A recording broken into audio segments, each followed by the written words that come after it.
at the end of this presentation. It may take a few days for it to get up online, but I promise you it will be up hopefully by the end of the week, if not before.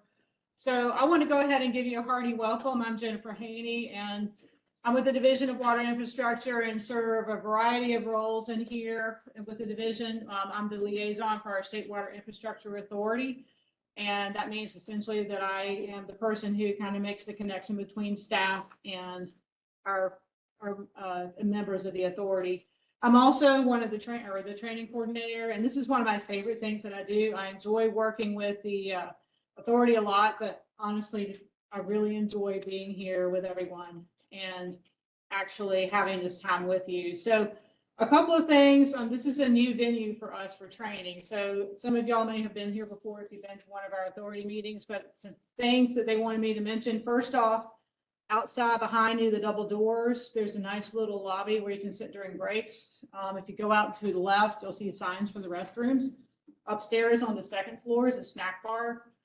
So feel free to go up there and grab something. I do want to warn you, if you use cash and you use a $10 bill to pay for a $1 candy bar, you'll have a $10 candy bar because it doesn't give change. It also does take credit cards though for snacks and drinks. On your agendas, let me say before I get to that, if we have I know the weather's all beautiful and clear outside, but if for some reason we have a tornado drill, a tornado warning, we stay here. This is the gathering point. If we are evacuated for some reason outside, there's a red sign across the parking lot. That's where we all gather. I'll be snatching up that sign-in sheet, and we need to make sure everyone's accounted for. So if that happens, try to stay in a group, hoping that won't happen. Anything else? If you can pigtail these tables together to get power. If you do that, please make sure you unpigtail them at the end of the day. If you are on the WebEx, thank you all for being here. It's going to be a long day, but I think you'll get a lot out of this training. Do be sure to go, if you haven't already, and download the presentation. Susan put the link in the app in the chat. And please keep your questions in the chat. It's a lot easier for the speaker to monitor because honestly, we do not have the speaker controls here. And we will be pausing periodically and asking for questions in chat. If you have sound issues, if you can't hear us, put that in the chat. And we'll make sure that if we start to wander a bit, we have two WebEx or two Jabbers. If we wander away from them too far, that can happen. We want to make sure you get the best audio. And I'm going to also, I hear a cell phone going off. Please make sure your cell phones are muted or put on vibrate. And if you really just want no one to bother you, feel free to turn them off. And if you do have to step out, that's fine. Either step out back or go ahead outside to the front so that we don't bother everyone in the lobby. Because the lobby outside on this part is open air. It is a beautiful building, by the way. I think this building was just completed a couple of years ago. So I'm glad we can actually use it. All right, so I'm going to make sure we're in progress on our recording. So get back onto the screen here. So I've already kind of made introductions of myself, but I want to go ahead and introduce other staffers here. I will start down on the front row with John Risgard. He's our section chief. You'll be hearing from him.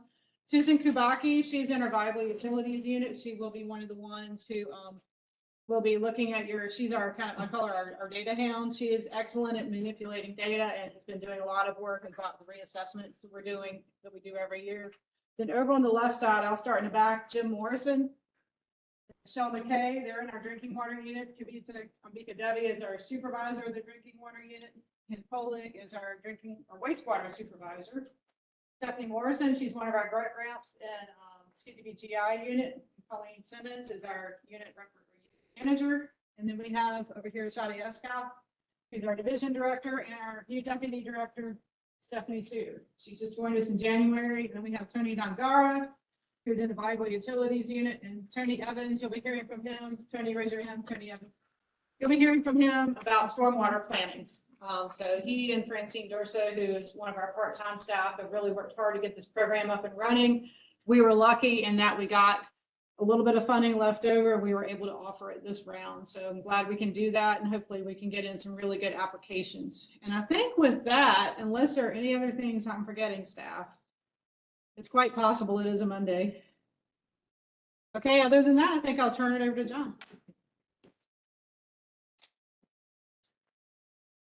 Where's the music? All right, good morning, everybody. Kind of filled up when I was looking at some emails, so this is great. Really good turnout. Let's see. So as Jennifer said, I'm John Riskard, Section Chief within Division of Water Infrastructure. I get to tell you about all of the money.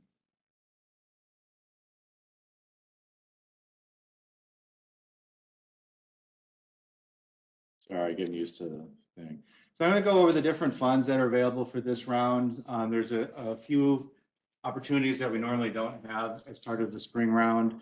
And certainly we've transitioned out of the American Rescue Plan Act funds, at least for this coming round. That was certainly a very big deal for the last year or so. A tremendous opportunity for you all for some great, fantastic grant funding. The vast majority of that has been awarded, and those projects are rolling. Any of you that have received those an award for those projects, congratulations. Please get moving on them. Obviously, if you've been awarded, you know there's a really tight time frame. So that needs to be a priority, and we need to get those projects built so we can get all that money out to you guys for those projects. So the main three funding sources we have available are the State Revolving Fund. That's a loan and principal forgiveness program. And that's really the bread and butter of the Division of Water Infrastructure's funds. The funds we have available this round do include a large share of the bipartisan infrastructure law funds, which are some supplemental funds to the SRF program. I'll talk about those more a little bit later. Not all of the bipartisan infrastructure law funds available in North Carolina will be available this round. There's some lead service line funds, talk about that later, that we're trying to get out to you guys as quickly as we can. And the emerging contaminant funds, we're developing a program for that. They should be available in the fall. Our community development block grant infrastructure program, that's a program that we normally don't have funds available for this round. We do for this spring. Great opportunity for grant funding, and Colleen will talk about that later today. And some rollover. This is a little bit of the American Rescue Plan Act funds that we do have for this round. Local assistance for stormwater infrastructure improvement, or LASSI. These are funds specifically for stormwater work and specifically for planning. These will be grant funds and have limitations, $400,000, $500,000 per recipient. Either Tony will give a lot more detail on it, and I think I've got a slide a little bit later. So what does it look like? What are the amounts? Still a tremendous amount of funds available. What's the math here? 200 some million. For the Drinking Water State Revolving Fund, we have a $25 million per recipient cap, and about $75 million available. Of that 75 million, 16 will be available as principal forgiveness. It's still a loan, but you don't have to pay back principal forgiveness portion of your loan. It's like a grant. For Clean Water State Revolving Fund, or for wastewater projects, it's $100 million approximately will be made available, 19 of which is principal forgiveness, and there's a $35 million cap for those funds. Those of you that have been with that program for a while, last couple of years, we typically have $2 to $3 million per round of principal forgiveness. This number is significantly higher for this round and will continue to be that way as long as the bipartisan infrastructure funds are available. There's a higher requirement for additional subsidy with those funds. And that's why you're going to see $16 to $19 million pretty much every round for the next 4 years or so. Pretty great. CDBGI, we have approximately $19 million available through that program. Again, that's grant funds. The limitation there is $3 million every 3 years for recipients. The $3 million has increased from previous years. It was $2 million previously, correct? A little bit more available. And then the LASSI program for stormwater planning. We don't have funds for construction work. This is just planning, pre-construction planning, inventory assessment, trying to figure out what you're going to do with your stormwater program. Caps of 400 or 500,000. Talk about those caps later. Total of $6.3 million available. So still a lot of planning grants can still be funded. All right, a little bit more on the state revolving fund program. As I mentioned, this is a low interest loan program. It's offers some of the best rates that you can get in the state, probably the best for the amount of funding that you'll see. We set your rates at 1/2 the market rate, looking at the 20-year bond index, and we look at that at 2 time periods. We look at it when applications are due, and then we look at it when you actually close your loan, and you'll get the lower of the 2 rates. So at application day, you'll know what your highest rate will be if you're awarded a loan. That's about 1.94%. It's gone up a little bit, but that's still really good interest rate for this type of work. You do have an opportunity to get a lower interest rate even than that, and I have another slide for that. The loan terms, our base loan is a 20-year loan, though you can go up to 30 years depending on your community data.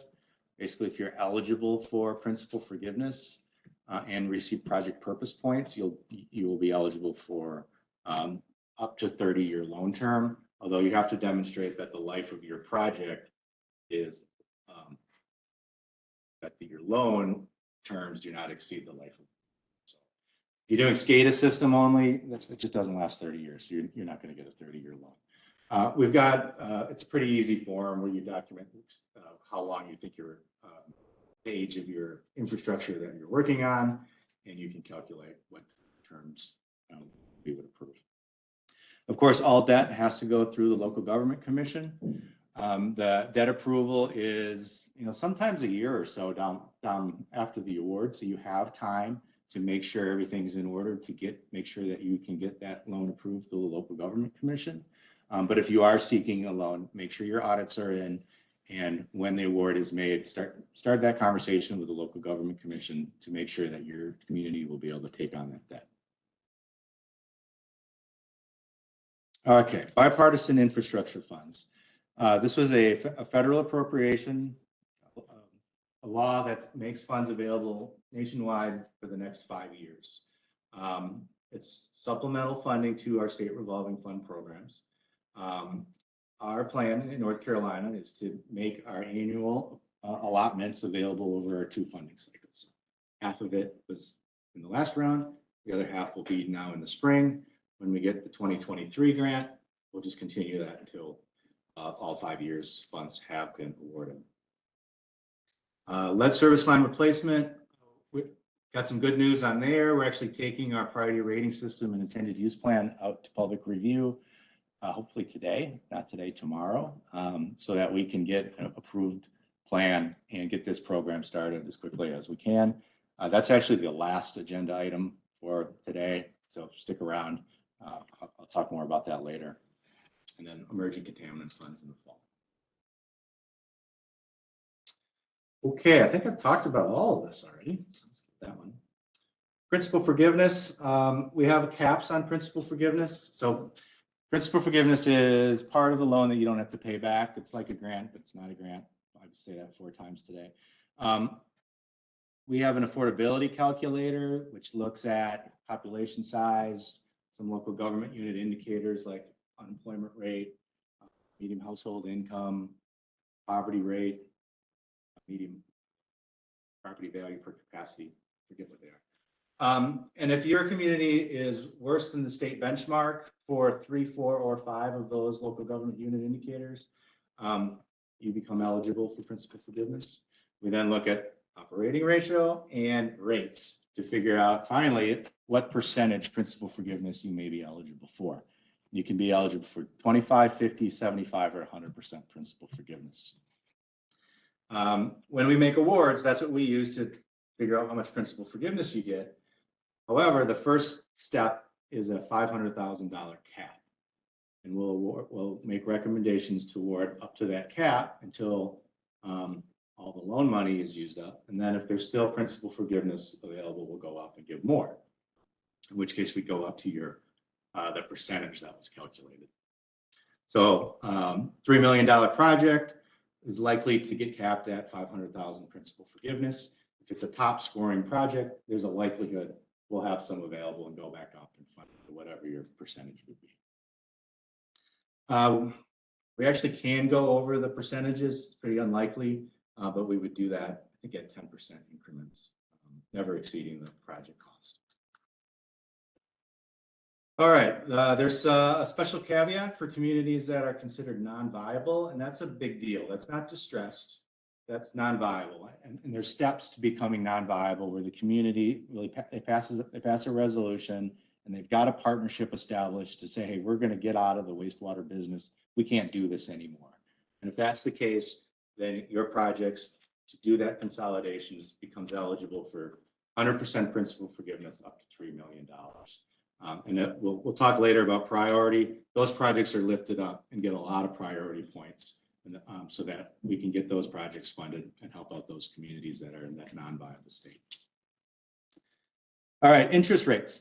You can get a reduction of interest rates, and we do that based off of the percentage of principal forgiveness that you're eligible for.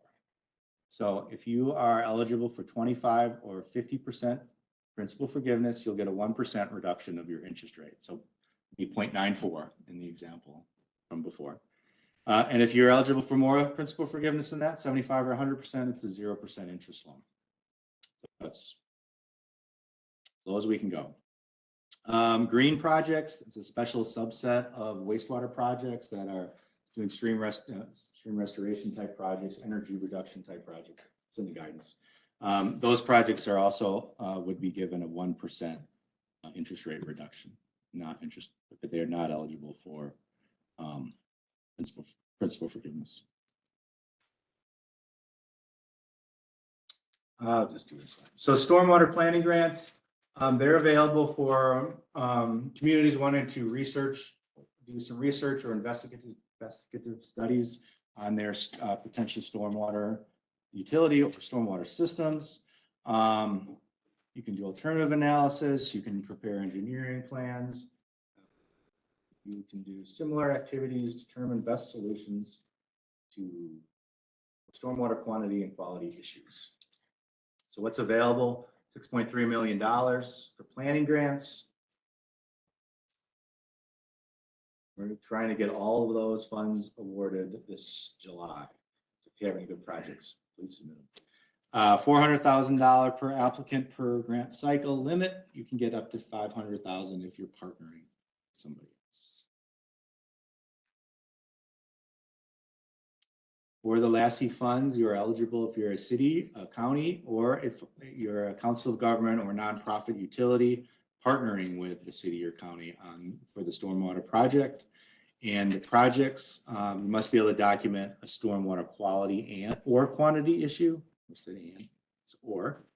And you must demonstrate significant hardship raising revenue to finance these activities. And how to do that is all outlined in our guidance documents, and somewhat in the application, but mostly in the guidance documents. Any questions so far on which funds are available this round? And just keep in mind, CDBGI normally is not available this round, and it is. That's a different one. And then those LASSI funds, this should be the last round that those are available. All right, thank you. This is Kent Johnson with Pittsburgh. Yeah, thanks for the info. On the principal forgiveness, just clarification. On principal forgiveness, is that equate to no principal or interest repayment, or is that just zero interest? So that is funds that you do not have to pay back. If I heard your question right. So we would finance whatever portion of the loan is not principal forgiveness at the interest rates I discussed, and then when you're done with your project and repayments start, but you would have a repayment schedule just on the repayable loan portion. Okay, thank you.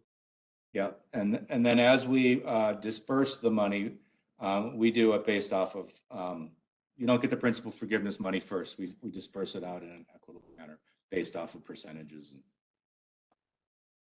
the cost. Are there any other questions in the chat? All right, Ed Shoddy is waving his hand. Was there one? Nope. Okay. All right. Any questions in the room about any of the programmatic information that John shared? Yes, Anita. Yeah, that's why we're trying to do them in the chat. Yeah, So when Sure. they ask them that way, Sure. repeat it for us. yeah, sure. Essentially, it was, what is principal forgiveness? And so, yeah, we'll try to do that. We'll periodically pause because we are doing this hybrid to make sure that we catch up with any questions on chat and any in the room. Also, one thing I neglected to mention is word of wisdom when you're planning application training. Don't also plan a huge authority meeting at the same time, because I promise you we had 6 or 7 or 8 or 10 people looking at the agenda. No one saw we only allotted half an hour for lunch. We're going to give y'all an hour. So we'll get out maybe a smidge later, but we've been getting out at 4 at the latest on our first 2 trainings, but we want to give y'all adequate time. So we'll take an hour for lunch when we get there. We'll let you know the time to return, both in the room and also on chat.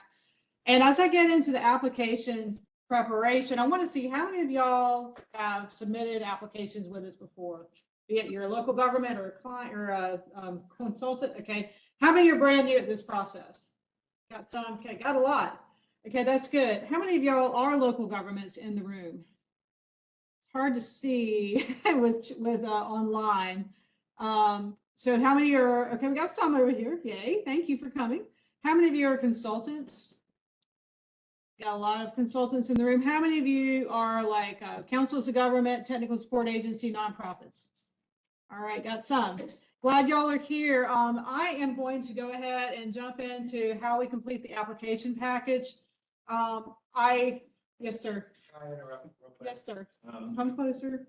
One thing I really like to stress before Jennifer gets in the applications is for those of you that are new to the game and haven't submitted applications before or haven't gone through our program, the projects that score the best and meet the guidance, the documentation requirements and the guidance to get the highest scores are mostly or almost always completed by somebody that's done it before. So we raise hands, and you probably saw a lot of consultants and COGs raise their hand. Those are the service providers that can really help you get the most complete project application and the highest scoring project application. It's a great resource for you. If you're not working with somebody already or don't have somebody under contract to help you with this, I recommend that you start that process sooner than later. There's a lot of good people to talk to in the room. Ask them about projects that they've submitted for other communities and how well they scored. And it really gives a good indication of their ability to get good applications in for projects that get funded. I really wanted to stress that. The communities that try to do it on their own really struggle the first time to get a really good application into this. That's it. Thank you. Okay, thank you, John. All right, so we're going to go ahead and get started. For those of you who are new at this, it's not just one form you have to submit for an application. There's a whole lot more. Yes, Susan. There's a question online about how to get contact information for help. So just wanted to respond to everybody in the room also that all the contact information is on our website. Yeah, all of our contact information. That was a great question, Susan.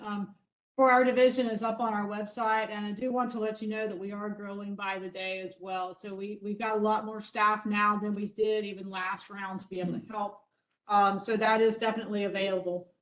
So the application packet itself is more than just the form that we'll be going through in a little bit more detail. It's everything you see here, all the way down to about the 4th bullet.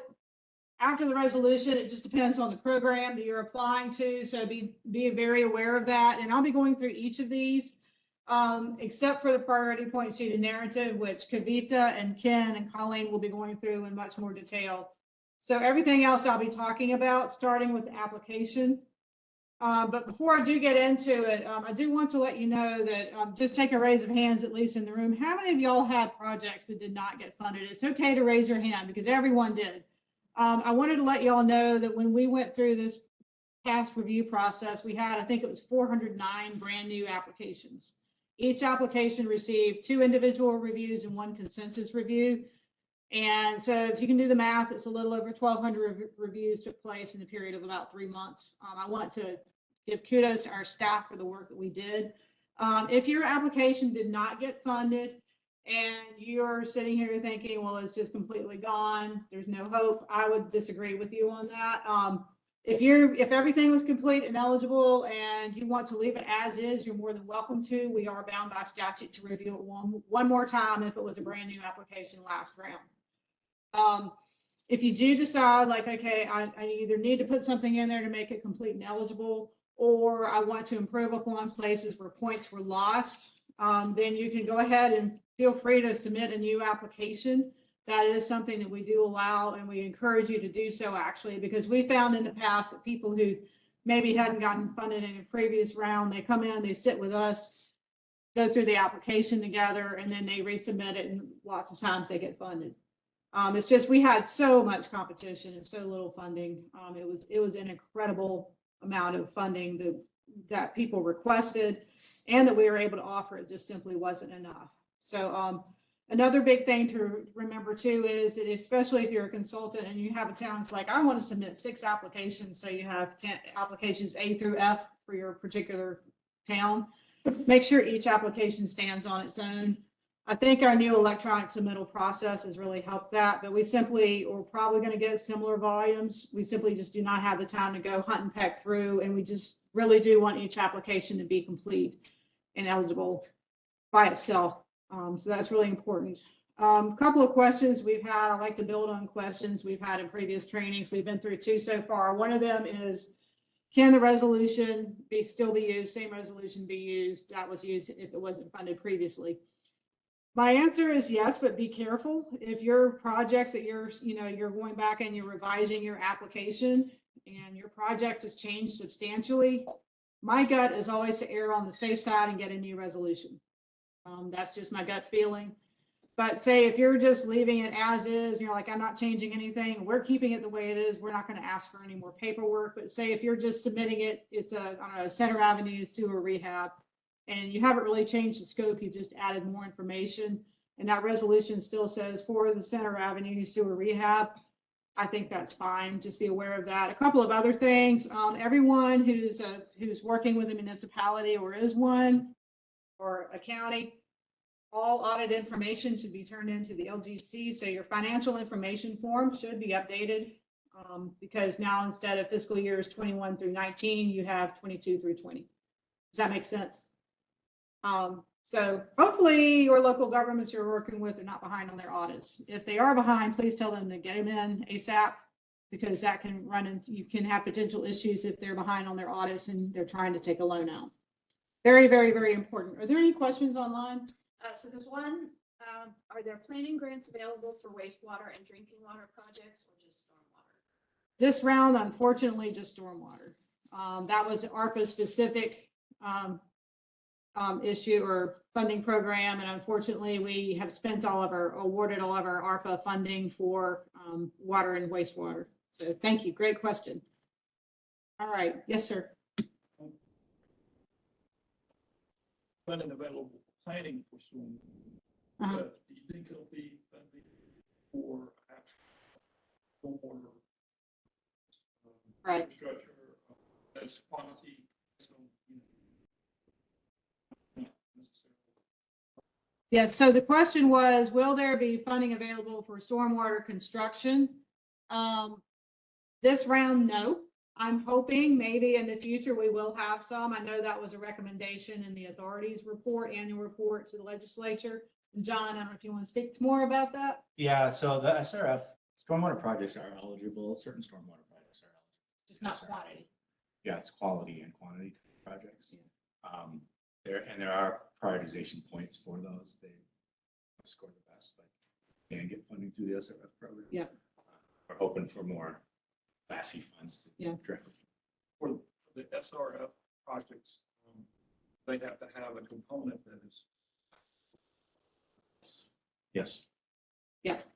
But yeah, that is something that we certainly have seen the need out there by the applications everyone submitted. Shadi, I don't know if you.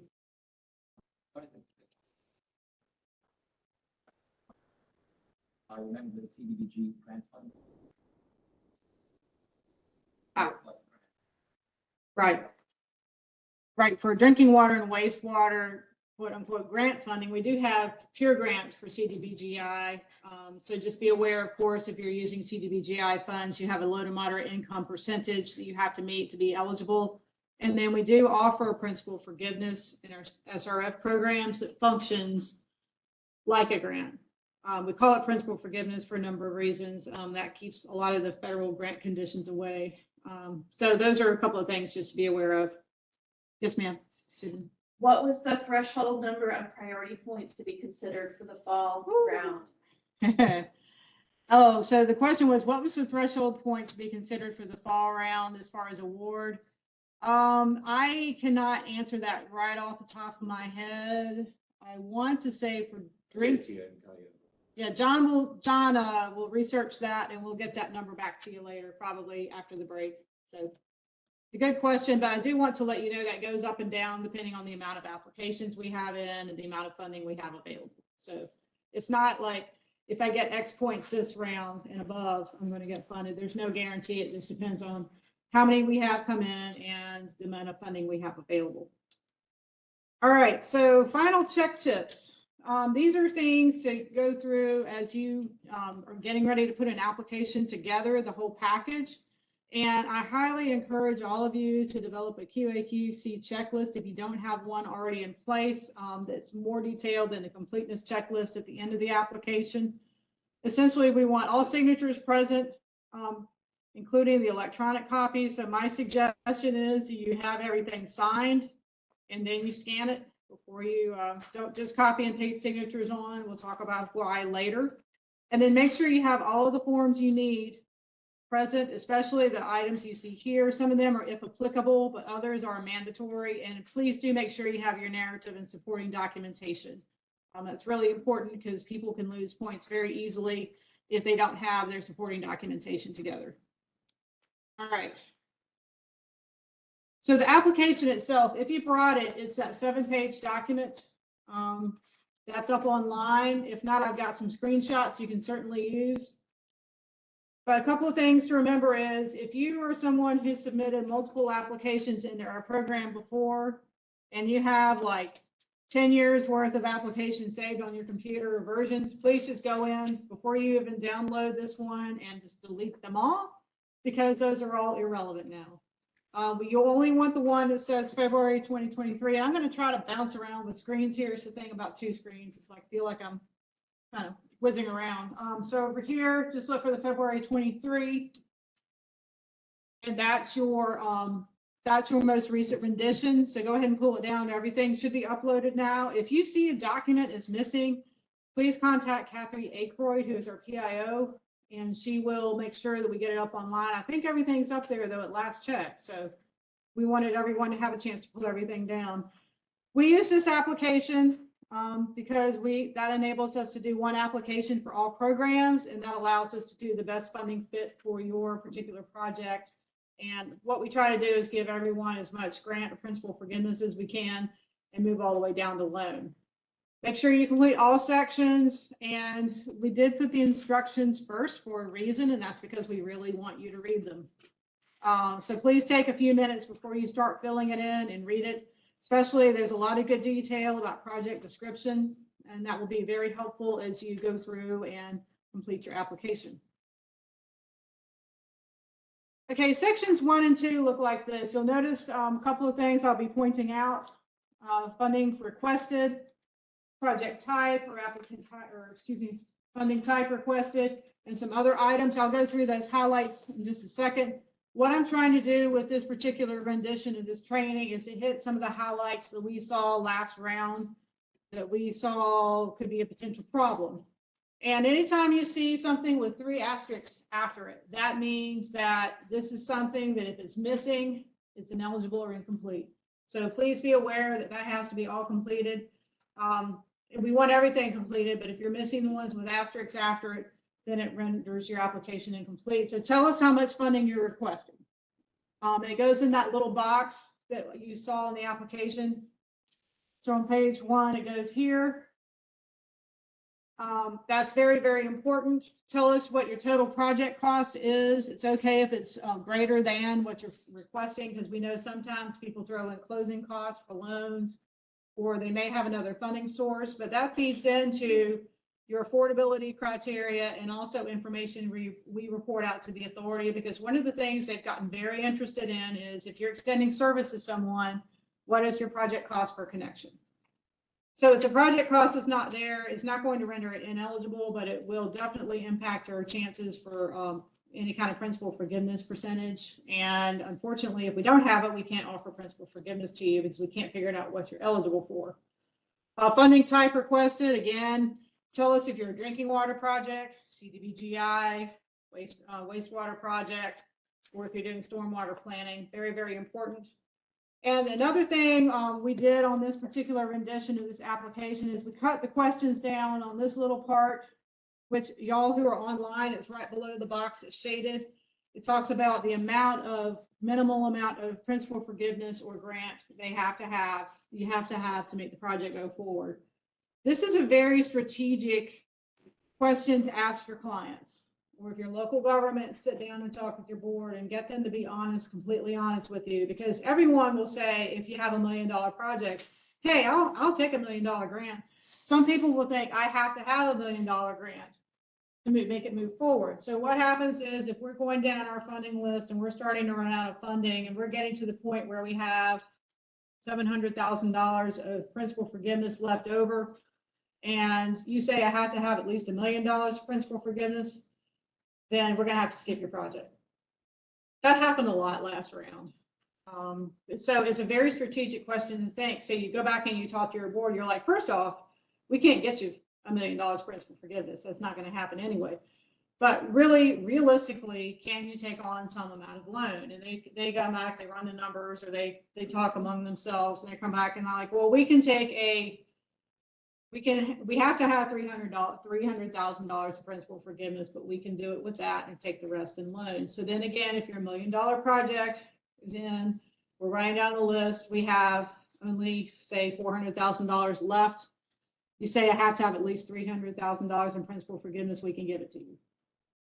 It just informs us. It's a way, because we're not going to go back and ask for additional information. It's a way for us to say, hey, we can do this. And that doesn't say that, if we have the higher amount that you want, we'll provide it. Like if you requested $500,000 and that's what you needed, and we have that, we'll provide it to you, even if you say you only need 300.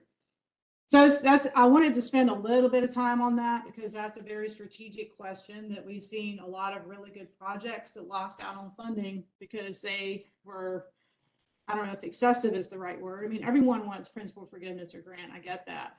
I so totally would too. But if, it's kind of like realistic, what do you really need? So just be aware that that is something that's out there. CDBGI, if you're applying for one of the CDBGI grants this spring, and we hope that we have a lot of folks who do, please make sure you tell us about your low to moderate income percentage. This is an eligibility question. Please do it out to 2 decimals. So not 51%, but 51.89% is what we would want to see. Yes, Vince. Returning to your question about the strategic nature of the minimum required grant. Yes. If you ask for less money, is there any way that could lower the amount of grant? No. Okay, so the question was a really good question. Essentially is, if you ask for less money, would that lower the amount of grant you could get? And that is no. Susan, I'll get to yours in just a second. That is something that, we will always try to give you as much grant as we can, or principal forgiveness. It's more probably principal forgiveness this round, unless you're looking at our 2 grant-only programs we're offering. So we had a question online. If there's money left over after completion of the project, does the extra money need to be returned?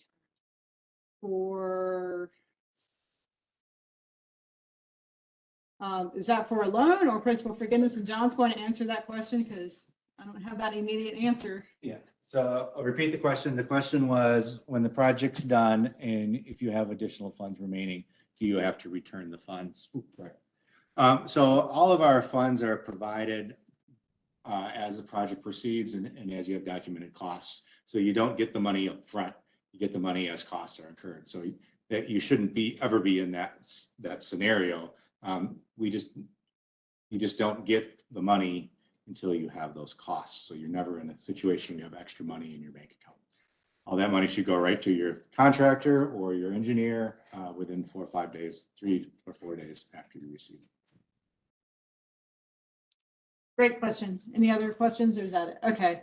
So section 2 is essentially all about your connections in your water and sewer residential bills per 5,000 gallons.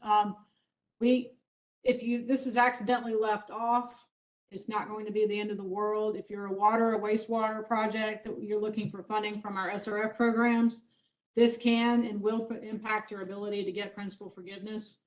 I think CDBGI also needs it for their information. But especially so make sure you complete this section. Again, complete all sections, but that's essentially what that feeds into for our SRF programs, our loan programs, is your principal forgiveness percentage calculations. So sections 3 through 5, I'm just going to show you what it looks like online or on the application. And then 6 and 7, which is our project description and our additional information, I'm going to go through each. So you'll notice at the top, 3 through 5, we got our authorized representative up here. This is really important stuff. And that's because, again, it's critical to know who is going to be your primary contact or your client's primary contact for this particular project. The authorized representative can be your top elected official, like a mayor or a county chairman, commission chairman, your top administrative official, like your town managers. Or if you list someone else in the resolution, say a lot of times, especially with our big local governments, they'll say we want our utility director to be the authorized rep. If it's someone other than your top elective or top administrative official, they must be listed in the resolution. We'll get to that in just a second. So that's a really big thing about the authorized representative. This is the person who will send our letter of intent to fund to if you're awarded funding, and will be the primary person that will be corresponded with throughout the life of the project for the local government. In section 6, there's a lot of good material related to the project description and the instructions. What we want is essentially a broad level of detail that we can look at the project budget and say, okay, they're saying they want 10,000 linear feet of 8-inch PVC pipe. That's in the budget. They can start equating that to make sure we are clear on what your project is. If you're adding connections, there's a box for the number of connections added. Again, we report this funding or this information to the authority for them to use. And again, there's a lot more detail in the instructions. Make sure that also if your project is something that's coming out of an asset inventory and assessment grant or merger regionalization grant that we previously funded, maybe it was something that came through in our first couple of rounds of funding in 2016 and 17 that resulted in a capital improvement plan, and this project that you're funding for or asking for funding for construction is coming off of that CIP. Please make sure that you let us know by checking. There's a couple of boxes. The authority has been asking us, if you've been listening to some of our meetings, they've been specifically asking us for that kind of information because they want to know that the grants that they issued several years ago for planning are actually getting feet and are actually being used for something other than just being a doorstop in someone's office. So they want to see these grants in motion. That may, I mean, I can't say for sure, but I can see that if someone didn't bother to do anything with their AIA grant, it might impact their willingness to provide another AIA grant in the future. I mean, just think about it. You know, they want to see money in action, and this is one way to do that. So the additional information column, I want to bounce back to section 7 here. This is the size of the box. Please don't enlarge this box. This is only to be used if you think that there's something out of the priority rating system that your project is addressing, but the priority rating system doesn't quite catch. And so you're like, I'm worried this project's not going to score that great. So authority, here's some more information that we can use or that you can use when you're making your decisions. And so a couple of pieces of advice related to this is do not use 4-point type. I don't have great eye. Well, I had great eyesight. My near vision is not what it used to be. It's very hard to read 4-point type, even with a microscope, or should I say magnifying glass? Could be a microscope. Please don't make it expand the box and turn it into a 50-page treatise on why you should fund my project. Well, here's why, you know, all the hardship we've been going through. Don't attach newspaper clippings, et cetera, et cetera. Please don't copy and paste the project description. I've seen that a few times. And also, please don't say this is why my project should get funded. Just if you don't have anything to say, that's fine. Put NA and move on. That's really important just to be aware of. And it will allow them, if they have the desire, they can use that information to bypass, elevate essentially this project above another project. However, if you're being funded under our drinking water state revolving fund, we cannot use it due to federal law. But we can use it for our other programs. Okay, are there any questions coming off the chat? And I'll get to the ones in the room. Okay, Tom? Can you have more than one authorized rep if someone's out of town? Yes, that's a good question. You can have, so the question was, can you have more than one authorized representative? Yes, you can. Just please note them in the, in the resolution is a good idea. And also up there on the top, we've had people do that. We'll still probably send it just to one person, but that is good to know so that, you know, when we do address future correspondence, we can note that. Yes, John. John has a comment. As the authorized rep for signature authority on the application, resolution or be the mayor. Yeah. So John wanted to emphasize that for signatory authority, they either need to be named in the resolution. So, or the top administrative or top elected officials. So say, for instance, you can have, I don't know, I'm just going to make up the town manager and the utility director, but make sure that utility director is named in the resolution, just to be safe. All right. We'll talk about resolutions in just a minute. Any other questions? All right, going to go ahead and move on. This is your budgets. The one on the left is your construction budget. The one on the right is your stormwater planning budget. So just be aware that's what they look like. A couple of things related that are critical on this one is make sure that the funding requested on page 1 matches the total funding requested on your budgets. No matter which one, just make sure they match. Otherwise, we're kind of in a quandary. On section 8A, which is your construction budget, if you are claiming one of the one of the specific line items that Kavita and Ken and Colleen will be talking about later, they'll go into more detail, but there's instructions on how to break that out in the budget, and they're pretty good, succinct instructions, so please follow them. And the PE seal signature and date. So we had a lot of issues with this last round, and I think it all boiled down to something that we figured out through talking with consultants after the funding announcements came out, or the fund recommendations came out, and going through and getting some good information from them is that when you're preparing your application, especially your budget, my strong suggestion is stamp it, scan it. That way it's embedded into the PDF, or use DWI. Because what we ran into was some folks were essentially taking snips of their, you know, how you can do snip on Windows, snips of the PE seal, pasting it on top of the PDF. And I think what was happening was it was kind of floating on top of the PDF, if you would, because we could actually move it around when we were looking at the file. And Laserfish sees that. It probably sees it as a potential threat, like a script, and it stripped it out. So the best thing I can suggest is DocuSign it or wet seal it and scan it. Make sure it's embedded in that PDF, because like if we go in, we should not be able to move around anything. So that's a sign that it's kind of floating on top of the PDF and it can strip out. Think of it as if you have your own personal computer, you open a Word document. This has happened to me, and your virus program says, we just stripped out this script for safety security reasons. So just do be aware of that. We did have several where we had to go back and do some more research, and folks who were initially deemed ineligible and complete because missing a seal is because Laserfish should strip that out. Any questions on that in the room? Do we have any online?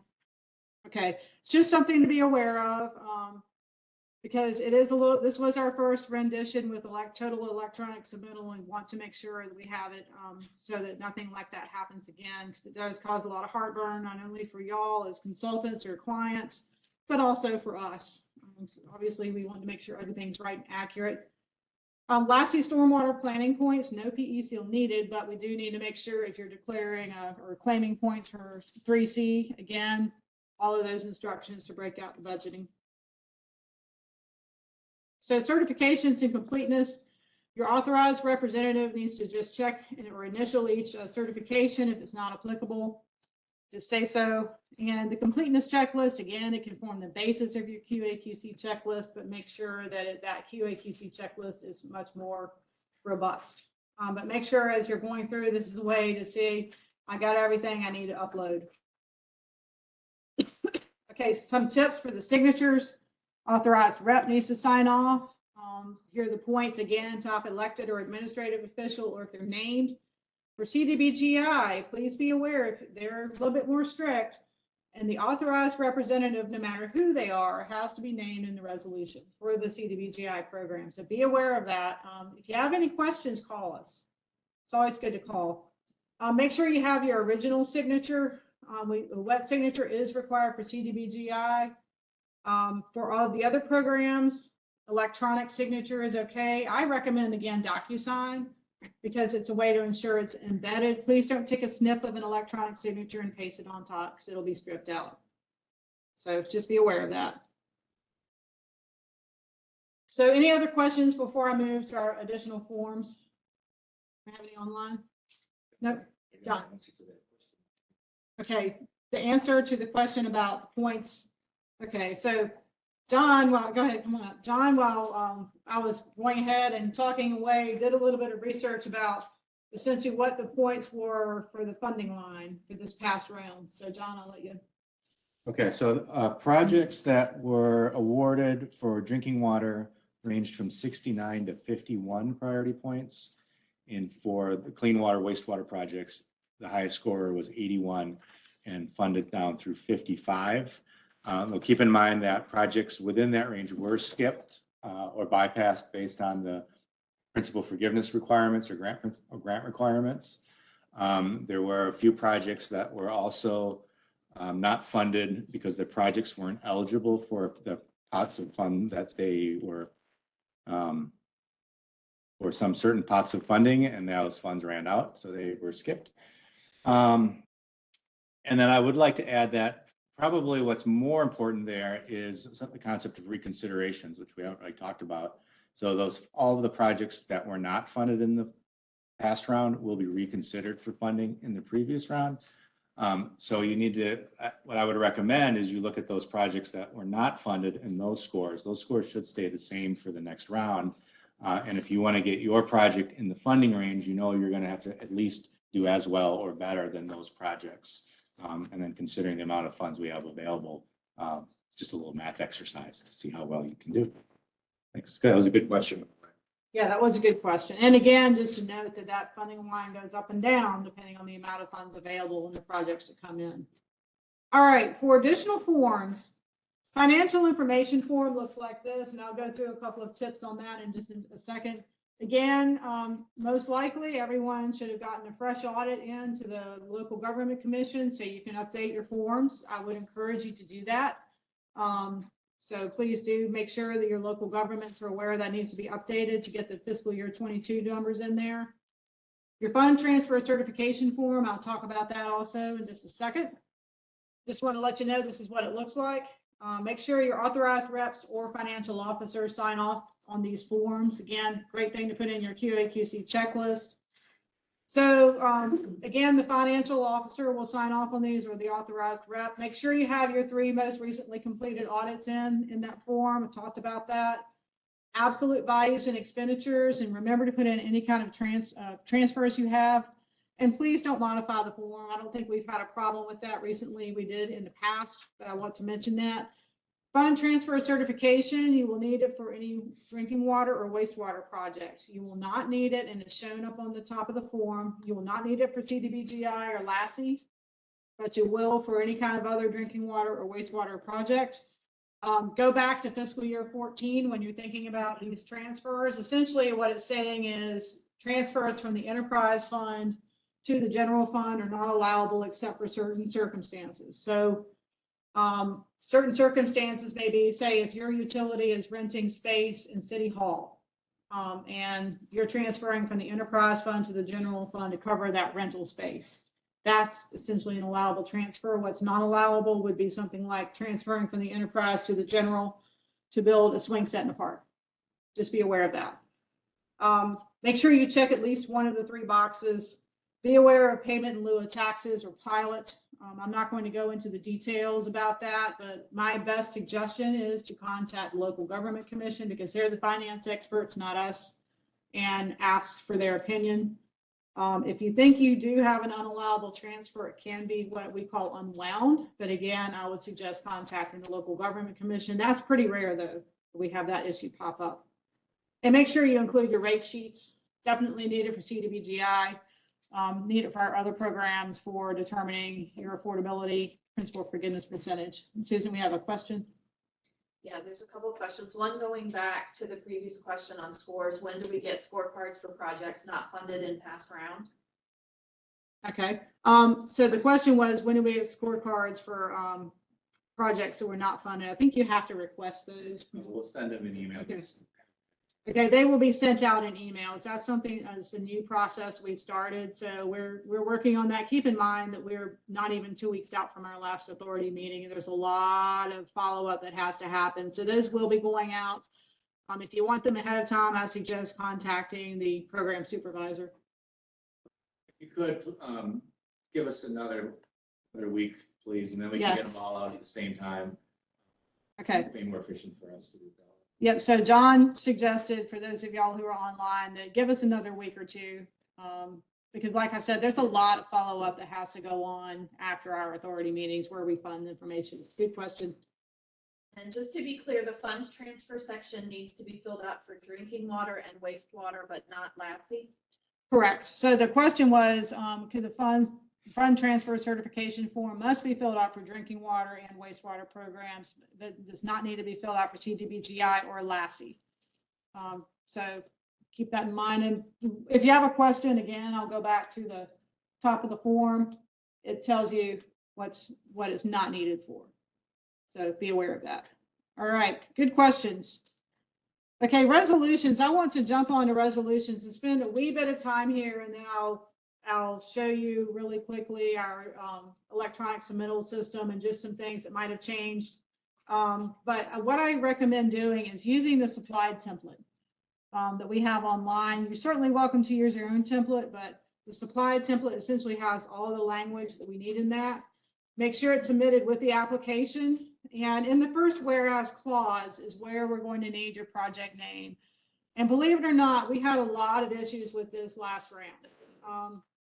I don't know what happened, if communication wasn't the greatest or what, but we had one project or one town that had, I think it was 4 really good projects for 2 programs. And we wanted to fund at least one in each program, but the way that that project name was written in the first whereas clause was really squishy.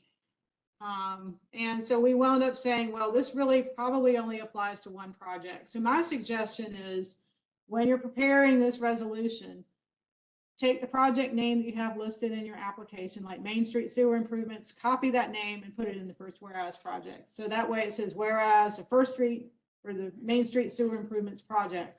So that way it's very clear this resolution is for this project. And if you do have a town that's saying wanting to submit 4 applications, you can put all 4 project names in there to avoid confusion when you're putting your packages together. But make sure it's very clear that all 4 of those projects, we can directly point to each application. That way you have one resolution covering 4 projects. You make 4 copies.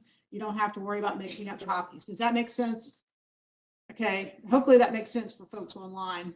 But we really had a lot of resolution errors. That was one of the big ones, is making sure that project is listed well. For CDBGI, again, we have to have the authorized representative listed no matter who they are, by name. So make sure that's there for the other programs.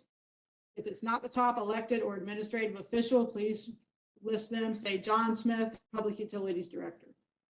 And then always make sure that you name the title of the authorized representative. Like we have the town of X, comma, authorized representative. No name, no, the town administrator of the town of X, or the mayor of the town of X, just the town of X. And we couldn't take that. We had a lot of debate, but we're tightening that policy. So now it has to at least name the position of the top administrative official. Any questions about that? Okay. And then also please make sure it's certified. That's very important. There is a separate page and a template for that. We have had some attestations, but it's just better if it's certified. So please by far use that. That's available to you. You can always, if you use your own resolution, take that certification page and use it. Okay. And then stormwater planning grant eligibility form. Tiny's going to go into this later as the narratives. Make sure you have both the general and the planning narrative, or what you can also call the project narrative. I'm hoping the way we've modified the submittal form on the electronic system will take care of that issue. But I do want you to be aware of that that is something we'll need, and Tony will talk about that when he gets to stormwater. So now I'm going to jump through the link here in just a second. There's a few pages in your presentation in case I didn't have internet access for any reason, but what I'm going to do is go into the form, show you what's changed really quickly, do a really quick demo using stormwater planning grant. So I can show you how we kind of broke that out. Something to keep in mind with CDBGI, and I know Colleen will talk about this later, is that they have to have both the electronic copy submitted and the hard copy has to be in by the deadline as well. So all copies, hard and electronic for CDBGI, due May 1st. So, and she'll explain why later. I'm not going to get into that, but so let's go ahead and see if I can't jump to this really quickly. So this is what, and this is, can y'all see that clearly in the room? It's big enough. I can make it a little bit bigger. But pretty much, it looks the same. I hope y'all had good experiences with the submittal. Anyone said absolutely not, let's go back to paper. We probably had a tougher time than y'all did because we had power glitches 3 times because submittal day was during Hurricane Ian. So it was kind of a little bit squishy at times. So I'm going to go ahead and I'm going to run through this really quickly, y'all. I'm just going to go ahead and submit, say, for Ansonville. Say they're in Anson County. Then you move on down. A couple of things that were new here. I'm just going to say stormwater planning grant. This is new here right below. Tell us if this is a brand new application or if you're taking this application, improving upon an old one and submitting it. Because what this does, it helps our record keeping out immensely. So this is going to replace another one. I'm going to leave funding type blank for just a minute. I'll come back to this, I promise. So they're going to be requesting $400,000. And then they have to have $400,000 for this thing to go. It's going to be $400,000. And then I'm just going to make up a name. He's the town manager. And then I'm going to go ahead and I'm just going to use any town. And that's at Ansonville. And then this is new here, street address, etc. This is going to be helping us when we mail stuff out.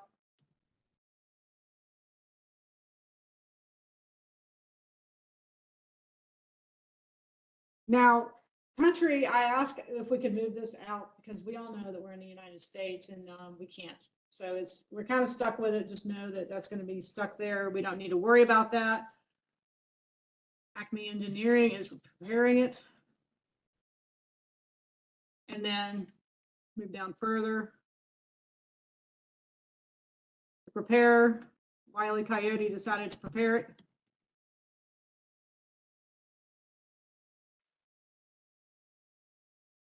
I can spell. And then the application prepare is the same thing. And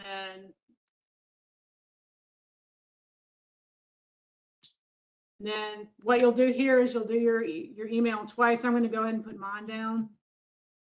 That way, hopefully I'll get it after this is over. And this will make you have identical emails. It's just to avoid a keystroke error.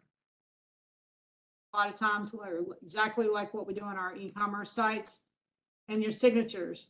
So how many of y'all love to sign by hand with a mouse? How many of y'all are really good at it? Okay, I'm not good at it, so you can actually type your name. So I'll just say, and then you can even change your style. And then you sign it, and then we'll go to the upload page, which is your second tab. The reason why I left project type blank is I wanted to point out that when you're down here, and you leave that project type blank, or if you pop the form open and you're just looking around, you're only going to see 4 fields at first. So what you're going to do though is you're going to go back, you're going to pick your project type. So I'm going to go back here, select stormwater planning really quickly. And it's limited to what we're only offering this round, so stormwater planning. Go back to your file uploads, and bingo, all of a sudden you get a bunch more fields opening. And I want to point out for stormwater planning that a couple of things have changed. And that is, first off, that we have a stormwater general narrative. So when you're doing your planning grants for stormwater, Tony will talk about this, you'll do a general and a project narrative. Your general narrative goes here, your comprehensive narrative goes here. So hopefully we're heading off the path some of the issues we had. A couple of other things to notice, we're only taking PDFs this time. It will restrict you to PDFs. So like I'm going to have to go here to my desktop, find it. There to go, there it is. It's in my, there it is. So you get to my desktop, I have a test, is all it's going to show is my PDFs or my files. So you just upload it.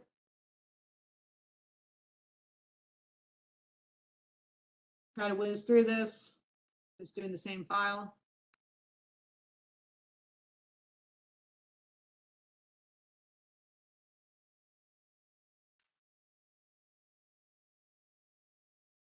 Okay, almost there. And if obviously, if y'all need to take a file out, you hit the X, you delete it, you can upload as many files as you want. And once you got everything uploaded, you just go to next. And then you're ready to submit. You just hit submit. And that's it. So the only changes really are that we've added that general narrative field for stormwater planning, the address field for the authorized rep, and then if it's a brand new application or an improved application, essentially. So are there any questions about that? We're good. Yes, sir. Why are you accepting only? I think it had something to do with the way that Laserfish was working and flipping switches and things. Bev Strickland is the one who strongly recommended it. She's our Laserfish person. And I think it also has to do with document security. So that's kind of the explanation I got from her. All right, so let me see if I can close out of that. Yes. If mailing address is a PO box and we don't get mail address, do we list the PO box as our? Yes. So the question is, for the submittal form, do you use your mailing address or your physical address? Use your mailing address for the submittal form, and you'll see on the application itself where there's room for both. So, excellent question. Uh-huh. Is there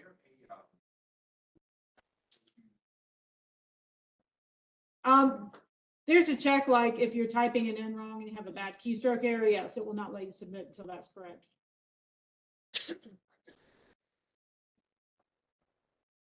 If there is an invalid email put in, I don't think there's a check if you enter the same invalid email twice. But if you're entering in your email address, and like if I put one in instead of two in one of them, it's going to tell me they're not equal. Yes, Susan. If you submit and figure out you made a mistake, what's the best way to proceed? Okay, if you submit and figured out you've made a mistake, my best piece of advice is to make sure everything's ready to go before you submit. Like, I know last time there was a mad scramble. A lot of people were submitting a lot of applications and people were kind of submitting on the fly. So my first piece of suggestion is to make sure everything's ready to go. It's all ready. You're not going to have any issues. If you do submit and you have an issue, email me. Tell me. I think that it may have an incidence number for y'all, which is like just a unique identifier number. If you have that information, send that to me, send me the project name. And of course, I'll know who you are, hopefully like who you represent. And I can go in there and note that, but note that it's got tricky. Like we had, I think 40 applications that were submitted, and they were like an oops application, if you were like, I need to go back and submit a new one. So just remember that every time that something like that happens, the chances of error for us go up. We do our best to track it, but my strong suggestion is to make sure everything's ready to go before hitting submit. John. just to be really clear, you have to resubmit a full, complete application if you made a mistake. for us Yeah. To consider it. Yes. as its own application.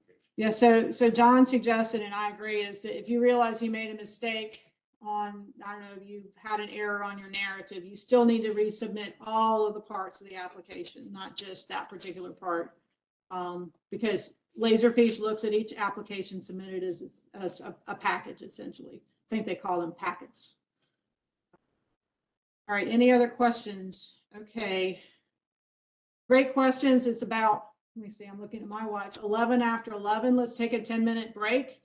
And we will get back to it at 11:21, and we'll have Tony, or I guess Ken, excuse me, and Kavita and Colleen come up. So we'll be back online at 11:21 with folks.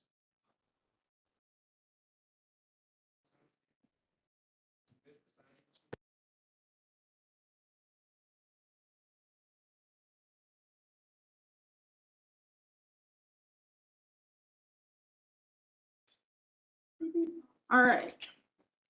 So.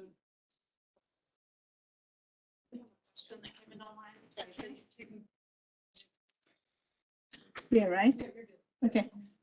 Question online, is water storage maintenance eligible for this grant? We have aging structure.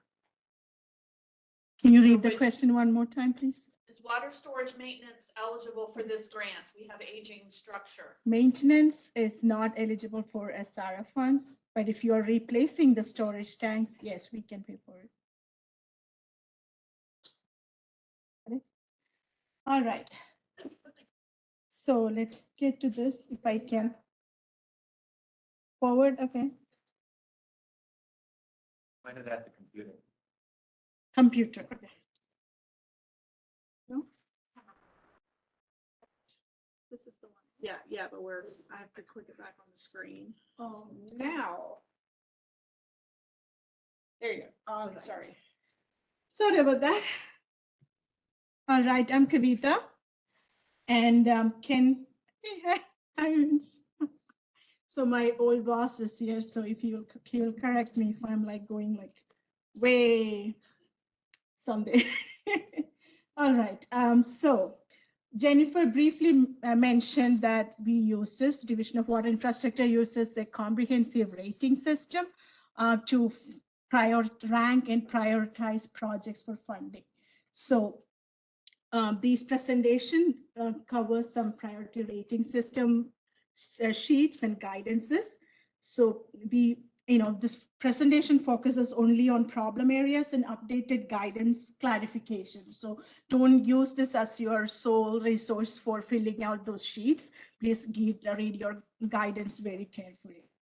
And one thing we always tell is claim all the points that you can document and provide all the required documentation for that line item. Additional information will not be requested during application review, and our insider information about that project or applicant will also be not used for reviewing the application. So make sure whatever you want to convey to us, use the application and the narrative to support your why you need that points. We have 3 different score sheets in our 3 different construction score sheets in our website. One is specific for drinking water project. The other one is for wastewater projects. And a third one that covers drinking water and wastewater projects for CDBGI program. Me and Ken will tag team to cover all the drinking water and wastewater project rating system. And Colleen will help us, describe some of the program specific details about CDBGI. And as I mentioned before, we do not give points that is not claimed for. So make sure you always claim all the points. And in some certain cases, roll downs can happen. I'll explain those situations as we go along. So, and if at some point you're filling out an application and you're not sure about, how this fit into our system or the questions about guidance clarifications, please reach out to us through email or phone calls. We always try to answer those questions as much as we can. And also we are happy to sit down with you if you are new to the program, we are also happy to sit down with you and go over your application before the funding deadline, before that application deadline. But there is a disclaimer. If we tell something that we usually don't say that you will get the points, we'll say these are the ways to document the points, because the review of the application takes place in a different team. It's like a consensus review, 2 different applications, consensus review. So at that time, the interpretation can be different. So we usually don't say that, of course, you will get these points. We only help you how you can claim those points based on the guidance. So always use guidance as your sole, a reference for when you fill out this priority points. We have 4 different categories. Mainly, that's category 1 is reserved for project purpose. What is special about project purpose? All parts of that project must be to serve the claimed purpose. So if you have a project that is multi-purpose, so if you have a project that falls under like rehab, replacement, and expansion, maybe we will give you only the lower scoring projects. So it is in your benefit if you break it down to which are, the higher scoring versus lower scoring, so that you're increasing your chances to get funded at least one of those projects. So multi-purpose projects will receive only lower scoring projects. And projects not earning purpose points are still eligible, only that they are not qualified, they're not eligible to receive principal forgiveness. Okay. So we'll go over some of the purpose categories. First one is 1A. 1A receives the most category of purpose points. That's 25 points for both drinking water and wastewater systems. There is only 2 situations where an applicant can be categorized or considered as non-viable. The first situation is where that system or the applicant is considered or determined as a non-viable system by Division of Water Resources or Public Water Supply System. So if it's a wastewater project, the DWR should already be classified them as non-viable. And if it's a public water supply drinking water system, Public Water Supply should categorize them as a non-viable. So this thing happens before you even start the application process. And there is a second way of making your system. If you think your system is non-viable, there is a second way to achieve that. That is to prepare your case and come and meet with us about 30 days prior to the application deadline with all the supporting documentation, like how you think the system is on a path of non-viability and how this project can fix these problems.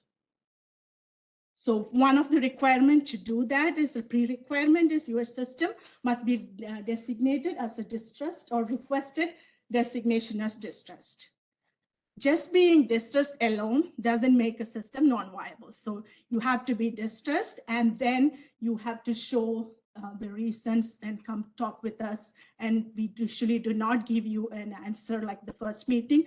A couple of times we usually go back and forth and collect all the information, and then we have a viable utility reserve unit. We usually work with that unit, BUR unit, to determine if a system is non-viable or not. There is a lot of guidance requirement, so please read the guidance. So the second type, 1B, is to resolving failed or failing infrastructure. Again, for project purpose, 100% of the cost must be to resolve that issue. So here, 100% of the cost must go to resolving failed infrastructure. Construction projects can get 1B points if a public system provide physical extension of service to connect a failed system.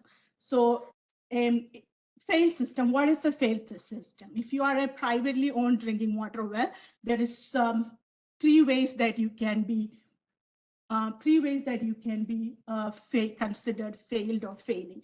One is that you have certain MCL exceedances, and the second way is that your well yield has reduced more than 50%. And the third condition is that you have some emerging contaminants exceedances, specifically those 4 emerging contaminants that they have HALs, health advisory limits. Last June 2022, they issued like a new HAL, so we usually go with that levels. And like I said, 100% of the cost must be to resolve failing infrastructure. So the documentation must show that 100% of those, systems that needs to be connected are failing. There is an exception for GenX. GenX has, I'll show you that slide. Yeah, project addressing GenX are eligible if the wells are within 50 miles of Chemours facility and 25% or more facilities to be connected by the project have documented exceedances. So in GenX's case, you only need to show 25% of your wells are exceeding the HAL levels if you are within that 50-mile radius. So that's a special consideration given the situation with North Carolina. So yes. There's an online question that I think is good to address now. Is PFAS considered an emergency, an emerging contaminant at this point, or is it now considered known? Want to install PFAS removals in existing wells and interested in SRF funding? Will we need to wait until fall 2020? It is eligible. The question is whether PFAS is considered as emerging contaminants. Yes, PFAS is considered emerging contaminants, and we have been funding this projects to resolve the specific issue for last few rounds now. And this is also under this line item, they are prioritized. Yes, before the emerging contaminant money is available, you can still get the project funded to fix this issue. For wastewater, Ken. Okay, in a very similar way, under wastewater for line item 1B, if you have a sewer wastewater project, we can have you can be awarded these points if the project resolves failed or failing infrastructure. Number one, failed septic system. Maybe have a neighborhood where the septic systems are failing, either failed or failing, and the project is to connect these to public sewer. You could have a failed non-discharge permitted system, and as documented by the town, but also the Division of Water Resources. You can also have an on-site system that essentially is failing. So these would be eligible under 1B.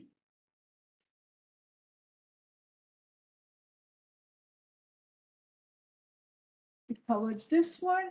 And 1C. This is our main, like, bread and butter of all of us. Like, since North Carolina has a lot of old aging infrastructure, most of the projects that we fund, like historically, has been to replace or rehab existing infrastructure.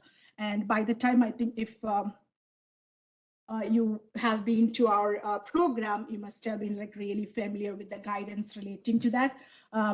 Again, we always say this: if to be considered for 1C, you should state what size of the infrastructure that you are replacing and what is the new size of the infrastructure that is being replaced with. So that's the must. You must clearly show in the narrative that you are not increasing the capacity. And a small amount of, yes.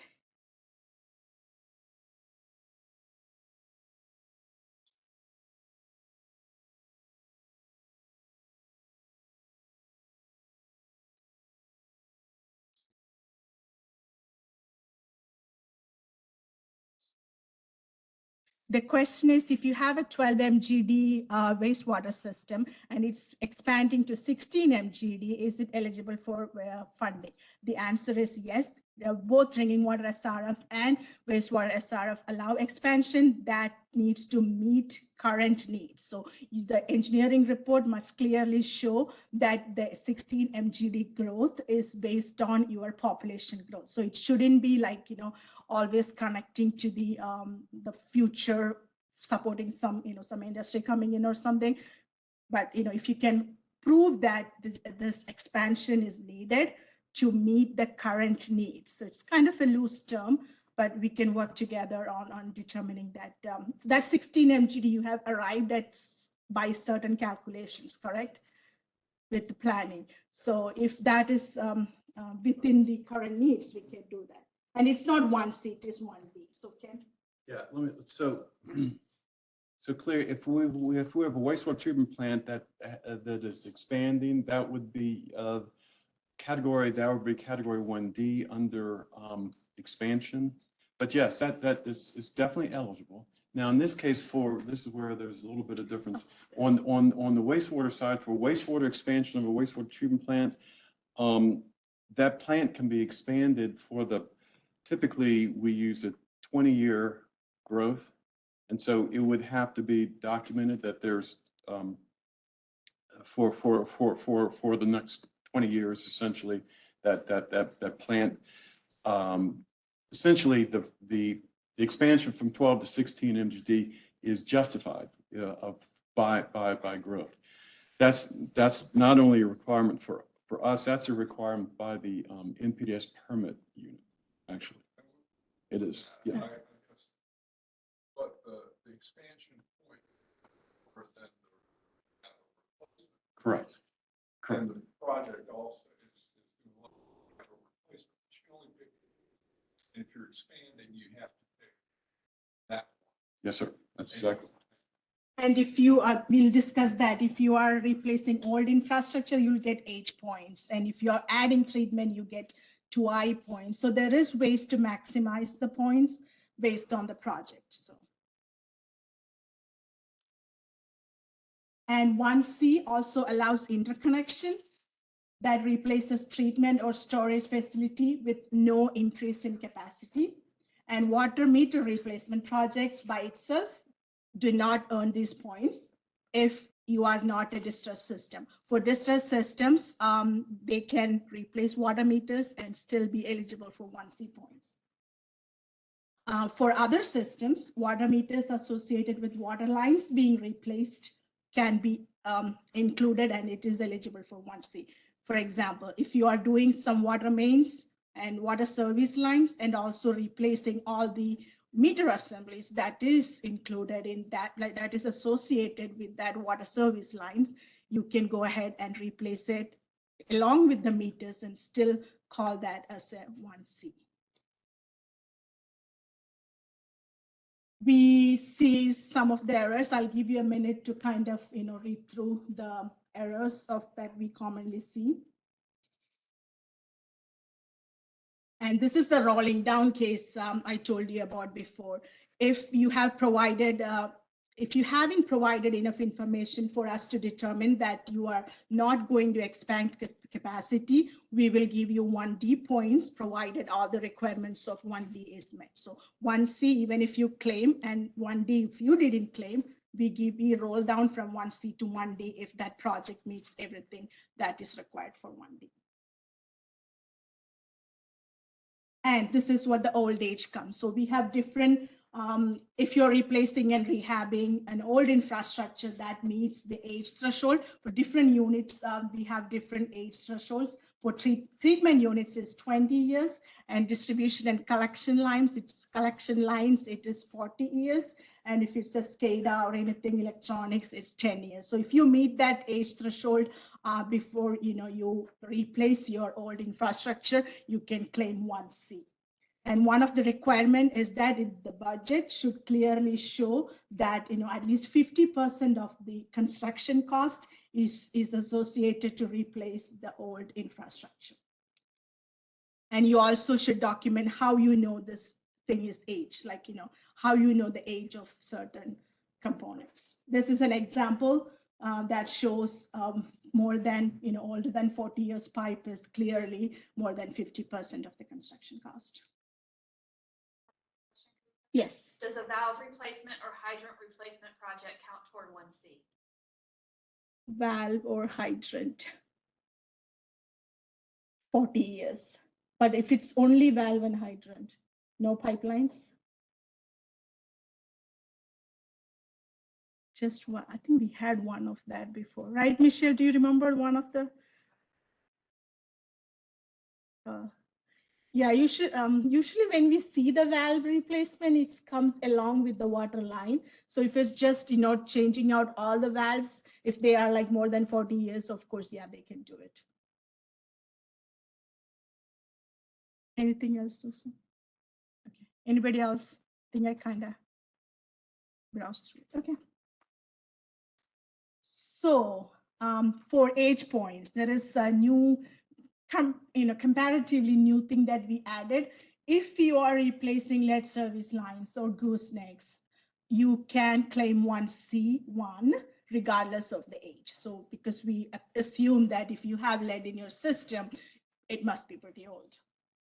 So what is required? You should still show that how there is lead in the system, and also you should show a map clearly indicating the location of the lead service lines to be replaced.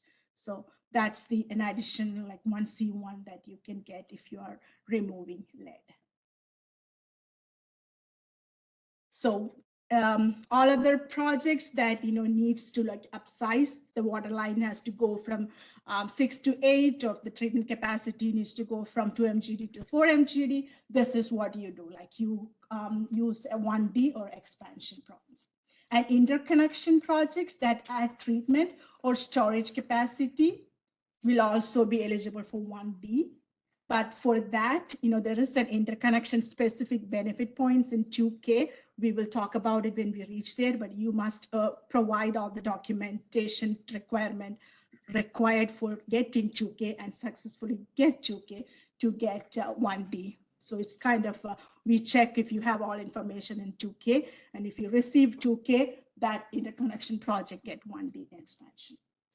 And wells and treatment plants, pump stations, all this expanding to meet current and justifiable future growth is also considered as 1D.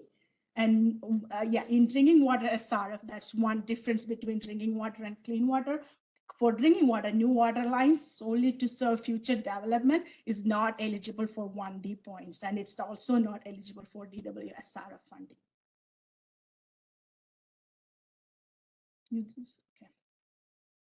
This side, Brandy, shall we do this? Yep. Let's just line item 1E for drinking water and wastewater.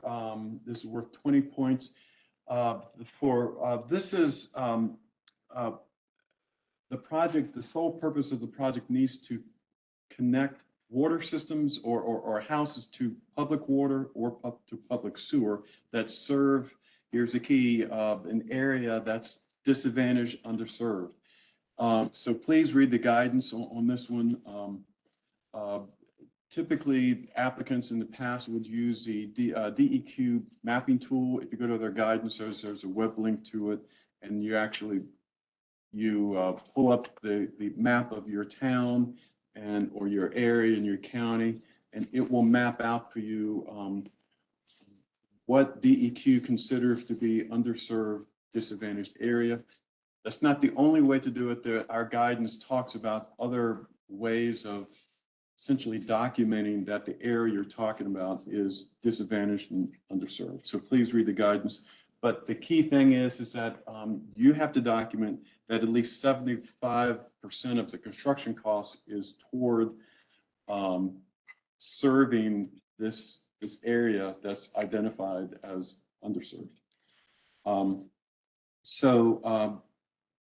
There are, in the past round, we've had numerous, or at least several applications that tried to claim these points. Some were successful and some were not, based on diverse reasons. But it has to be documented. We have to have the maps. Please pay attention.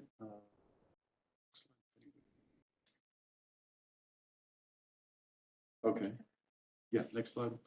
And typically what we want to see is we want to see the actual construction budget like this one here, where you're documenting, you're actually going line by line and saying these components, these line items are within the disadvantaged underserved area and these are not. And at the end of it, we want to see a total construction cost and those number and the percentage within the disadvantaged area needs to be greater than 75 to be eligible, 75% to be eligible. Okay. Oh, and this is the last categories. We're grouped together several line items here. Line item 1G, 1H, and 1I. 1G and 1H are for 1G is for stream buffer wetland restoration. Again, if getting funded under the Clean Water SRF, we have funded some of these projects in the past under one.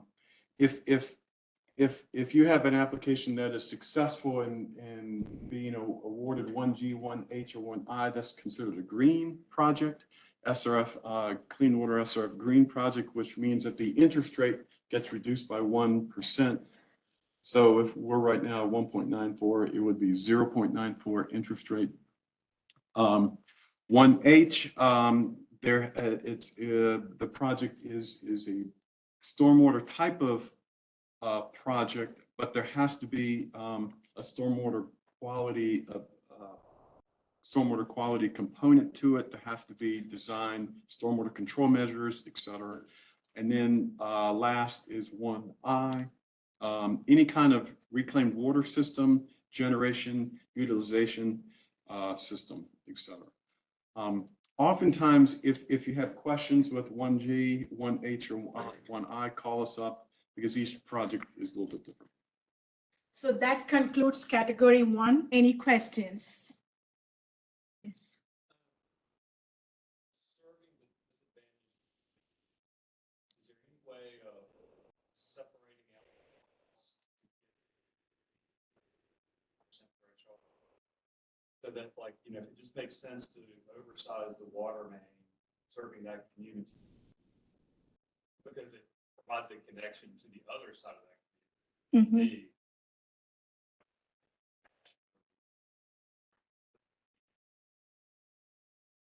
Okay, for the if you can get the projects stop, if you're continuing, right? If you can stop it where the disadvantaged community ends for this contract, maybe there is a way. Otherwise, it should be yeah, it's not written. So it should by, when we review your application, if we feel that, of course, this is mainly to serve this community, not just bypass these people, and because there is a connection requirement too. So we will, read through all of this. And then in that case, usually we can count based on how many connections there are, it can be 100% of the water line up to serving this people considered as this eligible for this, and then whatever going from that community disadvantaged area can be the other one. And paying out cash, I wouldn't consider that if you are included in the same contract and same project. It's really hard to really get that justification, but it's nothing that's never been discussed. That's nothing written down. So yeah, it'd be an interesting concept to try to work through. Yeah. Yes. Okay. So repeat the question and then. John said, okay. If I can remember, it's my memory test here. So Kim was asking whether if to document the 75% of, for 1E, you should show that 75% of the construction cost is to really provide connection to the disadvantaged community. So Kim's question is whether you can pay the rest of the money through like a cash or, from by the applicant, and then show that 75% of the rest of the project is eligible for 1E. Is that the, okay. So the answer is we do not have written down policy on how to determine that 75%. So what, no? No, right? The answer is no. Guidance document. Okay, the answer is no, no right now, because 75% of the project cost is the threshold. And we don't have a mechanism to divide that project into what the community pays for, what is funded through our program. It's the entire project construction cost is for the entire project. yeah, so the construction, John just confirmed that the construction cost should be for the entire project. You cannot just break it down like what the applicant pays versus what you're requesting funding for, and then meet that 75% threshold. So, yes. So 1E points cannot be claimed if one is replacing existing lines in a disadvantaged area. No. 1E has to be for connection. New connection. New connections, either on the water or sewer side for people not currently connected. In other words, we're running public water, public sewer to new connections. Yes. Any more questions? So we go to 2 project benefits, and Colleen will step in and talk about 2A. Before I get to 2A, project benefit, this category is all about that your project is going to have a direct connection to one of these benefits. And the guidances go through all these benefits that you can claim. You can max out your claim points. A lot of people do this. So look at this category and see what part of your project will have a direct connection to this benefit. And one of them is 2A for CDBG. So 2A for CDBG is a combination of 2B and 2C that will be talked about after me. But 2A is your project going to correct or improve an environmental health or public health benefit? Some of the new things under this one for us is that we're allowing that if your project is going to eliminate malfunctioning or failing on-site wastewater systems on private property, you can claim these points. Another addition for us is your project eliminating lead service lines? Is your project going to address that? Then you can claim these points. Just make sure you document that at least 50% of the construction cost is to replace these items or lead service lines. Some common errors that we're still seeing, I think I can speak for the whole division, is sometimes we give out these common errors and we still see them. I don't know if it's we got awarded differently, but we're still seeing these issues that for this, all of our projects, for this one, maps that do not show the spill areas. If you're saying that your project is going to fix a spill, you need to provide us maps of where that spill is located and how your project is directly improving that. No documentation. Again, we need documentation to support your claim. Also, one spill 5-6 years ago does not show a pattern. So you've got to show in your narrative and your documentation that there's a pattern of an issue that your project will address. Again, narratives are not clear. We, like Tabitha said, we can't ask for additional information once your project comes into us. So you need to write your narratives and provide documentation to support all the questions we might have of your project. You got to connect the dots for us and explain it very clearly, what you're doing and how you're going to do it. So clear narratives are still being an issue. Unclear narratives is still an issue. Again, we're not seeing proof that at least one SSO reaches a body of water. Again, documentation. The project area for our CDBG needs to be shown on all your maps, and they need to stay consistent. And that's an issue we're still seeing. And then again, just that I'm going to stress it again, backup documentation is critical to support your claim for these points. Any questions before I pass it on? Oh, I got one more slide, sorry. 2A1 for CDBG. You would get additional, I think it's 5 points if your project is going to eliminate 20% or more failing or malfunctioning or failed contaminated wells, dry wells on private property. So if your project is going to go into an area of your community and connect them to service, and you're going to eliminate 20% or higher of those private systems, then you can document that, put it in a narrative, and claim these points. Just before I pass it on, stressing the second bullet, this is a new one across the division. We knew that a lot of public health departments were hesitant to determine a system is failed. So we last year worked with our other state agencies, and we're allowing failing systems to come in, but they have to have an MOU per this regulation to get these points for failing malfunctioning systems. So that's a new thing from last year. So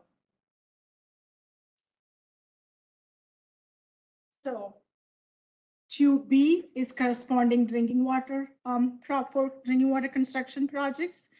There are, it should benefit public water systems. So that's the difference from other program. To get 2B for drinking water projects, it should benefit a public water system. And there are 3 ways to get this 2B points. One, the project replaces the dry wells. To document that, you should get 1B. And then the second way is that the project addresses contamination of a public drinking water source. For that, you have to document and receive 2 H points. And there is a third way, is that project resolves the technical, managerial, and financial issues documented by receiving 1A. That's the viability point. So, and this is a considerably new item that we added for the 2B. If you are eliminating lead service lines, you are eligible to get 2B2. If this is applicable, if a portion or all of the project eliminates lead service lines. And the map should show clearly the address of the known lead lines, and the narrative must explain how you know that there is lead in the system. This is totally different from the upcoming lead service line replacement program. Lead service line replacement program requirements will be discussed separately, like later in the session. Okay, so line item 2C deals with wastewater systems, and just like on the drinking water system, you had 2B, we have the similar line item for 2C. There's a project benefit. The project benefit is there's some type of environmental benefit, and that's what 1C, line item 2C1 is dealing with that. Typically, and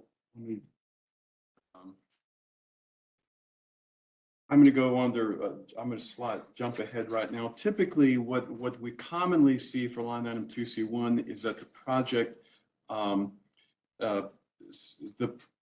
for a sewer rehabilitation project, there's documented sanitary sewer overflows, SSOs, that the application, the applicant map out and you provide documentation for, which is very important. The SSO reports and notices of violation, and the designated project, when you repair sewer lines or pump stations, there needs to be a fairly strong probability that that will fix the SSOs in the area. So there has to be a link between the construction project and the resolving the sanitary sewer overflows. Typically, the problem we see there is that the project construction is in one part of the town, but the SSOs are in a different part of the town, and we're not seeing the connection. That's typically how applications lose points in 2C1. Going backwards in the slides here, you can also, application can also gain 2C1 points if it resolves managerial, technical, and financial issues, but that can only, just like in the drinking water, that can only be if the application claims category 1A points, that the project is going to consolidate a non-viable system. So in other words, if you have, and I should just pause a little bit just to talk just a little bit about category 1A, consolidation of a non-viable system. That's a hard thing to achieve. Some people tried to do it, but not many applications actually are in the 1A category. That you're going to consolidate the non-viable system. It's a high bar to do that. But if you're awarded those points, then you'll automatically get either 2B1 points or 2C1 points automatically. Okay, moving on to 2C2. 2C2, that the project is going to essentially eliminate a malfunctioning on-site wastewater system. We move on to there to line item 2E. We now have it broken out 2E1 and 2E2. In line item 2E1, the project is going to, the stated construction project is going to address either an EPA administrative order or a DWR, Division of Water Resources, special order of consent, SOC. That is, once a project is done, the SOC, the special order of consent, there's a direct correlation between the project and doing the needed resolution that's dictated by the special order of consent. Or 2E2, that the project is going to resolve and notice of violation or notice of deficiency. In this case, there has to be, again, you have to document the NOVs, you have to show that there is a direct connection between the construction project you're planning and resolving the notices of violation. Any questions? Yes. Does the project need to address the NOV, or if the NOV, SOC, et cetera, has three conditions that the project satisfies some of them, it's still important? That is, yeah, the question is to get benefit points, 100% of the cost should be to resolve that NOV or SOC. The answer is no. That's the difference between project benefit points and project purpose points. For project benefit points, only like you can still get the project benefit points if one portion of your project achieves that requirements. Follow-up clarification. So I meant to, it's not resolved. Yeah, so Vince asked if the project, oftentimes there's notice of violation has multiple issues in it. Maybe 2, 3, or 4 or 5 issues are combined into one notice of violation, which is sometimes I think what you are asking, Vince. And yeah, if the project at least solves one of them, yes, it doesn't, in other words, you may have multiple issues in the notice of violation. Sometimes the Division of Water Resources or Public Water Supply System will combine lots of issues into one NOV. And that's what you're asking, I think. No, Yes, so it needs to address it, but it does not need. It needs to resolve some of the items listed in the NOV for why the NOV was actually issued. At least it should intend to resolve the issue. The project's intent should be, because, for example, if you're doing SSO violations and then, rehabbing the project, but no way you can prove that after the project is done, you will be like 100% clear on that, right? So the intent of the project should be to resolve the issue completely. Is that correct, Joe? Project in mind? Example you want to Yeah.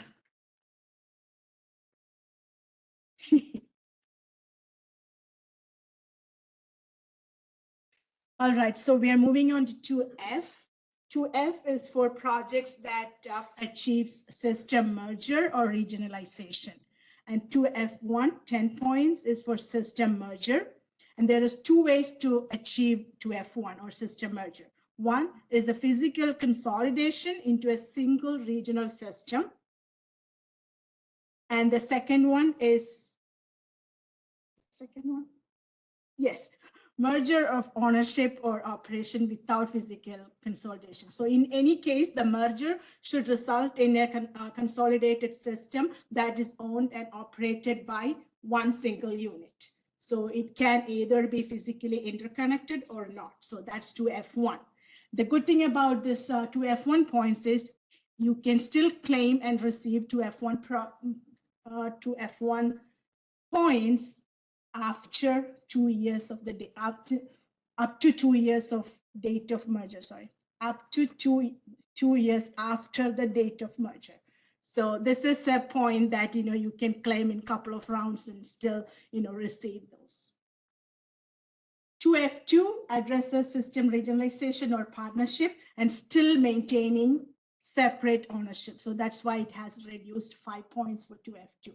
In both these cases, the application should include the agreements and the merger documents between the systems that needs to be merged or regionalized. And 2G addresses low pressure issues.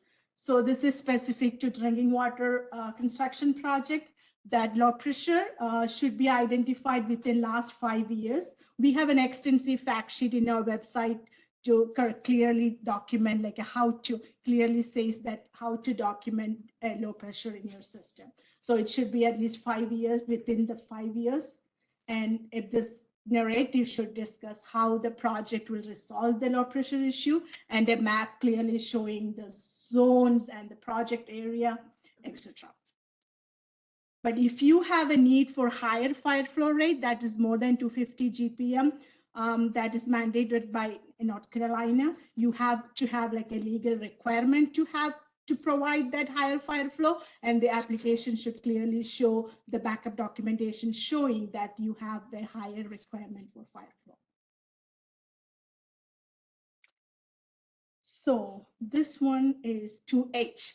So this is the 2H points that we have been talking about. In order to get 2B points, you have to get 2H points. There are 3 categories in 2H. One addresses the acute contamination. Those are the contaminants with MCLs. And the second one, 2H2, that receives 10 points is that addresses secondary MCLs. For example, iron and manganese, copper, lead, etc. So 2H3 is comparatively new, and that addresses emerging contaminants, specifically for the 4 of them, PFOA, PFOS, PFBS, and GenX, that exceeds HAL that's specified in June 2022 data. And what?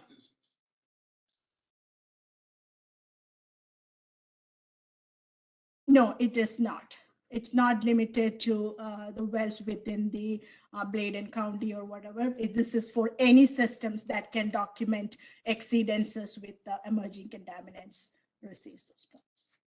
And 1,4-dioxane is also included in that list. So if you exceed HAL for 1,4-dioxane, you can still claim and receive 2H3 points. Any questions on Twitch? Yes. For 2H1, will draft MCLs count?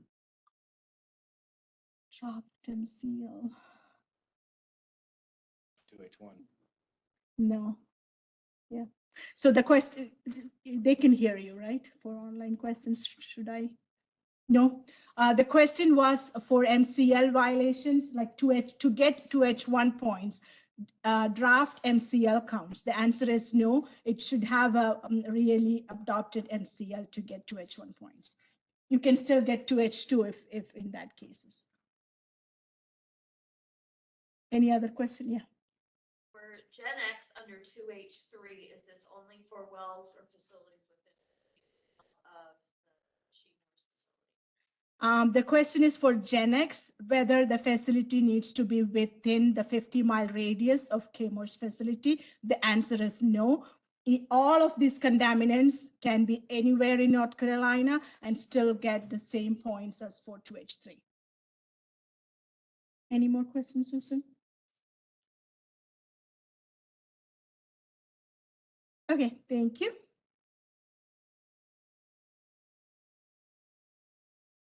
So there is some an additional slide that describes 2H3.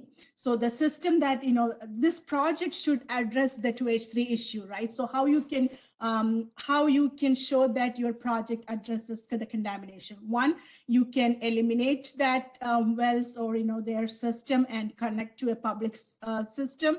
But still you have to show that public system can provide a water that is meeting the emerging contaminant list. So that is one of the ways that you can get the 2H3 points. You have to show that you are providing them with better water than there is.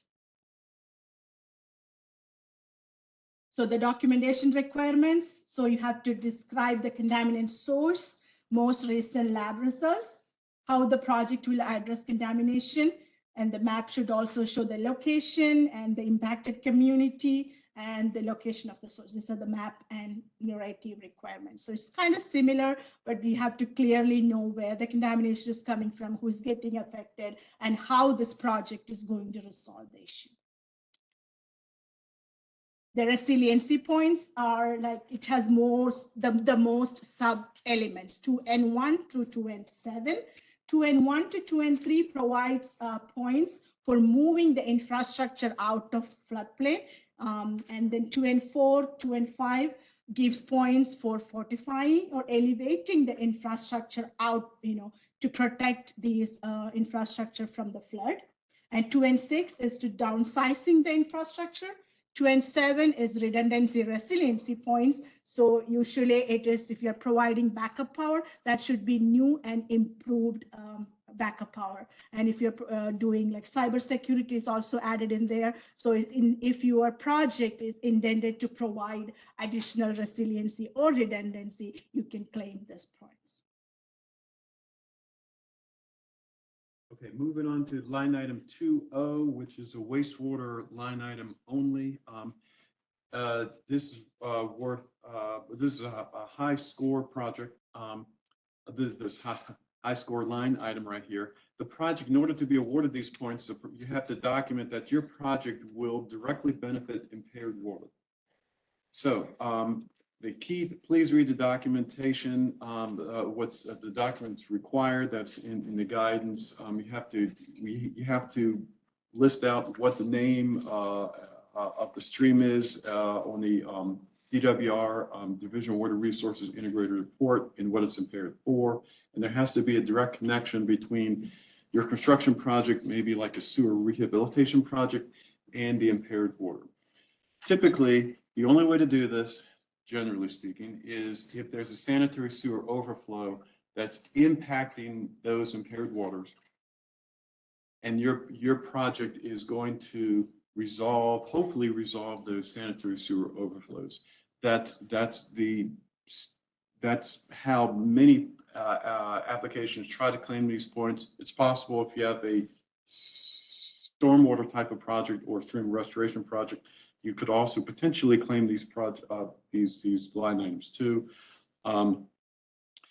If just a little bit of a word of warning here, there's some applications that we have received in the past where there's the project is to do sewer rehabilitation, and there's a stream running through it, the particular area that is impaired, but there's no sanitary sewer overflows.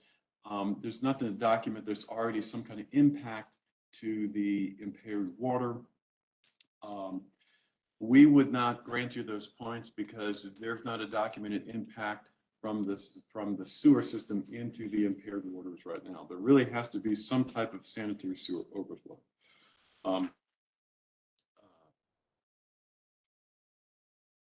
Okay. In a similar way, line item 2P, also for wastewater, is that if the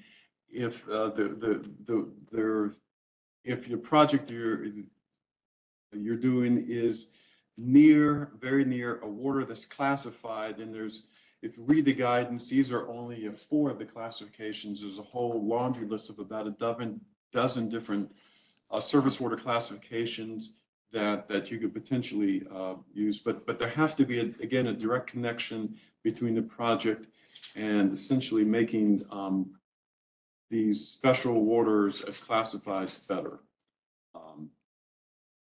Any questions on those? If not, we're gonna, now what's not listed here is, there should be a slide here, but there's not, on line item 2R. Real quickly, that's a wastewater line item dealing with 20% energy reduction. And so it's if the application successfully is awarded line item 2R, that makes the whole project a green project, which means the interest rate reduces by 1 point. Essentially, there has to be documented a 20% energy reduction in either a unit process or unit processes at the wastewater treatment plant, or potentially a pump station, taking a pump station offline, et cetera. Read the guidance. If you have any questions, you can certainly call us. Right. Any questions on category 2? Any questions here? All right. So we will move on to category 3, system management. The first 2 categories were project specific. If you are planning a specific project which benefits certain things, you get those points. But category 3 is for how well you manage your system. So it's not project dependent, it's how well you manage the system. We are going through only one of those 3 points, category 3 points, that is 3A. The rest are self-explanatory. So if you have any questions, please, you can ask now, or, after I'm done with this, or you can, we can catch up after the break, or during the break, sorry. So 3A, this is for capital planning activities. If you claim 3A1, we will always check if you are qualified for 3A2. So that's the catch. You have to get 3A2 in order to qualify for 3A1. So it is 3A2 is a subpart of 3A1. So first we will check if you are meeting all the requirements for 3A2. That is the CIP. It's a 10-year, whether it's a 10-year CIP, whether it's adopted clearly. And then for the 10-year CIP, the first 5 years should list project with cost by year. And the next 5 years, you can list the projects and total cost. You don't need to clearly say in which year you are planning what amount of cost associated with that. That's the difference. And this project, that's the only thing. This particular project that you're proposing should be clearly listed in your CIP, and it should be highlighted. And project scope, purpose, and the cost should generally match what is in there in the application and in the CIP. So if you are, showing clearly that all these requirements are met, we'll give you the 2 points, and then we go on to 3A1. So asset management points. So in that, we have a separate additional guidance for a 3A1. So there are 4 items, the key areas that you need to explain how you addresses it, but do not provide a copy of your AMP. We don't want that. We just want to have like a description on how you are maintaining your 4 key areas. And AMP must be fully implemented. So if you have enough documentation to receive 3A1 points, we give you 10 points. So you cannot double dip. You cannot get 3A1 and 3A2. You can either get 3A2 2 points, or you can get the entire 10 points for 3A1. Any questions on that? There are some errors, so it's really common, but we usually you can read through it. Give you a second. I want to add one error that's not listed. We discussed it last week. I think in Hickory is we have been seeing people readopt their asset management plan and CIP. That's great, but then they don't adjust the matrix.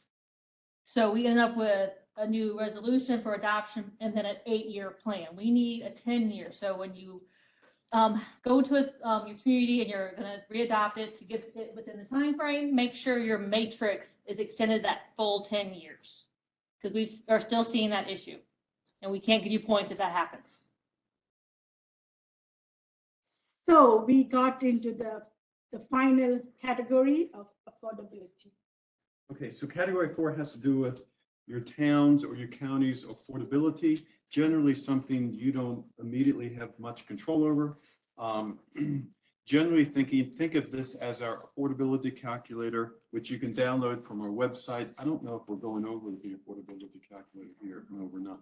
But we can certainly, you can go to our website and download the affordability calculator, and it will essentially, it's a drop-down menu. You select your town or your county, and it will give you a lot of this information just automatically. It's already calculated for your town.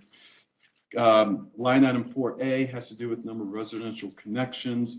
We're not lifting out the points here, but basically based on the number of residential connections, you either get 2, 4, or 8 points.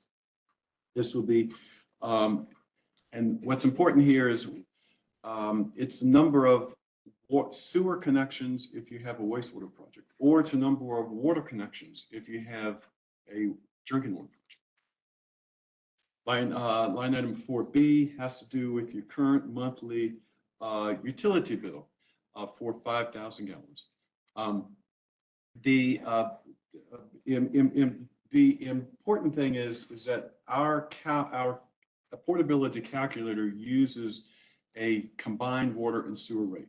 And so if you're like many towns, you have a water rate and you have a sewer rate, you have to provide the documentation for it for us. And anyway, if you're single utility with a single water or single utility, we allow you will need to use our 0.4 or 0.6 factor basically so essentially what happens if you are a single water rate of single water utility, for example, you would take your water rate for 5,000 gallons, so say it's $50. You divide it by 0.4, that bumps it up to something higher. And we say that that's now your effective water and sewer rate. Okay, because all our affordability calculator is based on a combined water and sewer utility. Line item 4C, it deals with the number of what we call local government unit indicators that's worse than state benchmark. We don't have time right now to go over the indicators, but there they are right there. They're property value per capita, percent population change, poverty rate, median household income, and unemployment. All of this is already tabulated for your town and your county inside our affordability calculator, which gets updated every year based on American census data. So again, this is something that you can download from our website. 4D. Oh, I'm sorry. Can you repeat the water rate calculation again? Sure. The water rate calculation again would be, for instance, if you are a single water rate provider, and let's say your water rate is $50 per 5,000 gallon, and you're single water provider, in order to calculate what we call the effective combined rate, you would take that $50 divided by 0.4, and that would give you a rate, and that we would take that 50 divided by 0.4 to be the effective combined water and sewer rate from your town. Similarly, if you are single sewer provider, you would do the same calculation. You would take your $50 sewer rate divided by 0.6 to give you an effective combined water and sewer.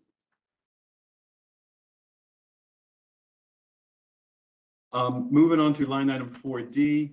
Again, for many of you, you know, this is a relatively new line item that we added just this past application around. This has to do with whether or not your project is going to benefit a disadvantaged area. This is similar to line item 1E, but it's a lesser standard. So the idea would, in order to claim these points, which is worth five points for line item 4D, again, you have to document that your area is going to serve a disadvantaged, underserved area. It does not have to make connections. That is, in line item back in category 1E, we actually had to connect people to water and sewer. Here, the project does not. In order for lot 4D, it does not have to actually make the water sewer connections. But at this have to be, either has to be an environmental benefit or public health benefit to the disadvantaged area. The important thing is that you have to document that the area that you're serving is disadvantaged and underserved, at least to the point of 50% construction cost. So we want to see a project cost budget where at least 50% of the project cost is associated with serving this underserved area. The other key thing is what we call benefit. Simply saying that there's an economic benefit because the town would normally have to take a loan, but now it's going to have what it's going to hopefully qualify for a grant. That's not the kind of benefit we're talking about. We're talking about either an environmental benefit that is it's reducing sanitary sewer overflows, or there's a public health benefit because maybe you're adding more treatment to your public water system, drinking water system, and that's going to benefit this area. So again, thinking about the last round, there were numerous, as maybe many of you know, there was numerous applications that actually did not qualify for these points because some way they didn't provide the proper documentation. Again, see the guidance, read the guidance. This slide is the last one before we go to lunch. So I just want to point out that for the CDBG program, we have an interactive scorecard on our website. We updated it since the fall, so please pull down the spring 2023 interactive scorecard for CDBG because the priority formula behind the poverty line item a little wonky last fall, so we had to tweak it with Ken's help, and it should be running smoothly. So please pull down our interactive scorecard. You'll insert your poverty rate that you'll find on our website. You'll insert it and it'll spit out a point system. So the higher your poverty rate, the larger the point system you get up to the max. And then 4F is for our LMI. Again, similar, you do your LMI work, which I'll talk about this afternoon. You'll plug in your percentage. It has to be at least 51%. And it'll spit out a points value for you. Again, the higher the LMI percentage, the more points you receive up to the max. And the authority last year increased the max for LMI from 20 to 25 points. So that's all I have, unless there's any questions on that. Questions online? Okay, so it is now 12:29. Like I said, we'll take an hour for lunch, 1:30. So for y'all online, come back at 1:30. As far as eating places, do be aware that they just closed Blue Ridge Hillsborough intersection. So you're going to have to, if you go down to that area, I can't guarantee what everything looks like down there, but just be aware of that. I know too, if you go north, I guess it would be on Edwards Mill, there's some eating places up there. And it's only a quick run over to Cary if you want to go over to the Chick-fil-A there right off of Harrison. So anyway, we'll see you back at 1:30 and we'll get started with stormwater planning after that. And hopefully we'll get up by 4 to 4:30. Thank you. We'll see you back at 1:30. Somebody can stay in the room, can we leave our laptops and everything laying around? Yes, if you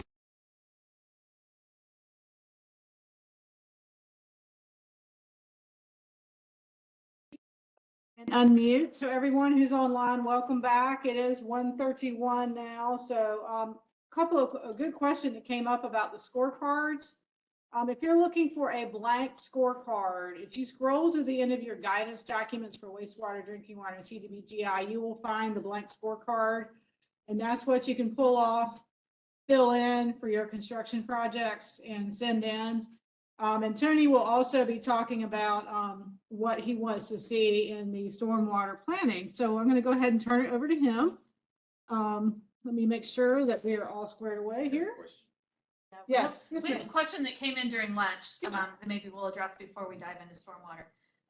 So this was follow up on a question earlier. We have 2 concrete water storage tanks that need complete interior and exterior renovation. Would that be an eligible request for funding?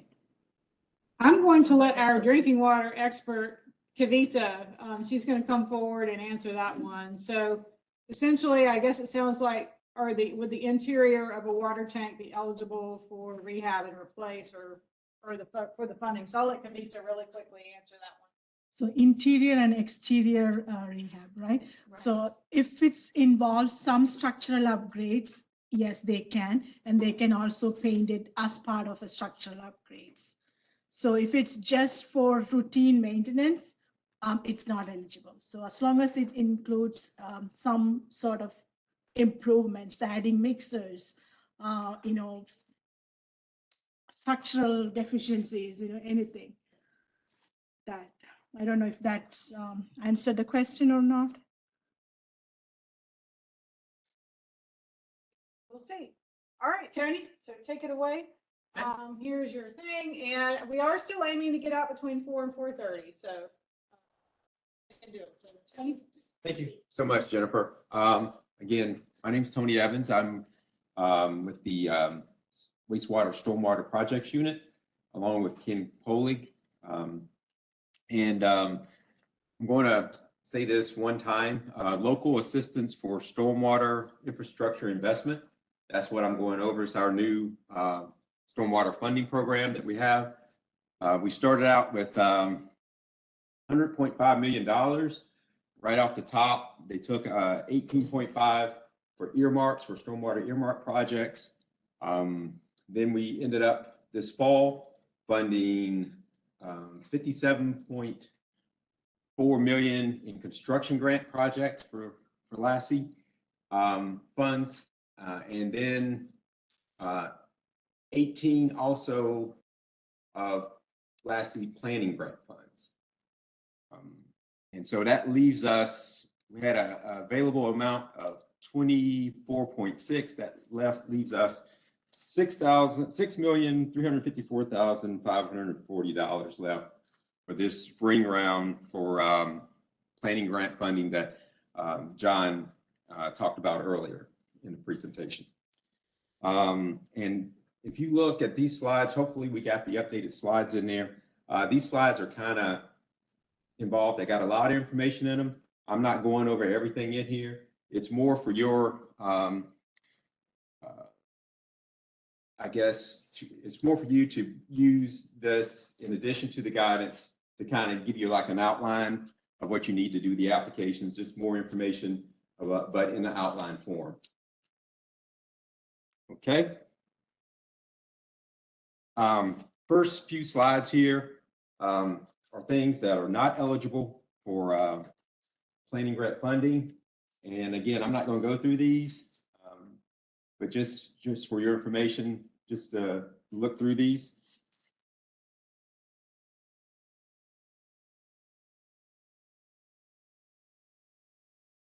And those first few slides are also in the guidance as well.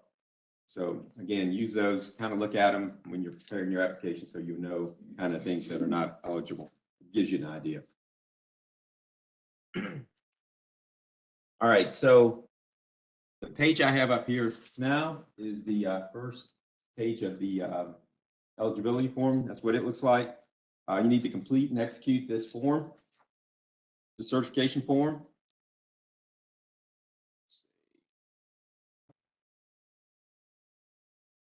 I did go back there. Then under section 1, you need to provide a description of stormwater quality and or quantity issue, and of course provide a map. Kind of helps you describe that issue.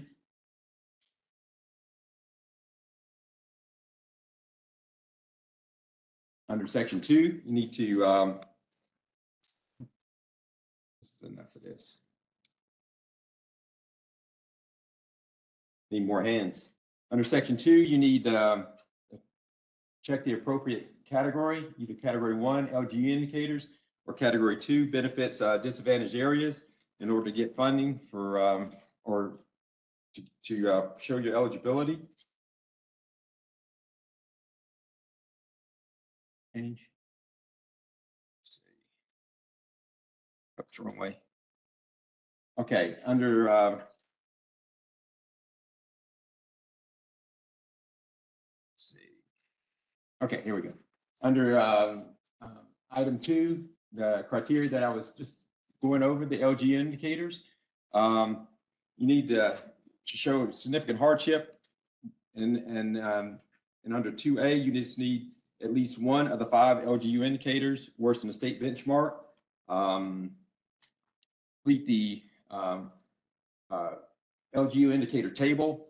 We have like a calculator that you can use to find out the number of LGUs that your city can have, so you can determine whether or not you have at least one LGU indicator. For disadvantaged areas, only those LGUs, local government units, that have a LGU of 0, worse than the state benchmark, are eligible, and at least 75% of the project study area must be disadvantaged. And I noticed that, I think it's on slide 27, where it talks about 3C and disadvantaged areas. That table for the budget, that really doesn't apply for planning. So we're not doing a project, so there's no cost that you're going to associate with it. It's study planning area.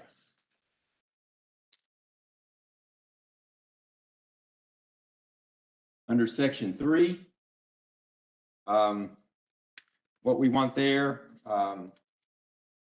this allows council governments, nonprofit groups to apply for the funding as long as they're partnering with an eligible city or county. And you can provide the information that you see in the bullets there to go along with that. And this partnering is not the same as collaboration. So, and I'll talk about collaboration a little bit later, but I just want to make that point right now.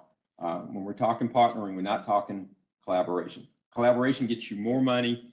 Partnering allows only nonprofits and council governments to apply with a local government unit.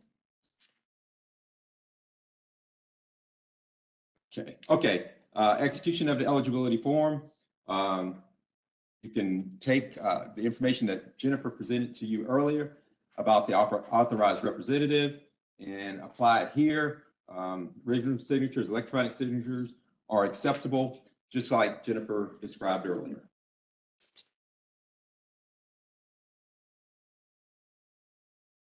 So the second thing I was going to go over today are the grant limits. The grant limits have not changed from what was in the fall. 400 per applicant per grant cycle. I think John covered this earlier as well. 500 in if you have a collaboration between 2 LGUs per grant cycle.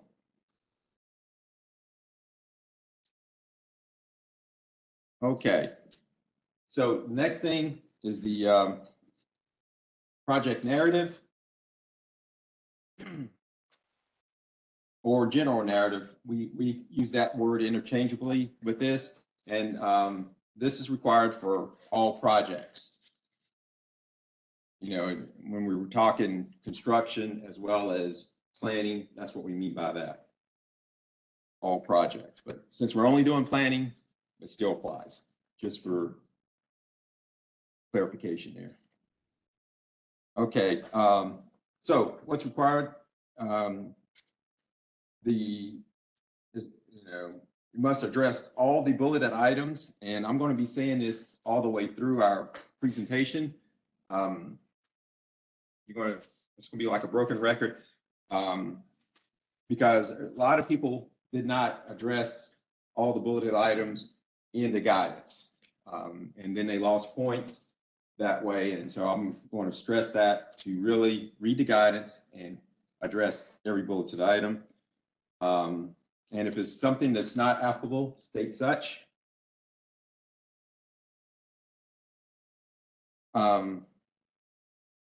In the general narrative, we want you to tell us about the source of the water causing the stormwater quality or quantity issue, provide mapping in order to support that as well.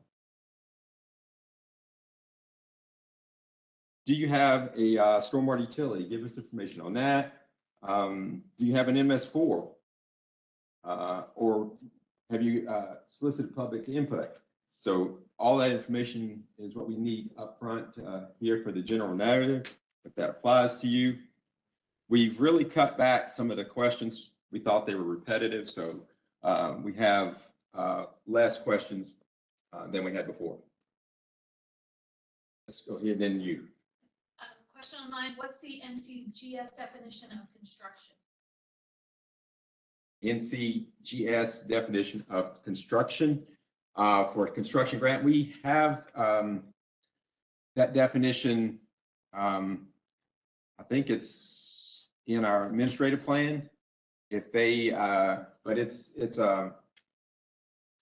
compared to a planning project, it's constructing a stormwater infrastructure project that is either quantity or quality type water infrastructure project. So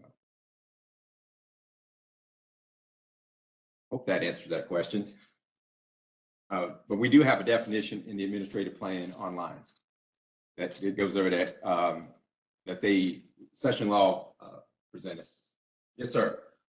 Tony, I was just wondering about on slide 102, it makes mention, just like as an example, question coming from upstream jurisdiction.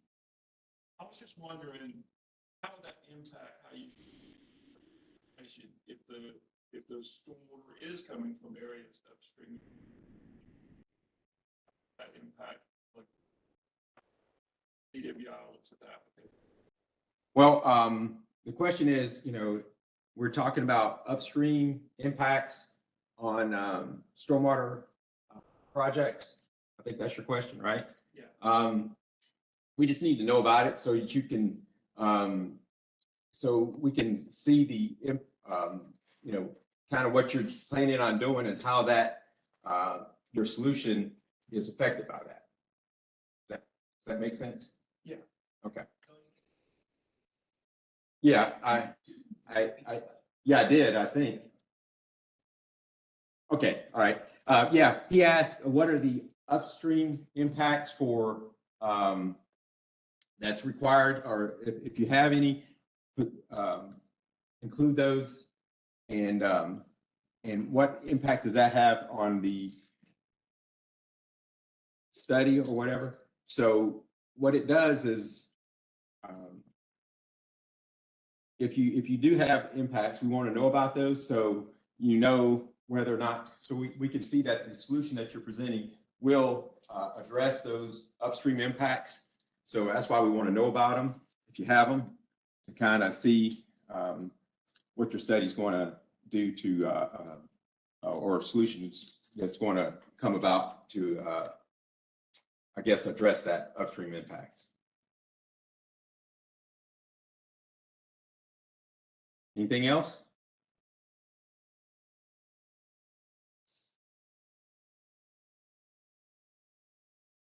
Okay, so with that, I guess we're ready to move in. Good questions. We're ready to move in the planning grant priority rating system.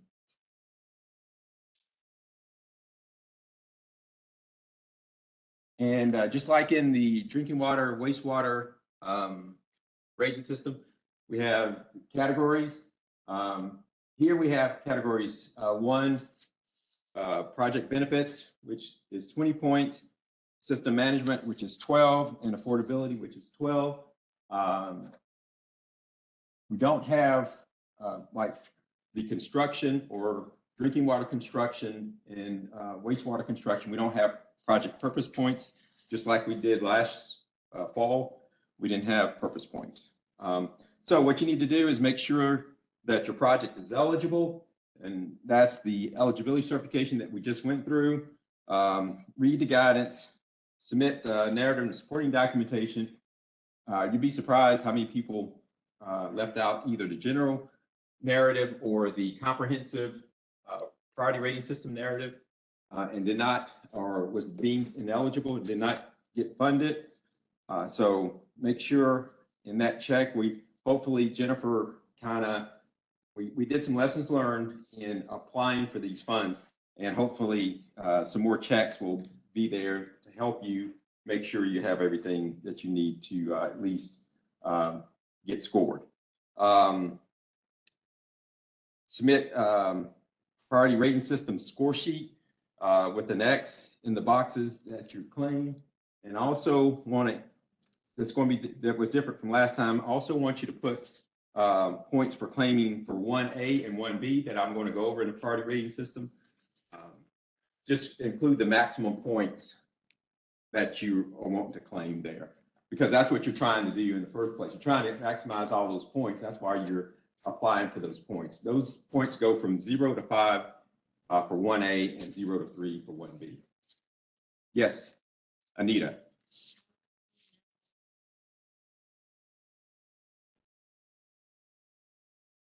Just give it the highest is all we're saying. I'm assuming you're expecting to get the highest points when you submit that, right? That's what you want to put in there. So let me just make sure everybody understood that question. How do we know what points to put in 1A, 1B?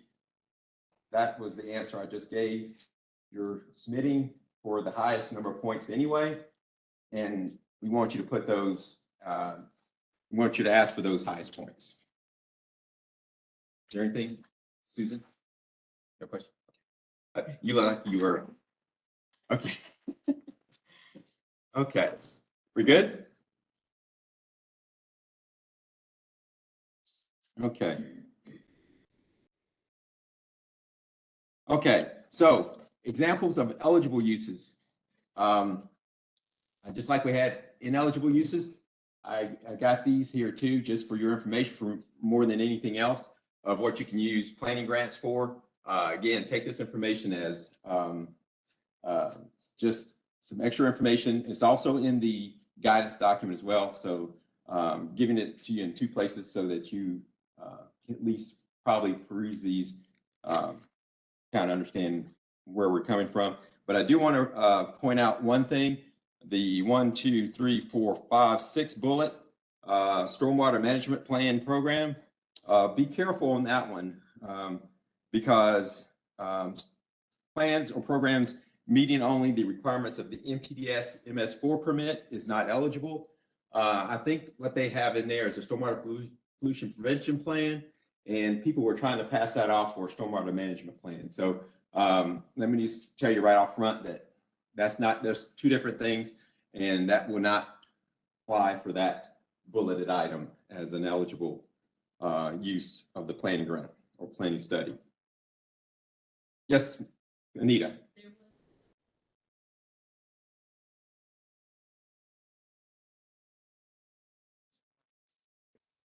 Last round, that was funded out of the construction dollars. That's right.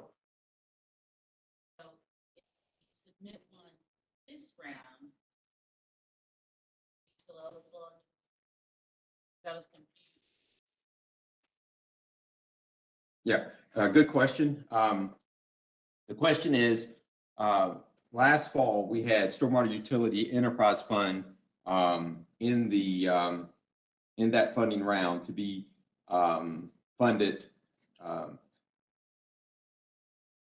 This round, the only dollars we have are planning grant dollars. And the Stormwater Utility and Enterprise Fund was funded out of the construction dollars.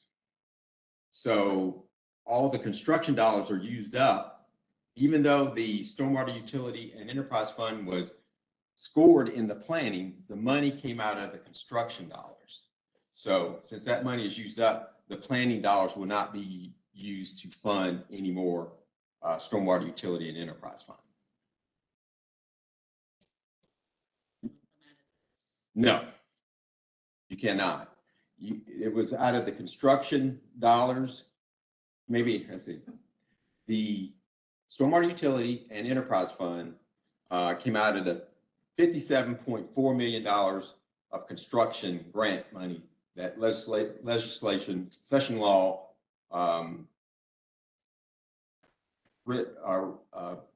gave us, right? So that left 24.6 million for planning grants. And they also stated that any stormwater utility and enterprise fund, any dollars used for that has to come out of that $57.4 million.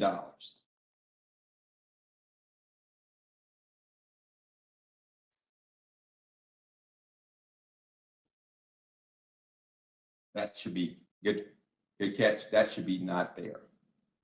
So, yes, Ben. I honestly thought you were going to explain that you just decided to make it. Oh, Really was a change. Ask the question. yeah, You're yeah. going up to yes. Yes. No. Clarify that. Okay. So, yeah. Okay. Again, the question was that we have on our slides, development and implementation of a stormwater enterprise fund. That should have not been on there. That's not an eligible expense this spring. And so we'll put a little mark through that next time. Good eye, good catch, Anita.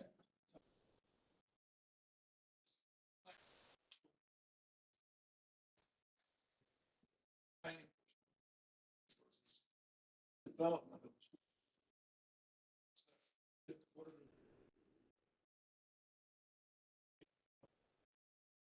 Planning for stormwater utility, is that the same thing? It's pretty similar, but you know, our legislation law, they're the ones that said where we're going to pull that stormwater enterprise money from. And that's what's limiting us this time. So the question was, you know, is stormwater management plan, or I guess program and stuff, and stormwater enterprise fund, they're kind of similar. Developing a stormwater enterprise fund, they're kind of similar. Why can't we fund something that's similar out of the planning grant? And the reason is the session law said that the stormwater utility enterprise fund is coming out of construction pot of money. Thank you. A lot of good questions. Yes, ma'am. Specifically, the stormwater perspective is planning for the stormwater utility. Yes. We just call it an enterprise. So if we wanted to apply for this, we would need to call it planning for a stormwater utility. No, I mean, usually the enterprise fund typically your stormwater utility. That's what's funding your stormwater. You know, that's what's going to fund your construction. We just call it an enterprise fund, but it is ultimately falls under the landscape, and from a utility perspective, it's a stormwater utility. So I'm confused as still I know you're saying we can't fund the development and implementation of the stormwater enterprise fund, but can you give me an example of what a planning for stormwater utility will look like? well, that's what I was saying. And so you're saying the planning for stormwater utility eligible use. Yeah, both of those, we're not doing stormwater utility and enterprise funds. So both of those are not available for this funding. I see what you're saying. I didn't catch that before, but you were saying that planning of a stormwater utility up there, that bullet. I was just trying to get down to what's eligible, but I mean. Yeah. If I would have done my job in producing these slides a little bit better, those wouldn't have been in there. Neither one of those. Thanks for catching that, guys.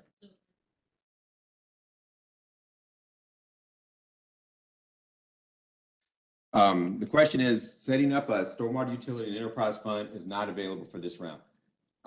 That is correct. And if we get some more money, hopefully, legislature gives us more money, we'll have a new round of funding utilities, construction, and planning grants. Lots of good questions and getting our slides straight for the next two presentations, so the training sessions. Yes, sir.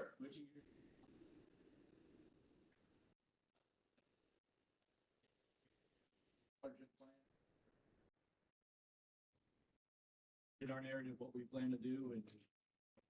Yeah. Yeah.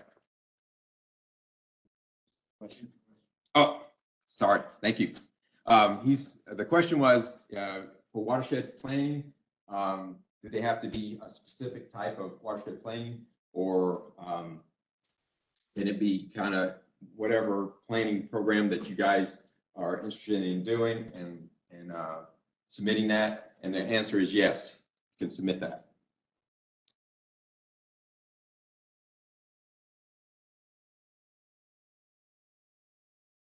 Okay. Can I move on?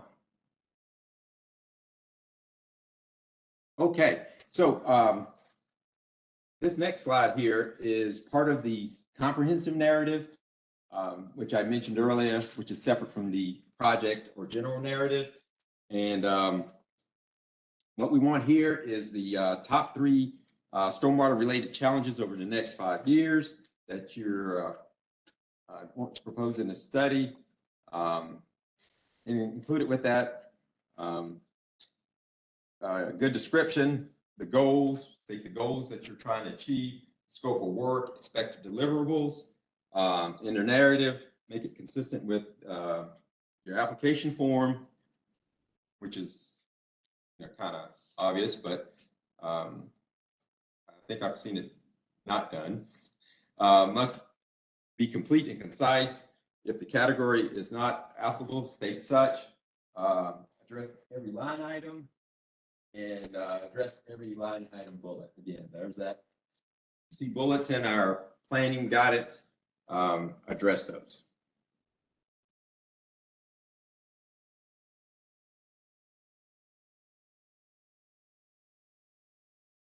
Okay, moving on to our categories. Again, category 1 is project benefits, 20 points maximum. Under 1A, link between the challenges and the study, 0 to 5 points. I want you to describe how the study will address one of the top 3 challenges. For previous studies, list how the study will differ from past studies. List the previous study's goals, recommendations, provide a map to kind of help describe the challenges. And I want to note that the previous studies that are mentioned here are stormwater related studies, which is different from the studies mentioned in line item 2B. And I'll go over line item 2B in a little bit. So that was 0 to 5 points. 1B is develop and prioritize future projects, 0 to 3 points.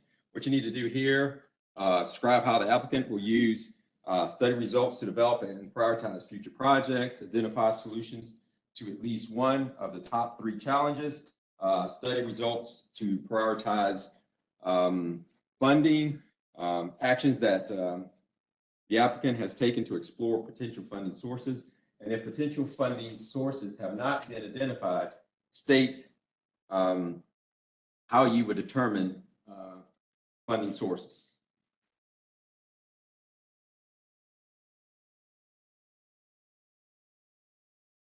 Under 1C, stormwater minimum control measures, you can get 2 points. Must address at least one of the following minimum control measures. These are out of the MS4 permit. And you see them listed there, and in their narrative, address these bullets in order to get those points. And just want to emphasize too here that you don't have to have an MS4 permit in order to apply for these points. You implement one of the minimum control measures and complete the narrative, you can qualify for those points.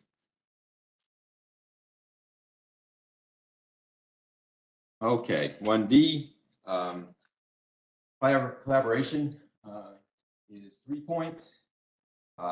This is where studies with two or more local governments agree to collaborate in order to accomplish study goals. What you need here for supporting documentation, a resolution, board meeting minutes, and a map showing the jurisdictional boundaries of each local government, including a narrative, items that I've listed here, the bullets that I'm talking about that I have listed here. And I want to emphasize that, again, this is different from the eligibility certification where we're talking about partnering. Don't think of this as the same. This is collaboration, and this is where you get 3 points if you have a collaboration, and you also get an expansion of your cap from 400,000 to 500,000 for 2 municipalities that are working together in collaboration, and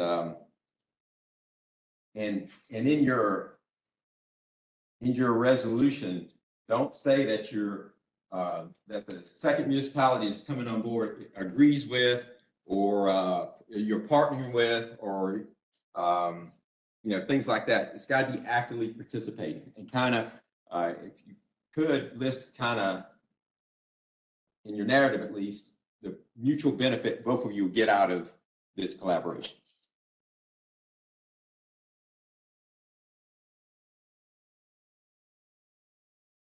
Yes, sir.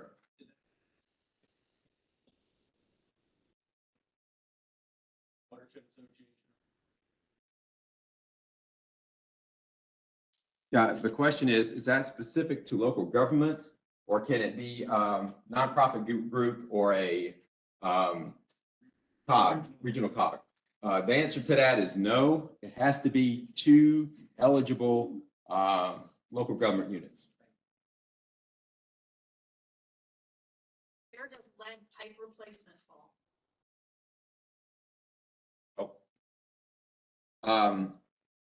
Now this is, well, lead pipe replacement is in the drinking water, I think. Yeah, the drinking water priority rating system, I guess, and it's not part of the stormwater.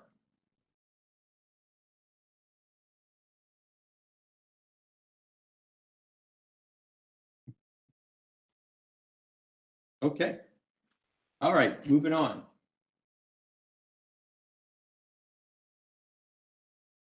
All right, benefits.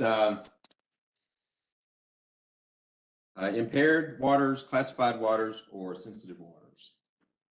2 points. What we did here, we separated this out into the different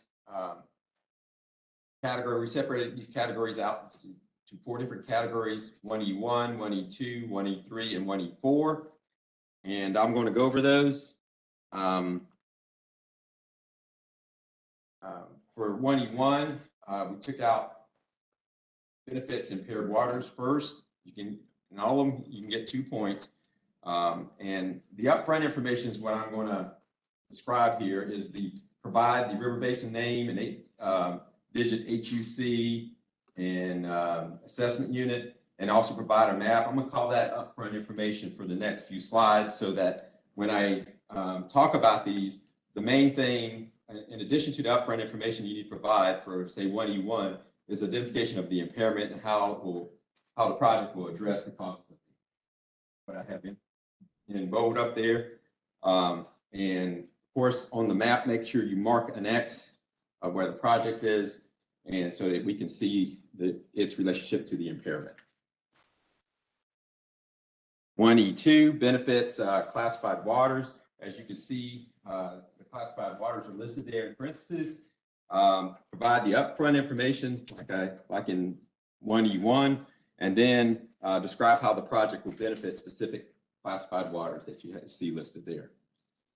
Under 1E3, and the same process, study will evaluate projects benefiting sensitive waters like nutrient-sensitive waters, provide the upfront information, describe how the project will achieve 35% reduction of total nitrogen and total phosphorus. You also need to include a statement that you're going to adhere to the stormwater control measures credit document and a statement of the percentage total nitrogen and total phosphorus reduction that will be achieved.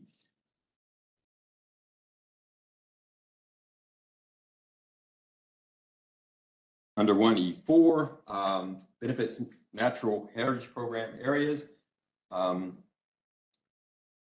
What we want here is for natural areas in the natural heritage program that are rated general or above.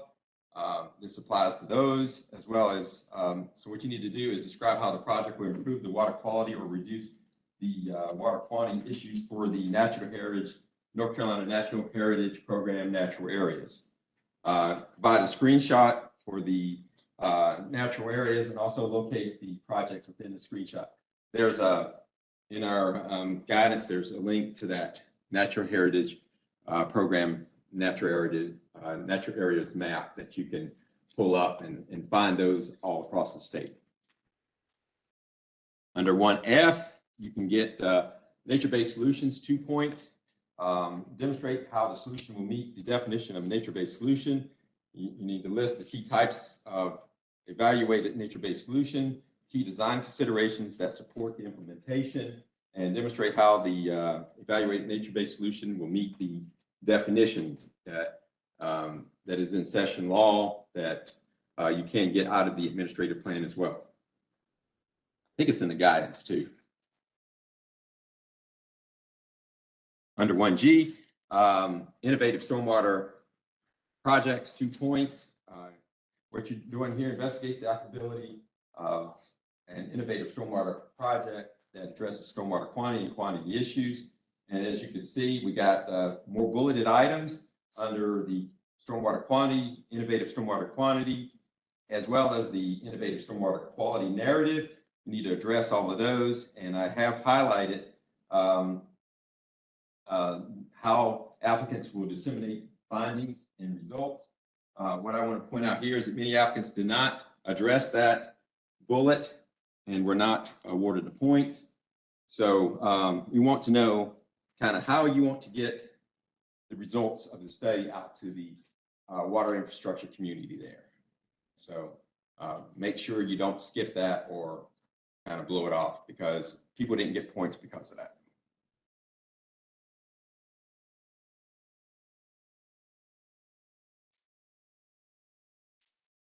Okay, decrease in vulnerability, 1 point, addresses vulnerability related to future conditions such as flooding, sea level rise, and other environmental changes. In a narrative, address these bullets that I have listed here. Again, these things are same bullets and stuff that are in the guidance, but I want to mention the last 2 bullets. Again, many of the applicants did not address those 2 bullets. Time frame that the study will address and concise statement of future conditions. Make sure you address all the bullets in the guidance. Okay, we're making progress. Category 2, system management, 12 points max. Under 2A, stormwater personnel. Here is at least 0.5 full-time equivalents are actively spending time on stormwater management activities. Address the narrative bullets. And I also want to emphasize that if a consultant is doing this work, a copy of the contract must be included with the application.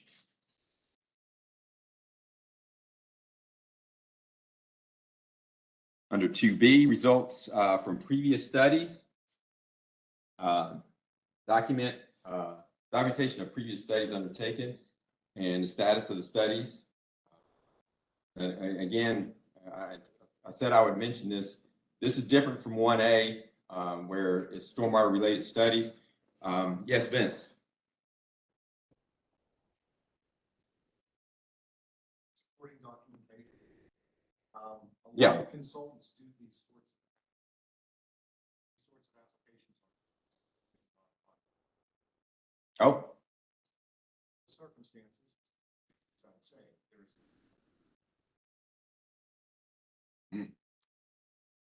I have to get back with you on that. Okay, the question is, some consultants do these do this work for our municipalities on specs, and they don't have a contract. So what do we do in that case as far as providing a contract? Tony, this is actively spending their time on these things.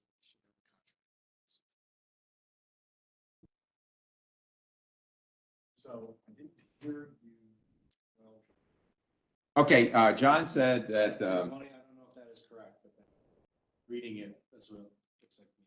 well, and I don't know how these contracts work. So, so John had mentioned that these are active contracts so that they more than likely consultant should have a contract in place. Maybe I misunderstood my own. So let me ask. Here it says supporting documentation. Is this work that the consultant is doing for the application, or is this work that you're doing on the stormwater system? This, The point that I made. okay, the question that Vince asked, is this work that you're doing to prepare the application for this contract work? Or is it work that's done for the LGU in order to do stormwater management that we're talking about here? It's to do the latter, Vince, is to do the stormwater management. So if you have a contract with them to do that, that needs to be provided with the application. Thank you very much. Okay.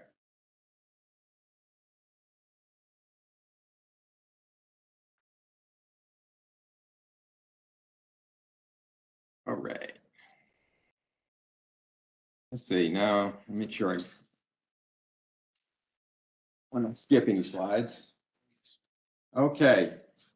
Okay, I was talking about previous studies. So I think I'm set. 2B, 1 point. So this is different from the previous studies listed in 1A. These studies don't have to be stormwater related. Of course, address the narratives that are listed in the bulleted items that you see here. Get this.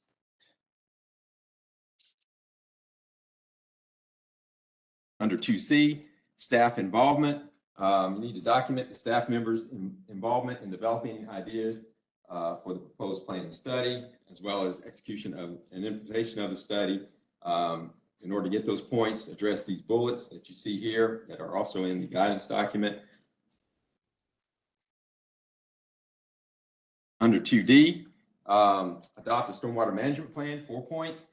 Have already adopted a stormwater management plan. You need to provide a resolution, describe the issues identified in the study area, link the adopted stormwater management plan or supporting documentation. And if you're adopting, if you will adopt a stormwater management plan, I have in bold here, provide resolutions and board meeting minutes. That's new from this past fall. We didn't have that stipulation of a resolution, so make note of that.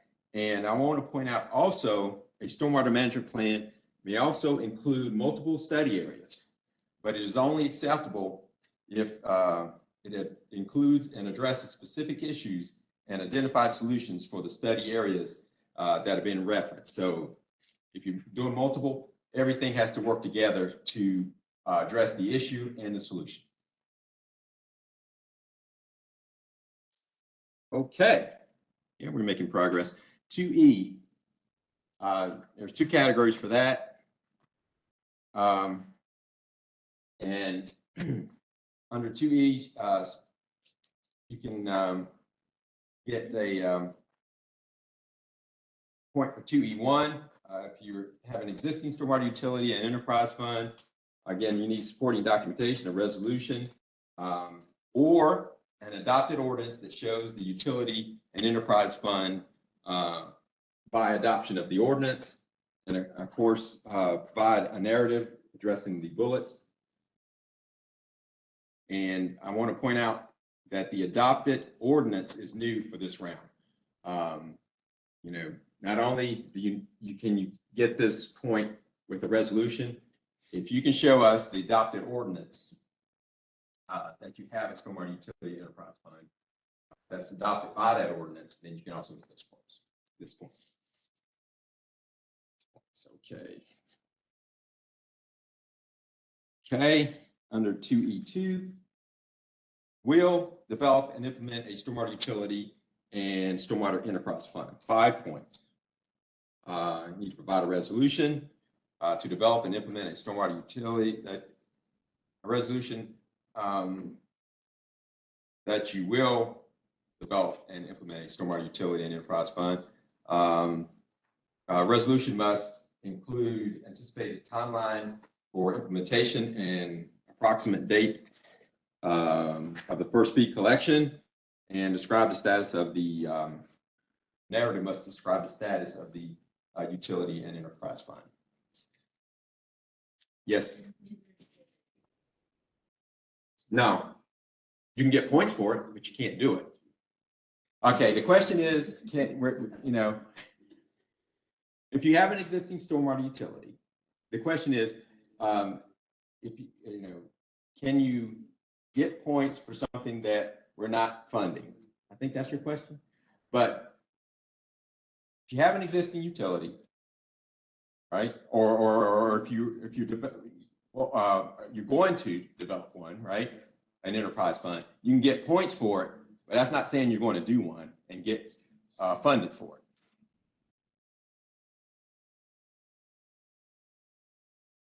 Anita, I can't see your expression. Does that make sense? Okay.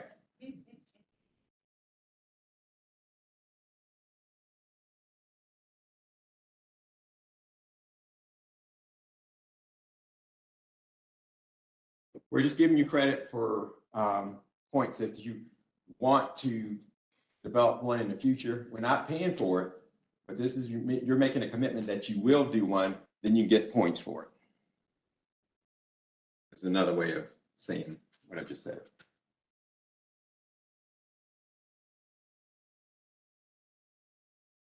Lots of good questions, guys. You're going to have all of this stuff paired out before we get to Pembroke, that's for sure. That's a good thing. Thank you for all your questions. All right. Did I finish that? Yeah. I think I finished that. All right. Category 3, affordability. Maximum 12 points. I'm going to mention here kind of last fall, this category was 20 points. Now it's 12. I'm going to mention why in a minute. But under population 3A, you can get points for less than 10,000 people for 3A1, 2 points. Now for 3A2, population greater than 10,000, there's something missing there. It should be greater than 10,000 and less than 20,000. That's when you can get your 1 point. So Raleigh can't come in and get that 1 point, okay?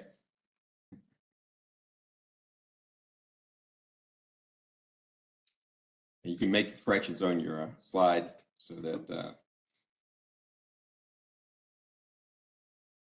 so you can represent later. Under 3B, local government unit indicators, as we kind of mentioned or hinted at, there's a local government unit indicator calculator. A little bit different from the affordability because it's stripped down. It's just to calculate LGUs. And for the stormwater, you can use that to determine your LGUs, or you can pull it off the scorecard. It calculates it for you, and it's not on our scorecard, I'm sorry. But use the calculator to get that LGU indicator. The LGU indicators that are listed here are the same as for what was listed in the fall, and they have not changed. So you have them listed here and what they are, and they have not changed. Okay, under 3C, disadvantaged areas. So this is where category 3 points change from 20 to 12. We had some changes here, study benefits disadvantaged areas, and one of the changes is it's only available to applicants with 3 or less LGU indicators, and also will not be awarded points for both line items 3B and 3C. So last round, you could get the indicator points as well as disadvantage points. It's not going to be so this round. And so that's why the 8 points is not additive. It's only, you either get LGU indicators or disadvantage points, 3B or 3C. You must describe the stormwater quantity and quality issue. Sometimes that was not done. They concentrated so much on trying to show that it's disadvantaged, they forgot to describe kind of what the benefit was. And as you can see, the disadvantaged areas were based on these items listed in the bullets there at the bottom. Okay, so the last thing you have to do is provide a narrative.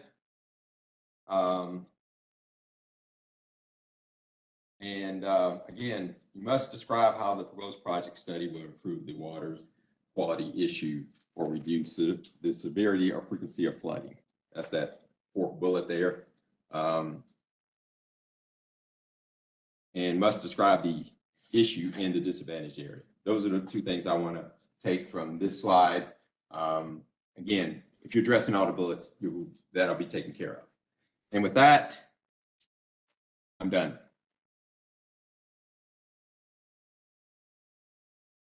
Thank you so much. Oh, 2. Yes, sir.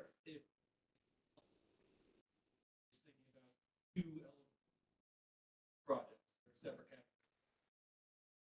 Say they're doing a hydraulic modeling and a the total pop for the community is 400,000. Per. But because of the classification of that,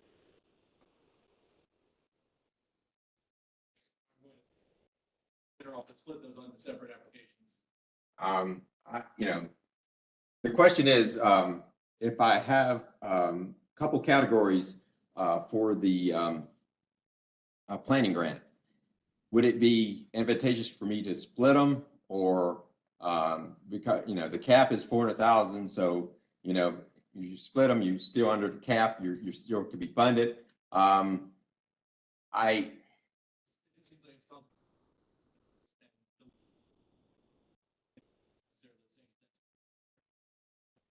Yeah. I mean, if you can separate the narrative and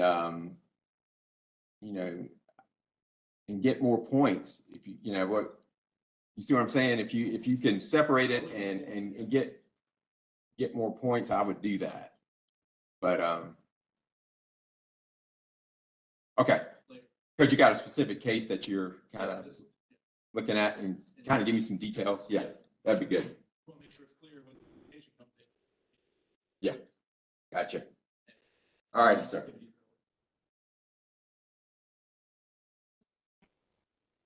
We're going to plow through. There's no break, so if you do need to get up and leave and take a break, please go and do so.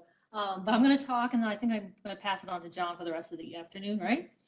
Someone else. Oh, somebody else? Okay. All right, CDBG, we have a standalone program within our division that has unique components to it. But just restate what John said earlier, we have approximately 19 million to give out. That's why we're doing the spring round. We didn't have enough intake in the fall. So if you know of communities or you work with communities, please consider us this spring for your applications. The authority increased our annual grant from 2 million to 3 million in December. So that's new. We haven't had $3 million per applicant since 2014, I think it was. But that's 3 years. So if you work with a community that's had one of our grants before and they're still open, please look on your front page of your grant agreement. It talks about the authority award date. It's 3 years after that date is when you can come back in and get funded through us. All right, so who is eligible for CDBG? We only provide funding to non-entitlement communities, and what I mean by that is Non-entitlements are communities that have to come to the state to get CDBG funds, whether it's DEQ or Department of Commerce. Entitlement communities get their funds directly from HUD. So that's a difference with our program. The size of the municipalities and counties are on your slide, but we also can fund, if your community is served by a drinking water or wastewater authority, a district, they have to work with the town or the county that they serve, and they would be a subrecipient of that award. But it can be done. We've had one in the past that came in that way. The big caveat is that our projects must benefit at least 51% low to moderate income persons or households. Persons, their indirect benefits. Households, they have a direct benefit, and I can go into a little bit more detail in a couple slides about that. Project area is very critical to our program. We need to know, after we know your project type, and you know your project purpose and type, where is that work going to go? Our guidance is 66 pages. Please read it, especially category 1. Every purpose talks about how you determine your LMI benefit or eligibility for that purpose. So your project must be within a project area, and within that project area, you must have at least 51% LMI or higher. So we need maps, we need narratives to explain what you're going to do, where you're going to do the work. Let's see. We also have, besides our guidance on our website, we have 3 appendices, A, B, and C. So our appendix A walks you through a little bit more detail on project area and your LMI and how to figure out your LMI, the different methods. But again, I have a few slides here on LMI because it's critical. It is what makes you eligible for CDBG. It's our national objective we have to meet. So there's 2 ways to determine your LMI. One is census data, and that's area-wide. That's typically used for your wastewater treatment, your water treatment, your major outfalls, your major pump stations that are going to benefit the entire community. Then we have income surveys, and there's 4 methods listed in Appendix A in detail of what you need to do if you're going to use telephone, door-to-door, mail-in, or online. Surveys, if you're going to do income surveys, you have to do income surveys for line work, line repair, replacement. We want to know who's benefiting from that line, because that line might be just on a couple streets. So we need to know that LMI eligibility per line. Since we're doing spring round, we'll take your application, your surveys from last fall. If you want to reapply, just check your dates. They're only good for 18 months. HUD has not released new income limits that I know of yet. So they're still good. The 2021, 2022, I would stress 2022 over 2021 right now. We have templates on our website for everything, whether it's income survey, templates in English and Spanish, instructions, etc. Please note, it's underlined, don't confuse LMI, low to moderate income persons, with our disadvantage definition with the rest of our department. There was an application that did that last round. They were mixing the 2 up. They're completely separate. So we look at LMI percentage, not disadvantage. Again, look at Appendix A for more information. I have a few slides. I'm not going to spend a lot of time on it. Just to reiterate, area-wide versus income. We count people when it comes to water and sewer improvements. If you're connecting homes, that's a direct benefit to you, counting households and their demographics. Again, like Jennifer said earlier, don't round your LMI percentage. We want to see 2 decimal points.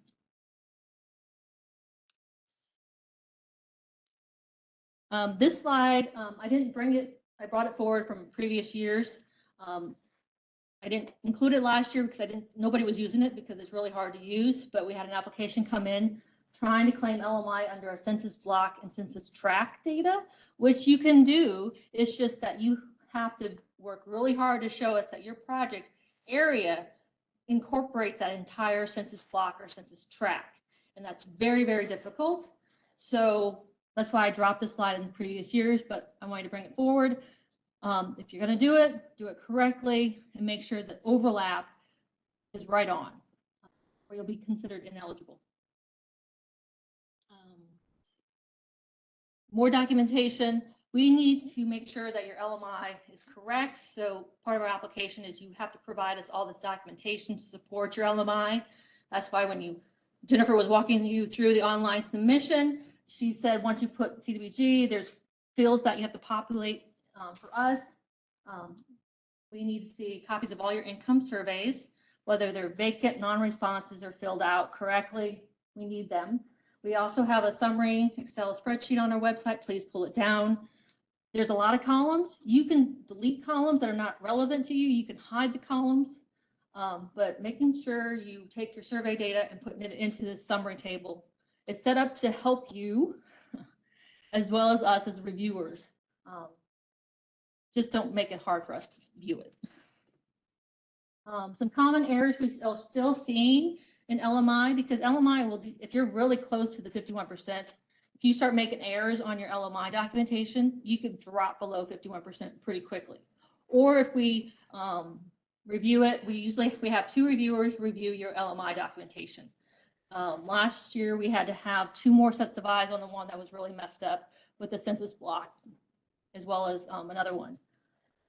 But door-to-door surveys are still coming in that are not signed by both parties, or there's errors on the survey that have been crossed out and signed, circled, but they're not initialed and dated. Please do so. The income limits and size are not matching up. The wrong average household size is calculated wrong for non-responses. Our Appendix A hopefully is very clear on how to pull that data from, but we actually, I think last round, we actually were able to give some people a little bit more points under their LMI because they used a lower average household size than what we found. So it worked in their favor, but we've seen it reverse. A map that's clear. What we want from this map is your project area. And if you did door-to-door surveys or telephone surveys, whatever, a mixture, you need to convey on the map which homes you went and surveyed.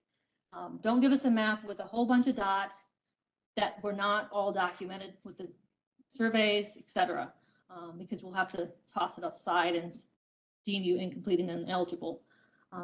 We also need your LMI methodology. That just means a couple sentences. You know, we tried going door to door. We didn't get good results. We decided to call a couple. That's the language we want, is what did you do? Some advice on surveying.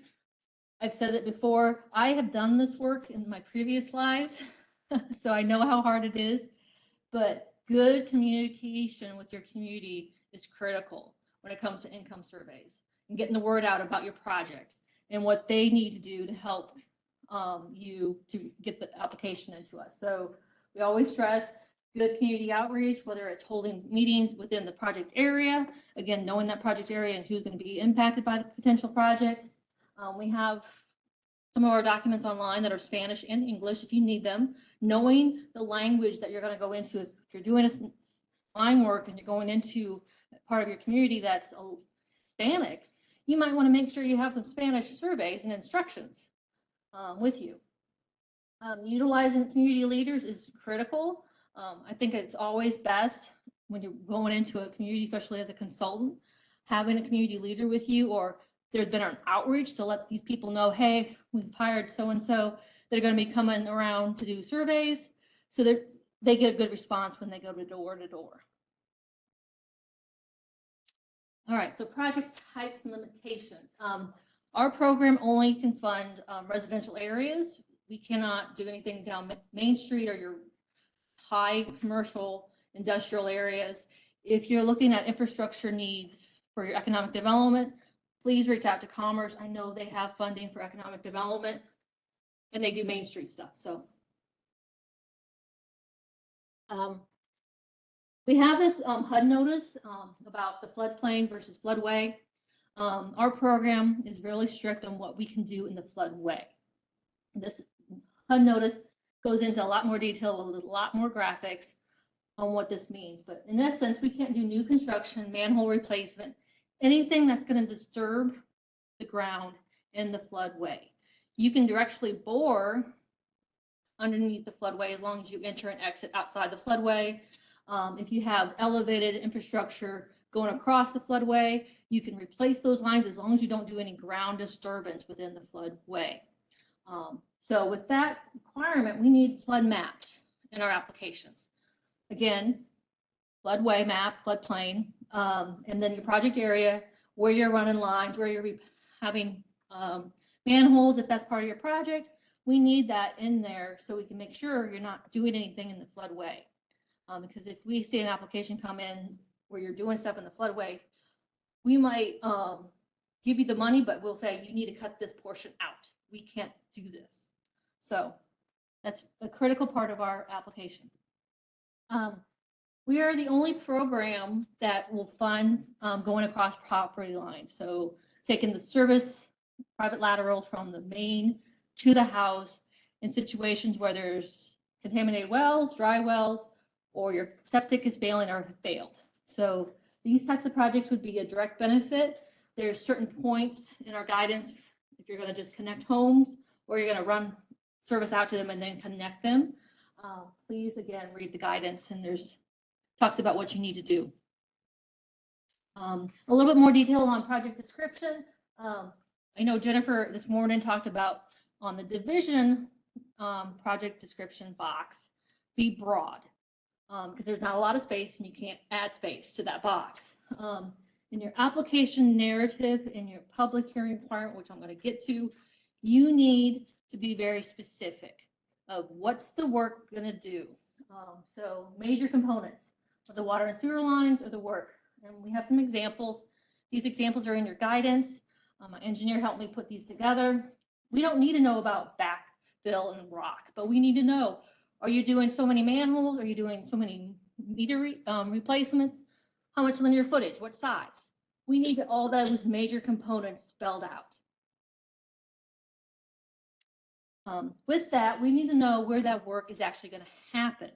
I had a conversation on Tuesday at our first site about right-of-way. Right-of-way to us is streets and roads, the public right-of-way along those entities. It's not easements. It's not going off roading, as I could like to call it. So we need to know where this work is happening, because HUD and Commerce do not get our maps. They get a narrative from us on the forms we send them. So we need to be very clear with them on where this work is happening, because this work, as you all know, unless you're putting up water tanks, you don't see it. It's underground. So we need to convey to them where it's happening. So we need in our descriptions exactly where that is happening. So again, my engineer gave me some good examples. They're in the guidance. And I wanted to note that if you are doing DOT right-of-way work, know that the costs, I'm sure some of you already know this, but the cost of doing work in the DOT right-of-way is going crazy. It's increasing every day, it seems. So, and that might make and break your project, but luckily we got 3 million. Just know that to us, paving is incidental. We don't completely repave your entire street. We just work on the trench area of where the lines are going to go. So keep that in mind. Oops. Okay. Multiple applications. So I think a couple other people have already talked about how you can, as a community, if you're representing a community, they can put in a drinking water application, a wastewater application to any of our funding groups, and that's encouraged. We like to see, you spread across all of our division programs. Just make sure if you do that, your narrative is the same. Don't put in, that's why a lot of our line items are similar, and our documentation is similar. We work together to make sure we're requesting the same thing, review it accordingly. But this one is, you can apply to our program. Let's just say the town of Smallville puts in a drinking water and a wastewater application to the CDBG program only. Just know that you're going to be competing against yourself. We will score them separately, and we will recommend the highest scoring. if it falls into the funding range. There's no switching out. So just be aware of that. Maybe do some prioritization locally before you apply to both, but that's how we handle multiple applications within our program. Our application also has a bunch of federal requirements attached to it before and after if you get funded. So these are the things, if you look at their division checklist, it's federal compliance documents, I think is the wording. This is the federal requirements for our program, is you need to hold a public hearing. And if you're interested, mark out,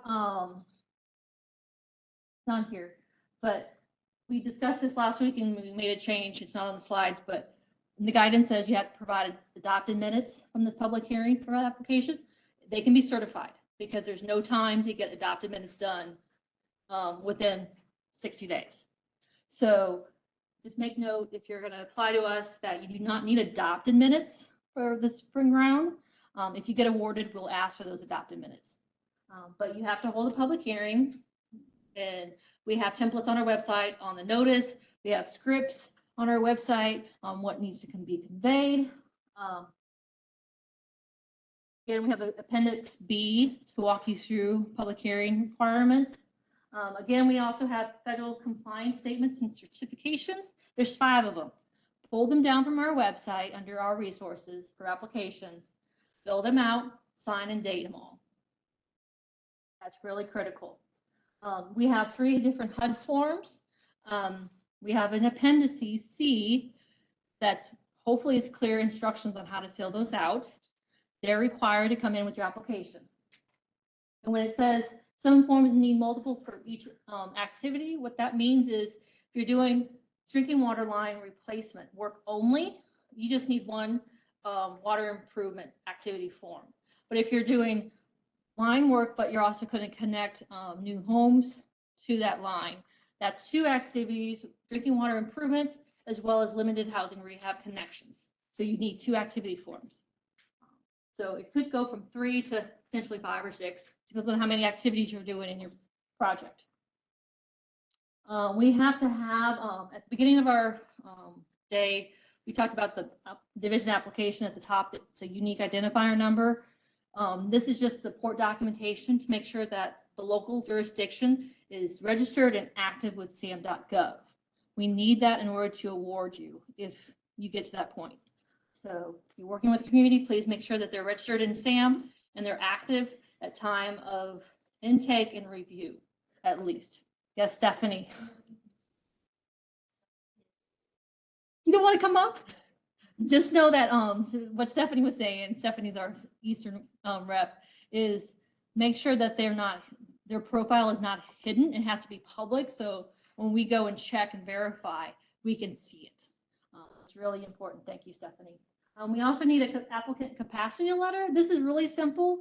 It can just be a paragraph saying, if we are awarded a CBG project, we're going to procure out for services to help us with grant administration, engineering, etc. That's all it is, but it needs to be in there.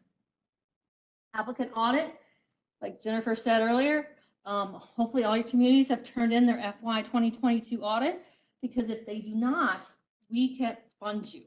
That is a critical part of financial management within our program.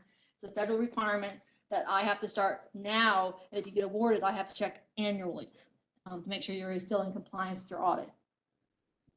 And then the floodway, I've already talked about that. Some common errors we're seeing on the federal compliance documents. They're missing completely. That's not listed, but that's happened. It's incomplete if they're missing. Or if there's a public hearing notice that wasn't published within the time frame, we check that. Minutes are not adopted. Again, I already said that for the spring round, they can be certified, not adopted. Forms are not filled out correctly. They're not signed and dated. So those 5 federal compliance statements, they have to be filled out and signed and dated. I think in the past, we've seen them signed, but not dated. Or the consultant thought they were doing a good job and put the month and the year and left the date for the person that signed it, but they didn't fill in the date. That's incomplete. The project area and project descriptions do not match. Our guidance goes into detail which one we would take.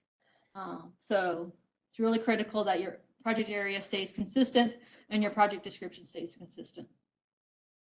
Old forms were resubmitted instead of new ones. We haven't had that one in a couple of years, but it still can happen. And again, I already talked about missing documents. Yes, Stephanie.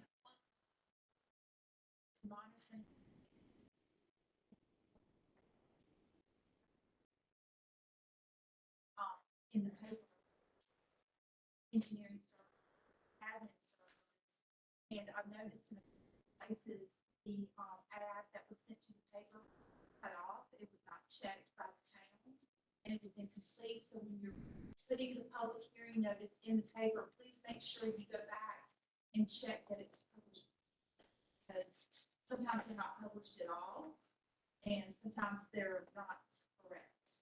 So I'll repeat what you just said in a condensed form. So when you're doing your public hearing notice to your local newspaper, it's still a federal requirement to go to your local newspaper and not in the actual paper that I'm sure nobody reads anymore, but that's a federal requirement. Make sure when that happens that it's printed and published completely, or that it didn't get misplaced and it didn't get run, because that will impact your public hearing requirement. We've seen that on procurement notices. Yes, sir.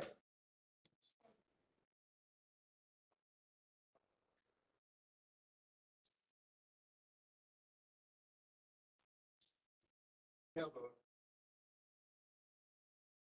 to populations. Yeah, these thresholds are what we have to go by. So, So it's not just part of the county. yes.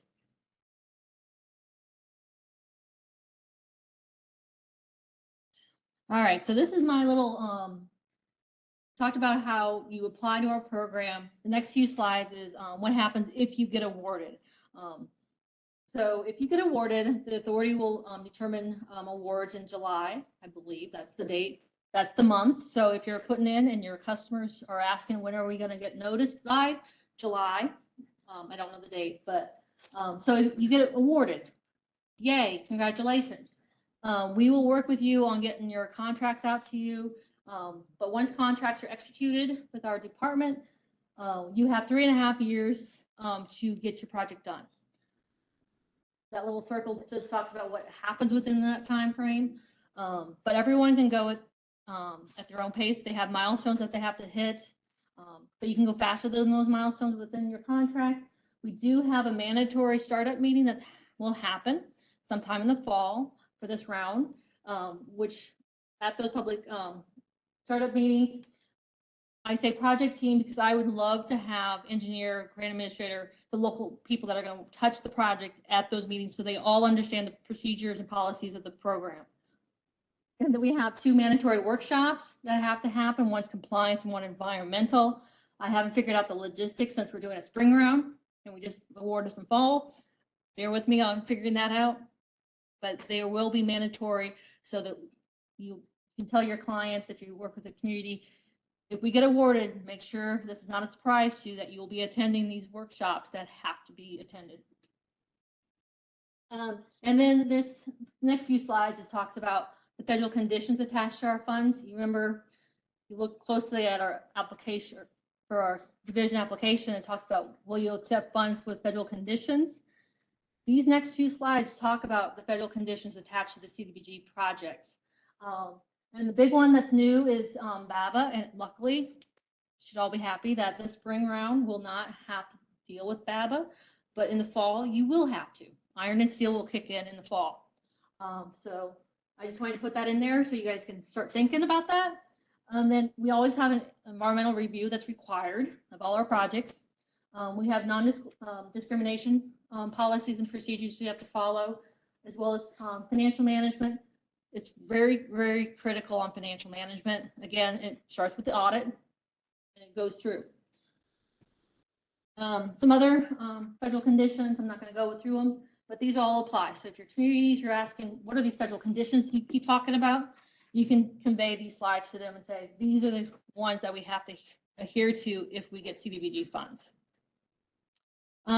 This slide is in here. We haven't had anybody that I know of take advantage of it, but if you have a community that would like to get reimbursed some expenses for putting together their application,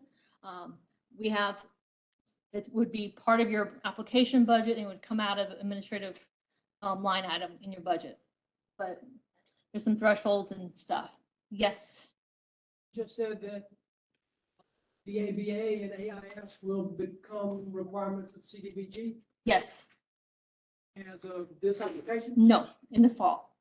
We got our contract with HUD was signed just in time for it not to apply to the 2022 funds, but it will apply to the 23 funds that will go out in the fall. So the applications that come in In the on spring. first will have They will not. all of the details of BABA are still not well defined. That's correct. So the question was, or the clarification question was, when it comes to Buy America, Build America, the spring applications that are going to be brought in on May 1st, they do not have to adhere to Buy America, Build America. That will apply in the applications we take in the fall round in September. Yes, John? For CDBGI. For CDBGI only. John will, or somebody will talk about BABA with the rest of our programs. But for CDBGI, HUD has had some waivers. They're tearing it out. So more to come in the future on CDBG and BABA. But it will apply to all our programs going forward after May. Application submission, we will be taking application submissions online like everybody else in our division. Plus, we need one hard copy. I have not been able to get HUD to say that I can go completely digital. Until I do so, I need one hard copy that needs to be in by May 1st. Last round, it came in 7 days later. There were some logistical issues with that, so I'm just making it clean and saying May 1st for both electronic and hard copy. Please see our guidance for the FedEx and UPS method. Hate to say it, but we might have staff that day, and if you call, we can meet you downstairs and pick it up, but it's Raleigh office. I know. That's it for me, if there's any questions. Okay, who am I passing it on to? All right.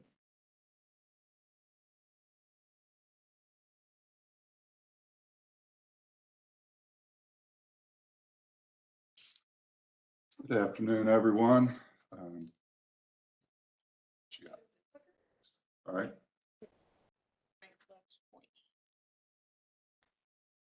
So my name is Tony Dongara. I'm relatively new to the division. I came on board in September of last year, and I'm assigned to the Viable Utilities Unit. Because study grants are not available for this round, this portion of the presentation is going to be a little bit different. We're not going to go through a line-by-line analysis of the priority rating system or the programs. Instead, we're going to take the opportunity to provide an update on the ongoing development of the Viable Utilities program and the impact of that program on how we are managing study grants. So a good place to start with this is a little bit of a history lesson. We don't have to go back to ancient history because Viable Utilities was only stood up in July of 2020. The goal of the legislation was to foster the viability of water and wastewater operations throughout the state. And North Carolina General Statute 159G45 established the basic framework that this would happen. It is largely a collaborative effort between the State Water Infrastructure Authority, Local Government Commission, and the division. And we have a couple strategies that were identified for us to move forward and meet this goal. The first of these is to identify and designate distressed systems or local government units. The second is to provide a process, and this is what we're going to talk about a little bit, process for developing these distressed units into viable utilities. And the third was to create and manage a viable utility reserve, which is going to serve as the funding mechanism for distressed units to do some construction projects as well as study grants. So before you can do any of that, you have to define what a distressed unit is. And what we have up here now is the statutory definition of distressed unit. But basically, a distressed unit is one that is not generating or collecting sufficient revenues to fund management, operation, O&M, and reinvestment into their facilities such that they can provide reliable utility services. So this is the slide that I kind of dread. What we have here is once a utility is designated as distressed, they take on certain statutory requirements. We have those listed on the left, and on the right, the potential funding mechanisms for those statutory requirements. These requirements are somewhat listed sequentially, and they kind of outline the viable utility process. I like to refer to the first two as somewhat phase one, and everything following on is phase three or phase two. But I'd like to jump into the second item first, which is training and education programs.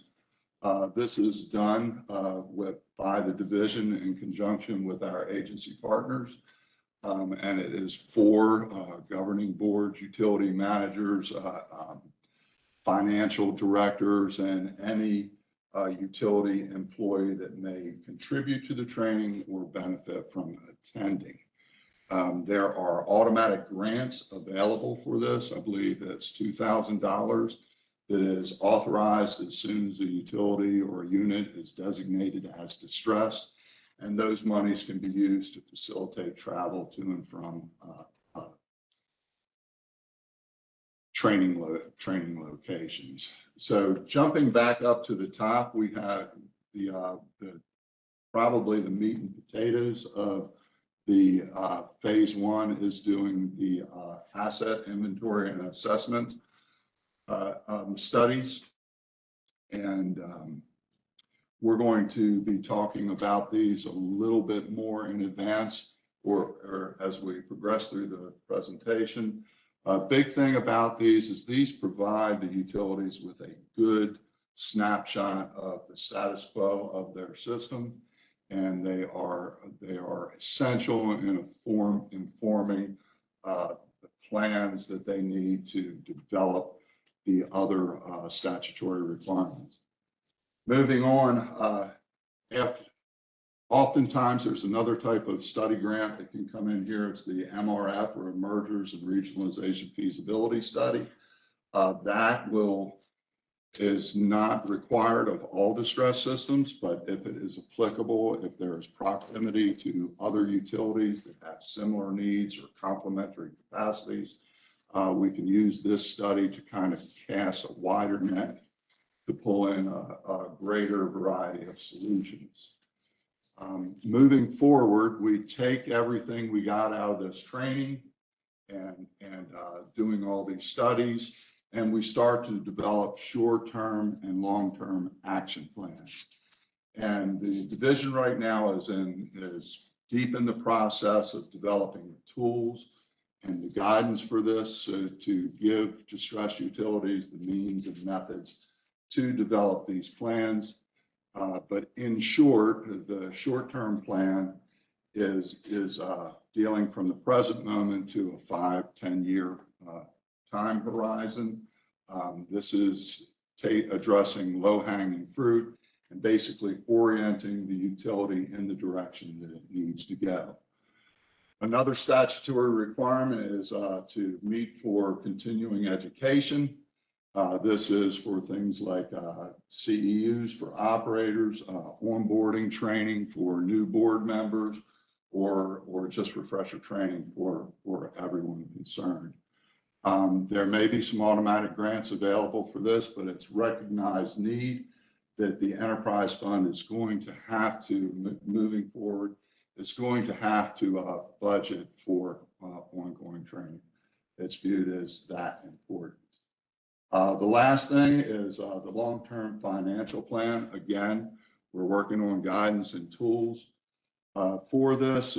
Most recently, I attended a conference up at UNC at the School of Government's Environmental Finance Center. And we got a firsthand look at some of the tools that they are developing. Really good dashboard studies that you can take your audit data and plug it into this thing, into this tool, and it will project the health of your system forward as many years as you want. And then you can go in there and you can modify some of the variables to see what the long-term impact of those decisions might be on the utility.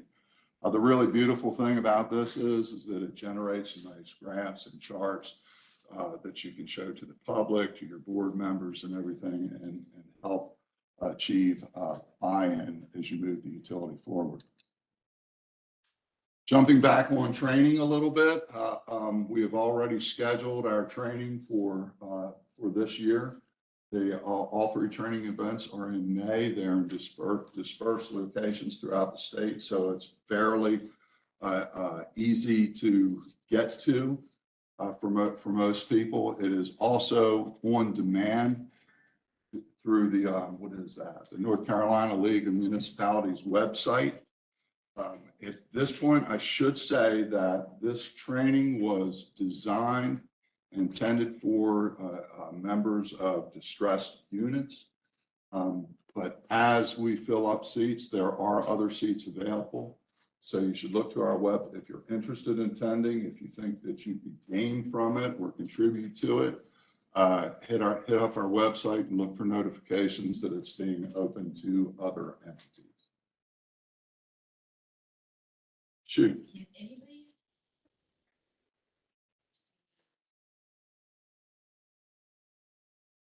I'll let you know.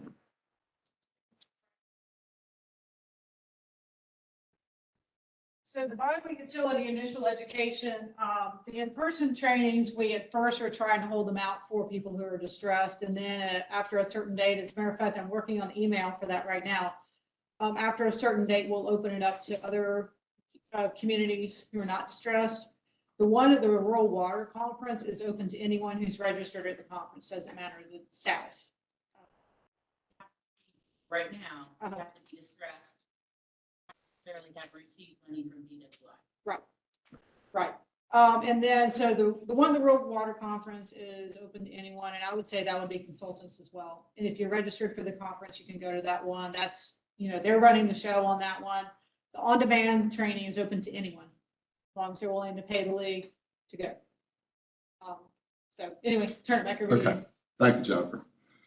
Okay, so we're going to start hitting a little bit heavier on these study grants. The unit manages or awards and recommends for award and manages two different types. There's the asset inventory and assessment study grant and the MRF study grant. Again, the AIAs are required for distressed utilities. And the MRFs are available to them, but they are not always appropriate. So it's on a LGU specific considerations, if you will. So now we're going to kind of narrow down to discussions of just the AIAs. There's the web link up at the top of this slide has everything AIA. What we're going to discuss here, but we're going to just hit the high points as we go through. There have been some programmatic impacts on how we are managing these things, and we're just going to go over those real quick. So the first thing that we want to bring out is that the scope document must be consistent with the project description that was in the application. And the primary reason for this is that the award was made based on projected project benefits that were described in the application. And if the scope document is significantly different, it kind of erodes the justification for making that award. So for example, let's say that the application document said that we are going to clean and CCTV 6,000 linear feet of gravity sewer line, but the scope says, we're just going to smoke test it. That's not going to fly. Similarly, if we had an instance where the scope said we have a major purchase of equipment that is within the 10% threshold, but the application was silent on that purchase, then that purchase may not be eligible pursuant to a review of the scope. So now and that has pretty much always applied, but we're taking a little bit closer look at that these days. What's really changed that is new is now we're requiring that these scope documents have a narrative associated with them. And the narrative is basically a reiteration of the project description, its purpose, and its benefits. But it's also required to include a description of any prior asset management work the utility has done and explain how this AIA is different and how it is going to build on that prior work.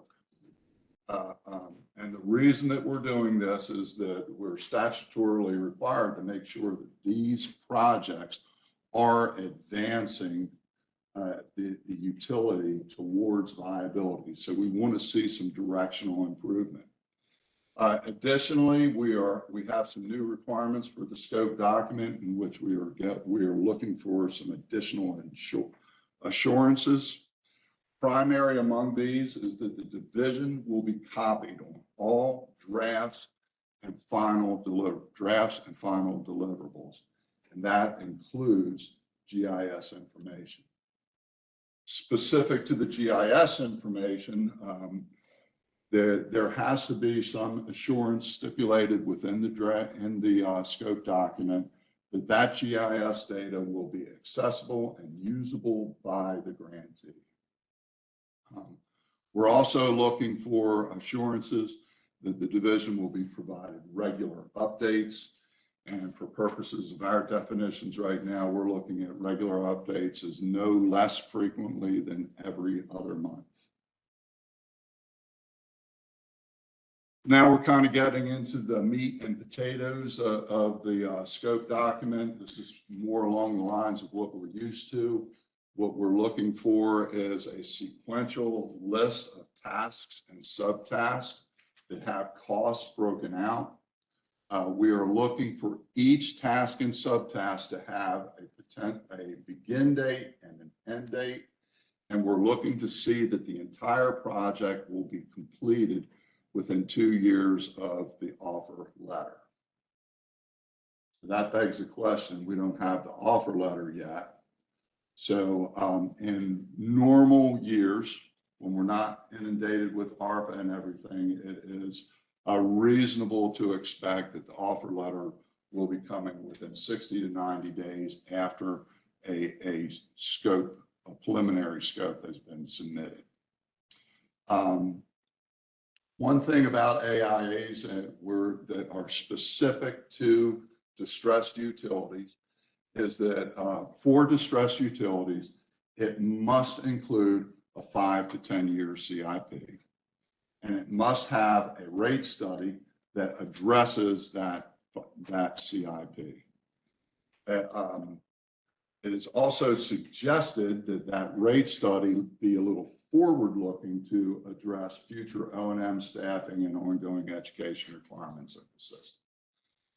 The reason that we are looking at this is despite the fact that we are not intending the AIA study grant to fund all statutory requirements for distressed units, these studies do deeply inform all other statutory requirements. So that 5-year CIP and the rate study greatly inform the short-term, long-term action plans and the long-term financial plan.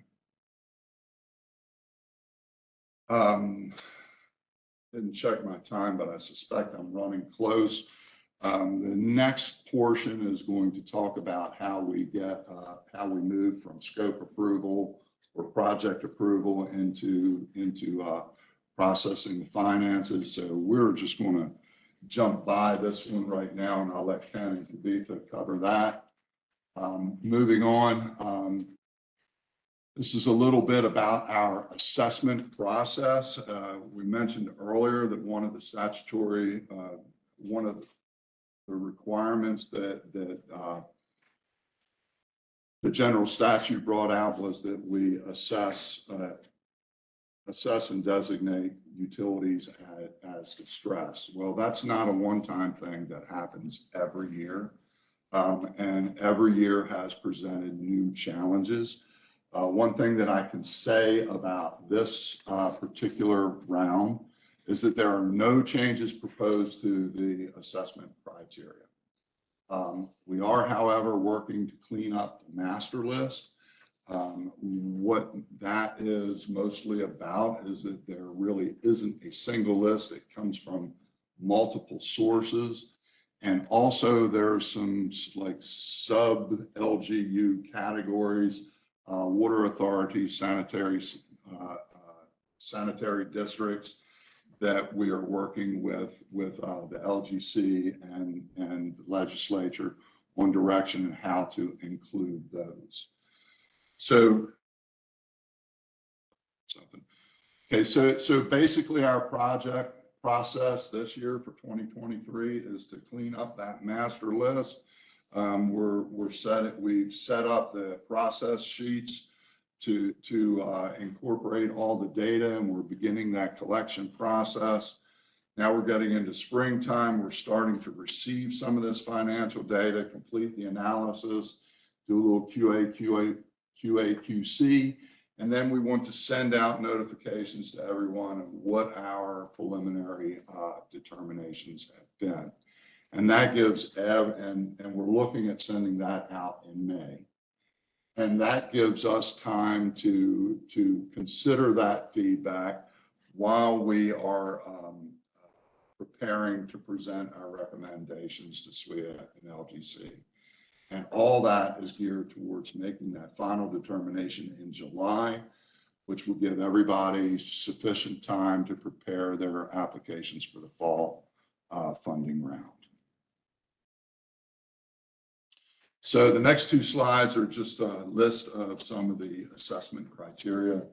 I'm not really going to go through each and every one of them, but we can say that criterion 1 through 4 are statutory requirements. Criterion 5 through 13 are basically consider unique managerial and technical aspects of the system that may lead them to be distressed. And then criterion 14 through 20 are the deeper financial considerations. And this is the purview of the LGC, who does this portion of the assessment. So based on these criteria and last year's assessment, we have 131 distressed units throughout the state out of almost 500 LGC or units that were evaluated. And whoops, what did I do? If you look at them across the state, this is where where you can see them, the little red dots. You can see that they're mostly occurring in rural areas and a little bit more dense towards the coast where we have a higher population. We also have on this several areas, clusters of distressed units that are circled, and these represent areas where MRFs are either underway or in anticipated to be undertaken. I just really am prepared to talk about the Wayne County regional effort. This is one that was due to their proximity. It was apparent that some type of regionalization effort should be considered. Wayne County has 5 distressed units within the county. 2 of them are actually under direct LGC control. And they have an informal partnership, if you will, agreement to do their initial phase 1 process where they've individually gone through their training. They're doing their individual MRFs. And as they complete that process, the SWIA will probably invite one of these utilities to be the recipient, the primary recipient of the MRF study. And everybody will bring what they learn from their individual AIAs. And that will be in the interest of transparency and full disclosure of options and obstacles to forming some type of regional agreement. So this final slide, is this the final slide? I got one more. Okay, so this next to the final slide is just a little highlight of some of the program developments. We've discussed all of these already. One thing that I want to hit on is the Viable Utilities Project Unit. This is a new unit that we are standing up within the unit, and its purpose is to satisfy that statutory requirement that our construction projects that are funded out of the UR are also advancing these utilities towards viability. And if I could steal a little bit of the language from our master plan, it's to make sure that we are making the right investments in the right projects at the right time.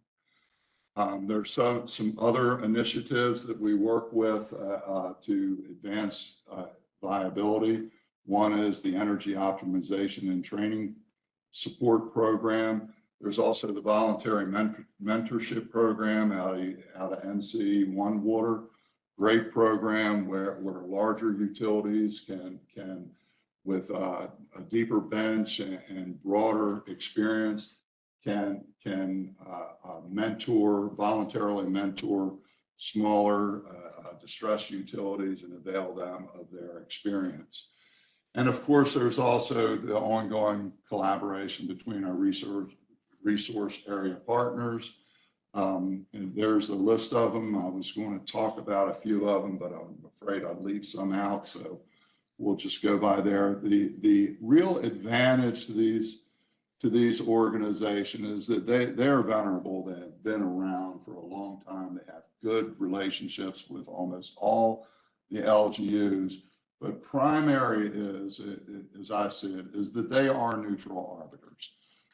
These folks don't have any particular skin in the game. They don't have, that might be the wrong analogy, but they aren't invested in any one approach. They're there to help the LGUs find a unique path to viability. So that's the end of my presentation. If there's any questions. Yes, sir. One of the requirements you talk about is GIS data in owner accessible format Yes, sir. submitted to the division. Yes, sir.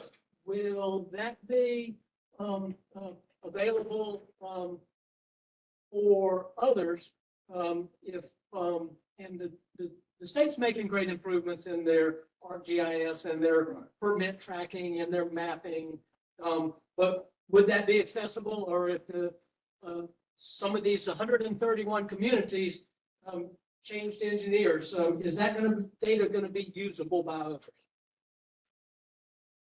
That's a big question. Okay. So the question here is if the data, the GIS data is turned into the division, how are we going to use that? And will that be made more broadly available? And my answer to that is yes. But how we get there with all the varying formats and everything is not fully understood. But that is the intent, to incorporate that into something that is more broadly available. Any other questions? Okay, well, with that, I'll turn it back over to Ken, who's going to tell us how to get our money. Okay, thank you. And so when and how do I get my money?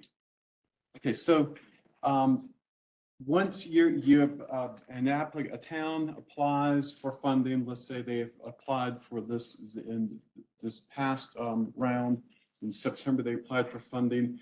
With the SWIA meeting that State Water Infrastructure that just approved these funds just a couple of weeks ago, we're right now in the process of starting to generate these letters. In the next week or two or so, maybe 2 weeks, we're going to be generating these letters of intent to fund. So the letters that our division sends out, if your project has been awarded funds, our division sends out a letter of intent to fund. In that letter, it puts the town onto a 2-year schedule, as shown right here.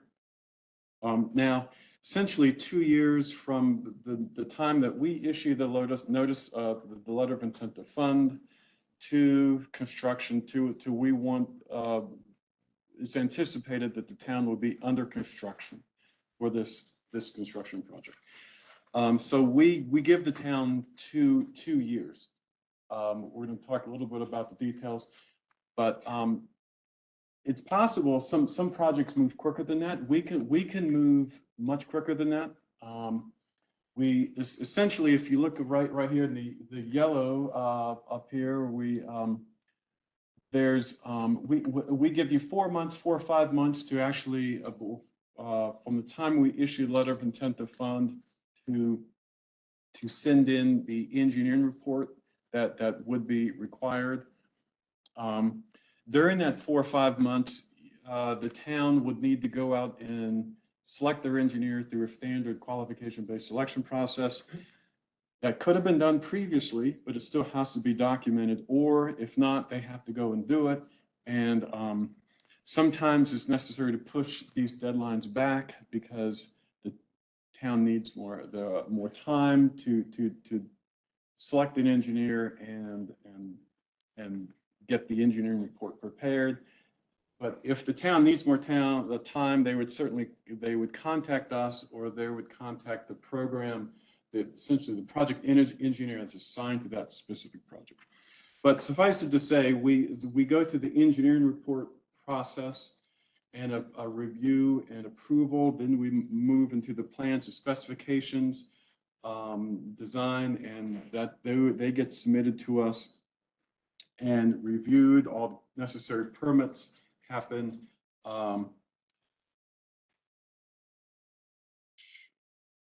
Let me also mention, it used to be, not so long ago, that once the engineering report was approved, that our division would then send to the local government commission documentation and a letter to get the loan approved. The LGC has shifted that back now.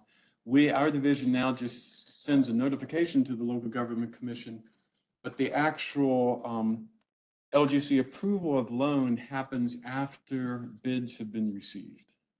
So we can talk more about that if we need to. I'm going to, yes, sir. If that is the case, when is the acceptance?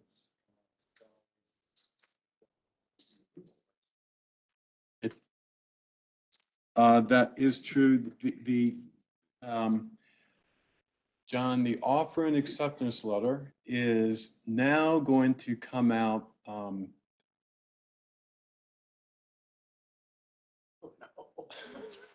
We think, because this is a relatively new process for us, Vint. This is a new process for us, and we think we're going to jam everything together, but we're not exactly sure. And so, yes. The town's gonna need to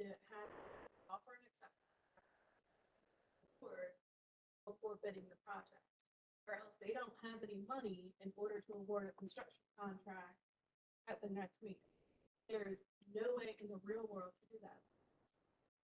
So I think what's probably going to, thank you, Monica. I think what's probably going to happen, yes. So the question was, there's a timing problem with the town getting the resolution needed, which we understand. I think what we're going to have to do, although I think we're still working on the details, is that I'm looking to other people right here. I think what's going to have to happen is we will still, I'm assuming, John, we will still issue the offer and acceptance letter after the engineering report. John's shrugging his.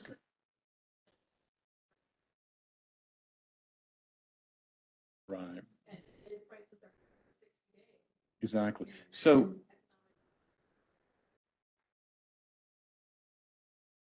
Well, and this is the issue where we are, I believe our division is, I'm sure totally talking off the cuff here.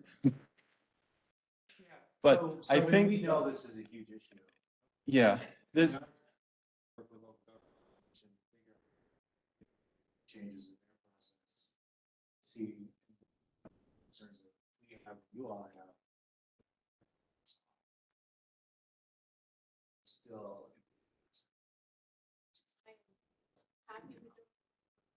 Others have made it similar. Yes.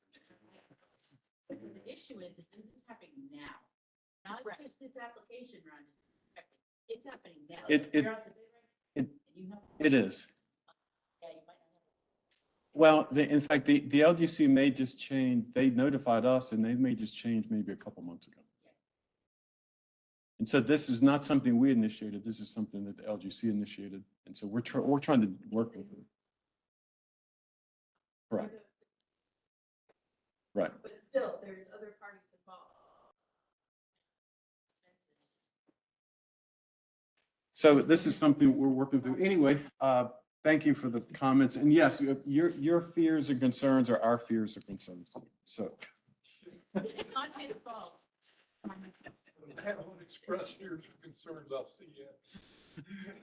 I'm just a messenger.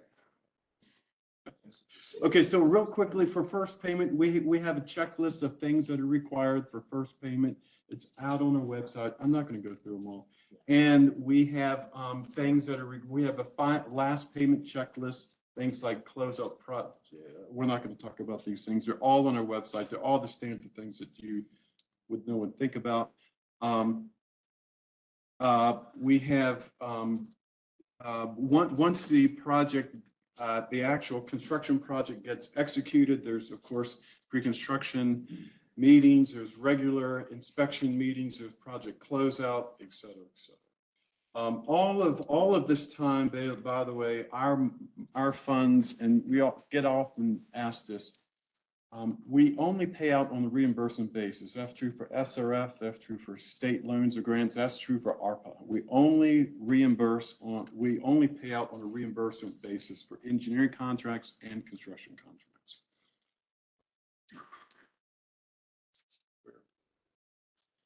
Okay. So after that infamous LGC approval, we sent out offer and acceptance. So it comes with certain conditions. So please make sure you read all the conditions and assurances that comes with your offer package. By executing that offer and acceptance, you are agreeing to all those conditions. So, and two of these, Davis-Bacon and American Iron and Steel, we have been really familiar with those, and we have been, doing this, executing them without problem. But with this round of applications, when we have bill money, like bipartisan infrastructure law money, comes the additional requirement of BABA, Build America, Buy America. So as I said, all the projects that will be coming through this round of application, all those projects are going to be affected by BABA. So the BABA is not AIS. So BABA kind of builds on AIS. BABA requires all iron and steel are produced in United States and all manufactured products are produced in United States. That means like from the very beginning, the melting to the final coating. So all these processes should be done in United States. And the construction materials are also should be manufactured in the United States. The good thing about BABA is there are some waivers already that is existing.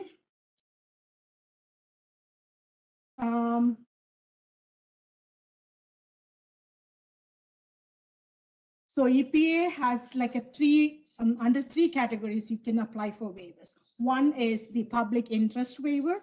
That is like, by implementing BABA, it goes against the public interest. So I don't know exactly what that is, but that is one interest waiver, public interest waiver. And the second one is the non-availability waiver. That means straightforward, the product is not available in US. And the third waiver is unreasonable cost waiver. By implementing BABA or by purchasing an equipment within the US constitute 25% or more cost increase for the entire project. So that's the catch there. It's not that cost of that single item. If that single item should increase the cost of the entire project by 25%. So that's like a huge thing. And those are the waivers that you can apply to, but there are some waivers that's already approved. Again, like there are 3 waivers that are already approved. And one is this de minimis waiver. During, I think, American Iron and Steel times, there was a de minimis waiver.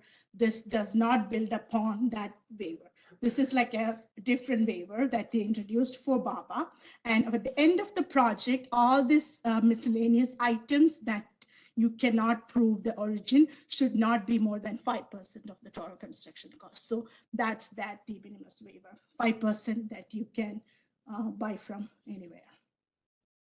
And there is the small project waiver. So if your assistance offer is less than 250,000, you can have that waiver.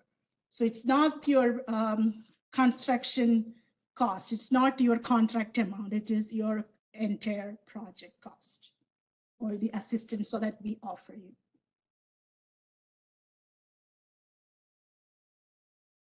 Yes, and then there is this third waiver called adjustment period waiver. So this was introduced, that came into effect on May 14th, 2022. So for all the projects that have started planning before May 2022, can you make use of this waiver saying, adjustment period waiver. So that's the thing. BABA does not apply to tools, equipments, or supplies such as temporary scaffoldings. It only applies to articles, materials, and supplies that are consumed in the project. So if you are permanently incorporating that into the project, BABA applies. If it's a temporary construction tool or equipment, it does not apply. So that's what we know about BABA right now. Any questions? I'm not an expert, but we'll all be in like 2 years when these projects start for construction. Any questions? Have I actually applied for all the projects, the SRF projects with the previous? The majority of those we think are going to meet this waiver. Just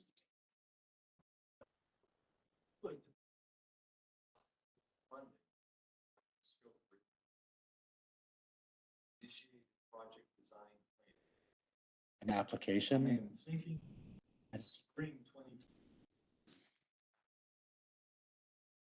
Typically, you guys. Yeah, I look closely. I have to look more closely at the waiver. I doubt it that the application would count. The question was whether initiating or writing an application for funding would meet the waiver requirement for having initiated project design planning. I said the response was I need to double check the waiver, but I would assume no. And just thinking about this last one, does not cover redesign. Kim's contemplating that. We are, so North Carolina typically for equivalency, for our federal requirements, we just make everybody do all the SRF requirements. We actually don't have to do that. So we are looking at applying BABA just to a certain dollar amount in order to meet our SRF requirements. You have to be some picking and choosing. So we're working on how best to do that. So potentially there's some big projects that could meet this waiver requirement, and it would meet all of our equivalency for this.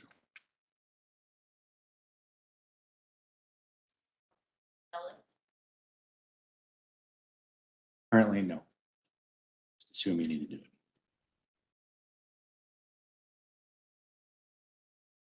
Any questions before we shift to a program that we are just getting started? This is not this funding round, but it is something we're going to be asking you guys to submit some project information.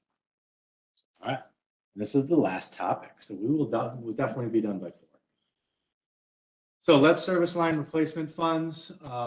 There's some funding specified in the bipartisan infrastructure law, 5 years of funding available to the states specifically for the purpose of inventorying and replacing lead service lines.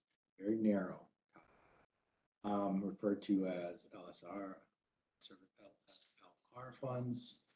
Kind of going along with the bipartisan infrastructure law was an updated or revised lead and copper rule, which is requiring all community water systems, non-transient and community water systems to complete lead service line inventory prior to October 2024. So these funds can help communities meet the lead and copper rule, although the main priority for these funds per EPA is to do replacement, not just the inventory that they're replacing. So per EPA's implementation memo, these funds can be used for project or activities that are drinking water SRF eligible. It's really not that helpful, and be a lead service line replacement project associated with identification, planning, design, and replacement of lead service lines. So there it is. There's the narrow scope that for these projects and for these funds. You can't do anything else. So if you're going to do work on the main and do lead service line replacements at the same time, can't do that project with these funds. It'd have to be 2 separate projects. Though if you wanted to do that project, it would be eligible for regular SRF.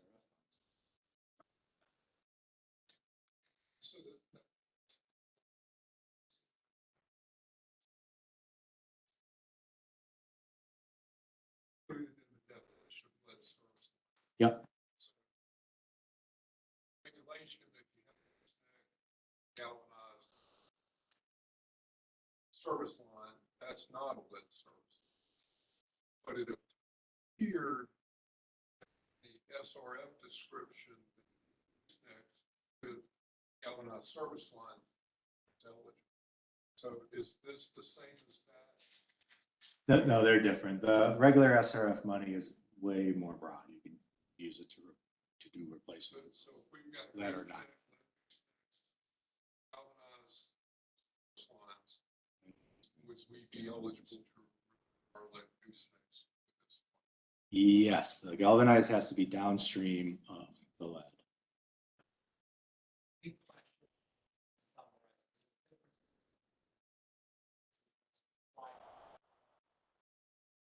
Yeah. Don't meet the inventory distance, for instance, that definition.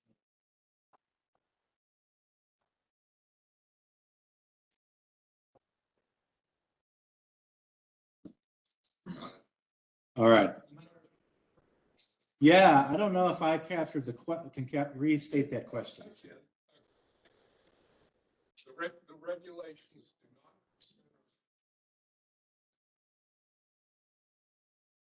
consider. The regulations, the federal regulations and state regulations do not consider service lines that are composed of lead goosenecks and then downstream of the lead gooseneck, a galvanized line.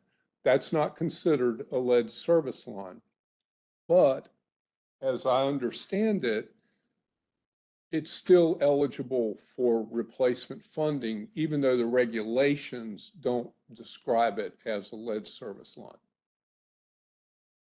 It's eligible for funding through the regular SRF program. Absolutely. Lead service line replacement funds, it also is because of the lead goosenecks. And it's down, everything downstream of the lead. So eligibility for funding is not related to regulatory definition. Well, there's a definition of lead service line in this program, and that's the definition we need. Not the, yeah, refer to the guidance. John, I have a question about, it says,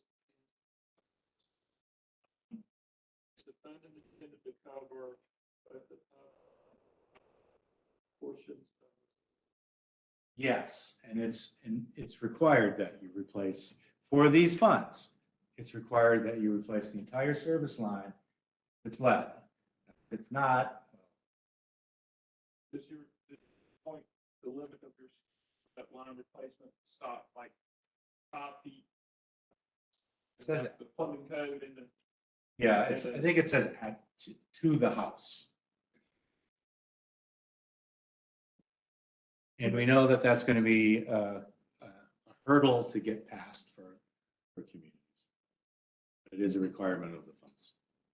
And the rule copper with lead solder can also be replaced. Copper with lead solder. If it's downstream. That's it. No. Has to be ferrous. Galvanized.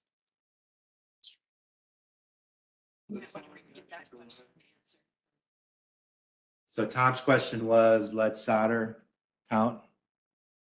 Is that right?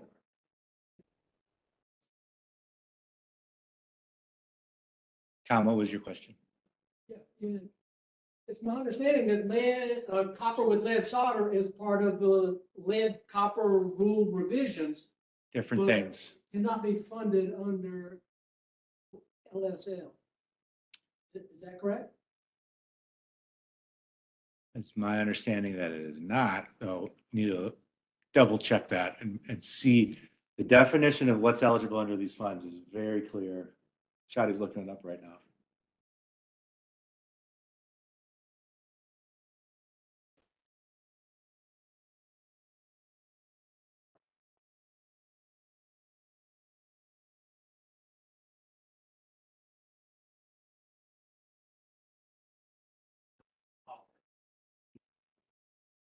So the answer per the EPA memo, implementation memo, copper with lead solder is not mentioned. Yeah, the question says a community water service inventory stops at the street, right? The inventory work? Talking about pipes here, right? Stops at the street, it doesn't go into the yard. Lead service line inventory has to include the whole service line. Guidance, replacement. I don't know the particulars of that, but were they encumbered at all by COVID?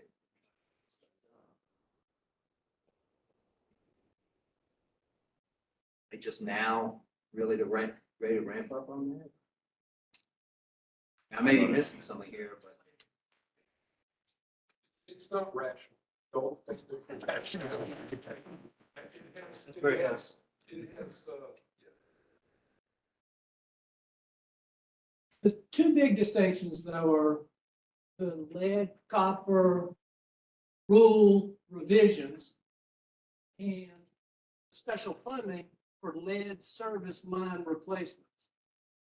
And so you got to keep those two things separated to start with. Right. And you can still fund things with drinking water to try to help your lead copper rule revisions. But the lead service line replacements are a more restrictive part of that pot. More restrictive and very narrow, and they're different things. Lead and copper will, yeah.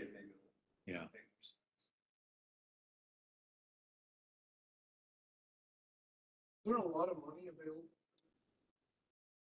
Yes. So 5 million, it's over 5 years. North Carolina's first year appropriations or allotment was around $80 million. Half of it, 49%, is for principal forgiveness. The rest could potentially be eligible for loan. The state does have an ability to do take some set-asides out of that to help fund staff. We're also looking to put out an RFQ so that we can have a contract with service providers to do the work for the communities, to do the inventory work for the communities, not the replacement work. But we plan on using some of the funds to do that. We want to maximize the funds that we can get out to communities so they can do this work. But we also recognize that communities may not really want to take loan money for this. The principal forgiveness part, 49% for the total allotment, so it's $40 million. The set aside money lets us actually get less loan money out to maximize principal forgiveness.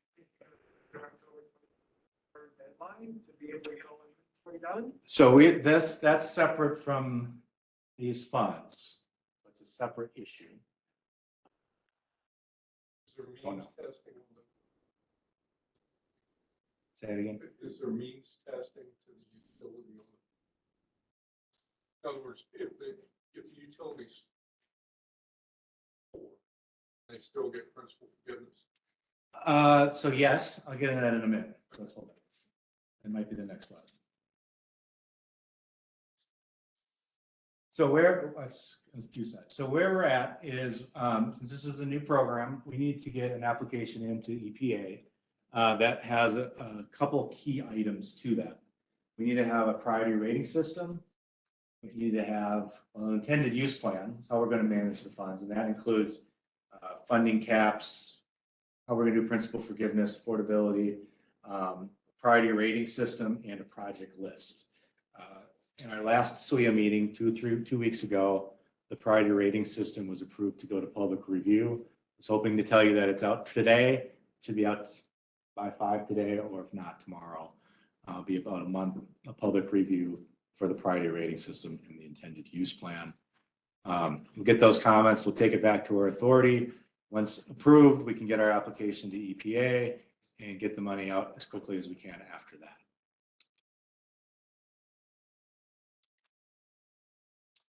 So what's going to go out to public review is really three types of projects, and with different caps. $4 million per community per funding round to do replacement of known lead service lines. Give us a project that's $4 million or less, it'll score pretty well. If you have more than that, you can apply for multiple projects. We would award up to $4 million per community per funding round.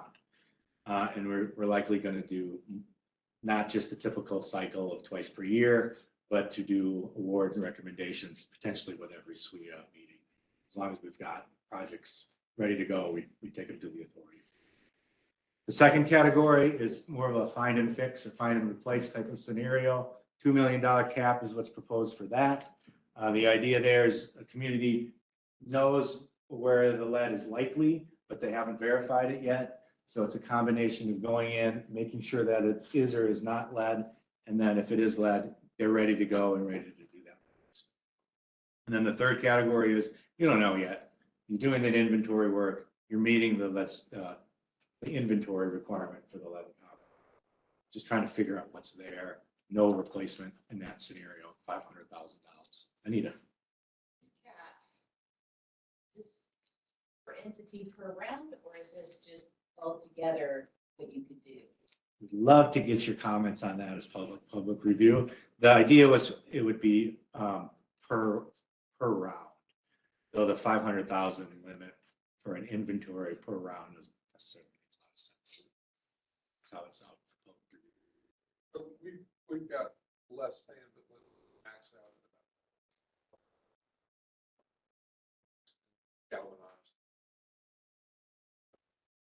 And we could just trench it out per round to. Yeah. See. Great. That would be really best thing I've heard all day. Okay. And really these, we want to try to spread the money out and make sure different communities can get to it. And that's where these caps came from. So we're really looking for public comment on if it's appropriate for your communities to do this work. We were, really thinking a lot of communities just need to get out and do the inventory work. $500,000 seemed like a good amount to get started with that. If the costs are higher, we'd have the opportunity to supplement that round by round. Gives us a lot of flexibility too, if we're doing this every 2 months instead of just twice a year. Okay, I didn't talk about principal forgiveness, so I will now. So what went to public review, was going to public review, is using the same affordability criteria that we talked about earlier, plus the same concept of a disadvantaged area. So if you're doing lead service line replacement in a disadvantaged area, still be eligible for principal forgiveness. We are reducing it. It was 50% in prior IUPs. It would be a 25% initial cap. Again, opening that up for public review. Love to hear your comments. So it'd be the same $500,000 initial cap. If there's funds available, it could go up. Actually, it's going up by $500,000 increments to whatever your percentage. And trying to spread that out a little bit. Disadvantaged area in this IUP is also limited by size. So it can be half of your number of connections in your service area, or somebody help me out. Is it 1,000 connections? So it's designed to be a smaller area within your community, not your entire. Have affordability criteria that addresses that. So you could potentially have multiple projects that are 51% disadvantaged, and you'd be eligible for that 25%. If that's your scenario. Would that be as simple as going website, getting your map website, saying within this map we're 75 lead service lines and submitting. In that scenario, yeah, if all of that work is in the shaded area of the map, then 100% of the project. You could potentially get outside of those projects. Still the same. Question? Yeah, can you repeat that question? Because it's, I got coworkers chatting saying that they can't hear you. Oh, sorry. I'll stand. Thanks. Can you help me with a question? I don't. Could you conceivably identify the okay. stressed area? So the question was related to using the mapping tool, the community mapping tool that Ken talked about earlier, to identify your disadvantaged area, and then using that combined with your budget to show 50% of the cost is in a disadvantaged area and be eligible for principal forgiveness. The answer is yes. And then I added on that in that scenario, 100% of the cost would be to serve the disadvantaged area. You could potentially include areas outside of the disadvantaged area in that project, as long as greater than 50% of the cost can be documented to support the disadvantaged area. Still be eligible.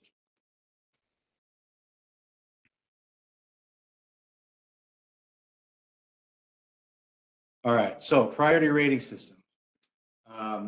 It's short, it's I think clear, and the idea is, since we're going to be taking these to the authority on a more regular basis, we're going to have to be able to turn these around a lot more quickly than we do regular applications. And ideally, as an applicant, it's more you have more confidence of what your score is going to be when you submit your application. It's not a detailed narrative where you make an argument for your points. We think this is more clear, more what's the right? Less subjective. Thank you. So the project purpose, you can get one of these items. It's the same items that I mentioned with the cap. You're either eliminating known service lines, that's the highest priority. You are finding and replacing as you go, that's the second highest priority, or you're doing inventory work only, that's the third highest priority. One of these three. So if you have multiple projects, doing multiple things, just submit multiple applications. All right, project benefits. There's really only one. Do you have known lead action levels within your community? If you do, you can get up to 5 additional points if your project is addressing that exceedance. So you're replacing the lines where you know you have a lead action level exceedance. Or if you have lead action levels in your project area. So this would be for if you're doing inventory work or find and replace, but you don't really know where it is yet. You could get additional 2 points. All right, actually the find and replace would. Affordability, wait, there is no project or system management points. We're gonna reserve that for a later time. If we need to add it, we would consider it. Of course, we'd have to take that back to the authority and back up to public review. But at this time, no system management points. So we skip right to affordability, and this is exactly the same as what we talked about earlier today. Number of connections, what are your rates, what are the local government unit indicators, and then projects benefiting a disadvantaged area.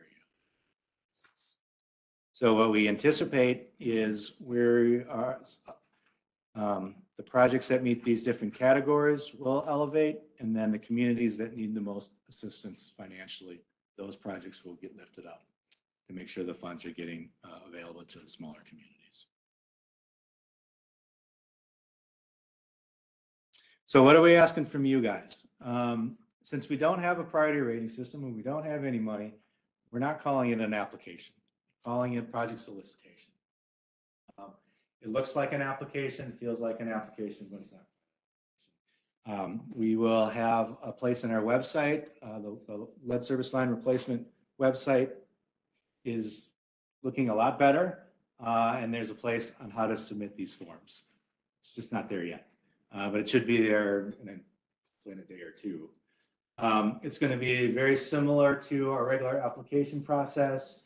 You go to click a link, provide some basic contact information, basic project information, same stuff Jennifer went over, and then ways to upload the narratives and the different forms that we need.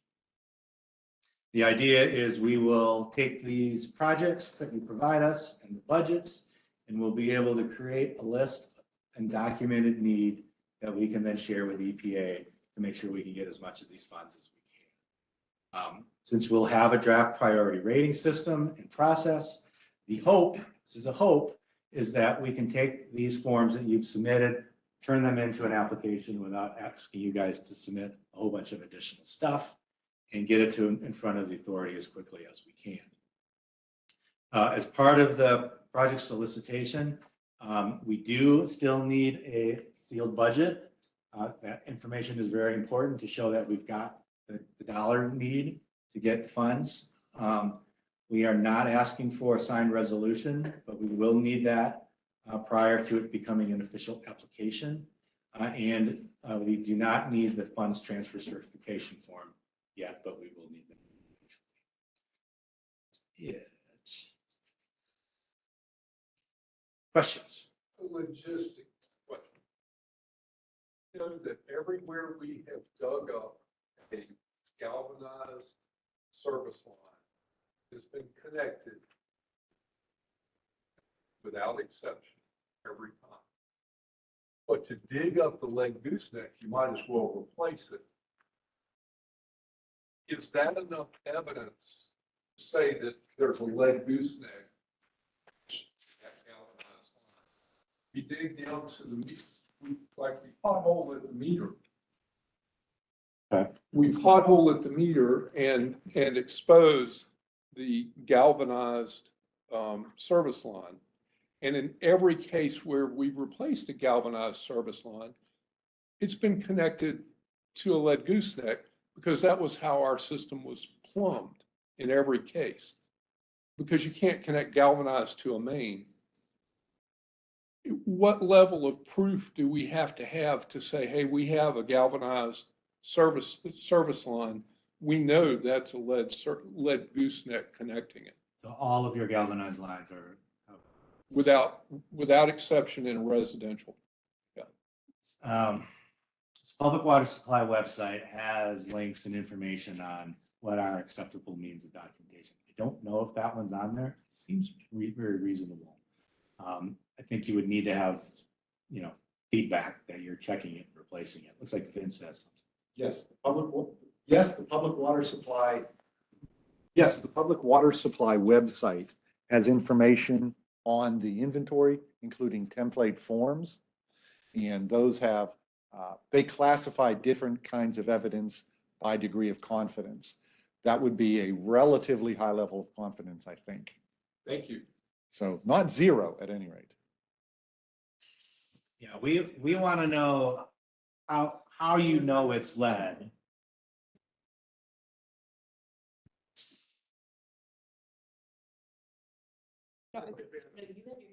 Okay. Mine's about something different. The timeline, I know it says on an earlier slide you needed ASAP. I mean, is there something a little bit more specific, like? End of the month. So the application, we need to get in our application to EPA, July timeframe. So everything that we get prior to that is what we can put on our list and send to EPA. Once we get our $80 million threshold, not as stressed out as about it today and the 7th, whatever day it is. So we're anxious to get that project information. We're very anxious to get input on the priority rating system so that we can get this. Cool. But there isn't really a deadline. Anita, you have a question? So how is the timing going to work with your receiving comments, deciding if you're going to make revisions, issuing that out? What is the timing, I guess, is my point, if applications are due, applications are due May 1st, how are we going to be able to make adjustments to our applications by the time you submit the final revisions? Good question. We don't have a program until the priority rating system is approved, IUP is approved, and theoretically we have money here from EPA. And you won't have, as part of this form, you won't have a resolution and you won't have the fund transfer certification. So there has to be a step where we're coming back to you and saying, hey, we need more information from you. Resolutions take time, we know that. So that's at least 2 months, 3 months before you get that. We get it, we know. So we'll give you that opportunity to update it. Ideally, we have an approved priority rating system. It's a simple priority rating system right now. I don't know what it'll look like when we get done. Hopefully very similar to what we've got. You'll know your score and you'll know which points you didn't get or you got. So I guess that's part of my question is, will we be able to revise our narrative or revise our points claiming? I mean, in order to get better points to. Yeah, what might be difficult is the timing of it. To get eligible for that first round, will you have enough time to update narratives, update applications? It depends on how many changes you'll need, but you'll be in the same situation as everybody else. Yes, it's a tight time frame, we get it.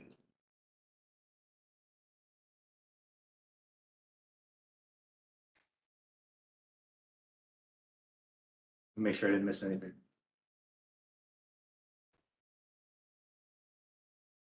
There it is. Applicant will have an opportunity to update information prior to the funding cycle.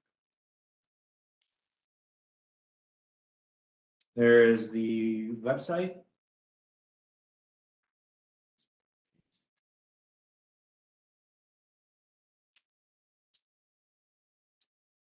Contact information for some of us that were here and some of us that are not, but a good reference for all of you. And then a summary of where we have for funding. That's all I got. Any other questions on lead service line replacement? Holly needs to make one clarification if you want to snag that Yeah, any other questions before I say any comment?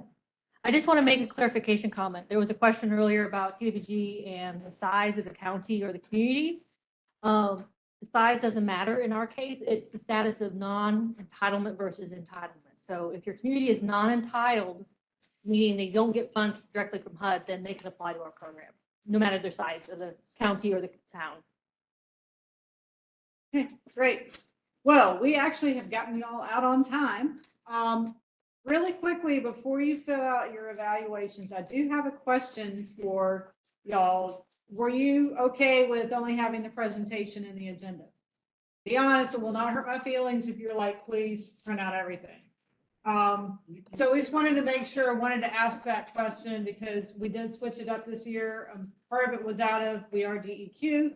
We want to minimize printing. Part of it was out of necessity because we were ramping up for an authority meeting and this at the same time. We were literally making changes to the presentation and the forms like on the 27th of February. So it's amazing that we got out of town with what we did last week. But I thank everyone for being here. If you can fill out your evaluations and just leave them on top of the sign-in sheet.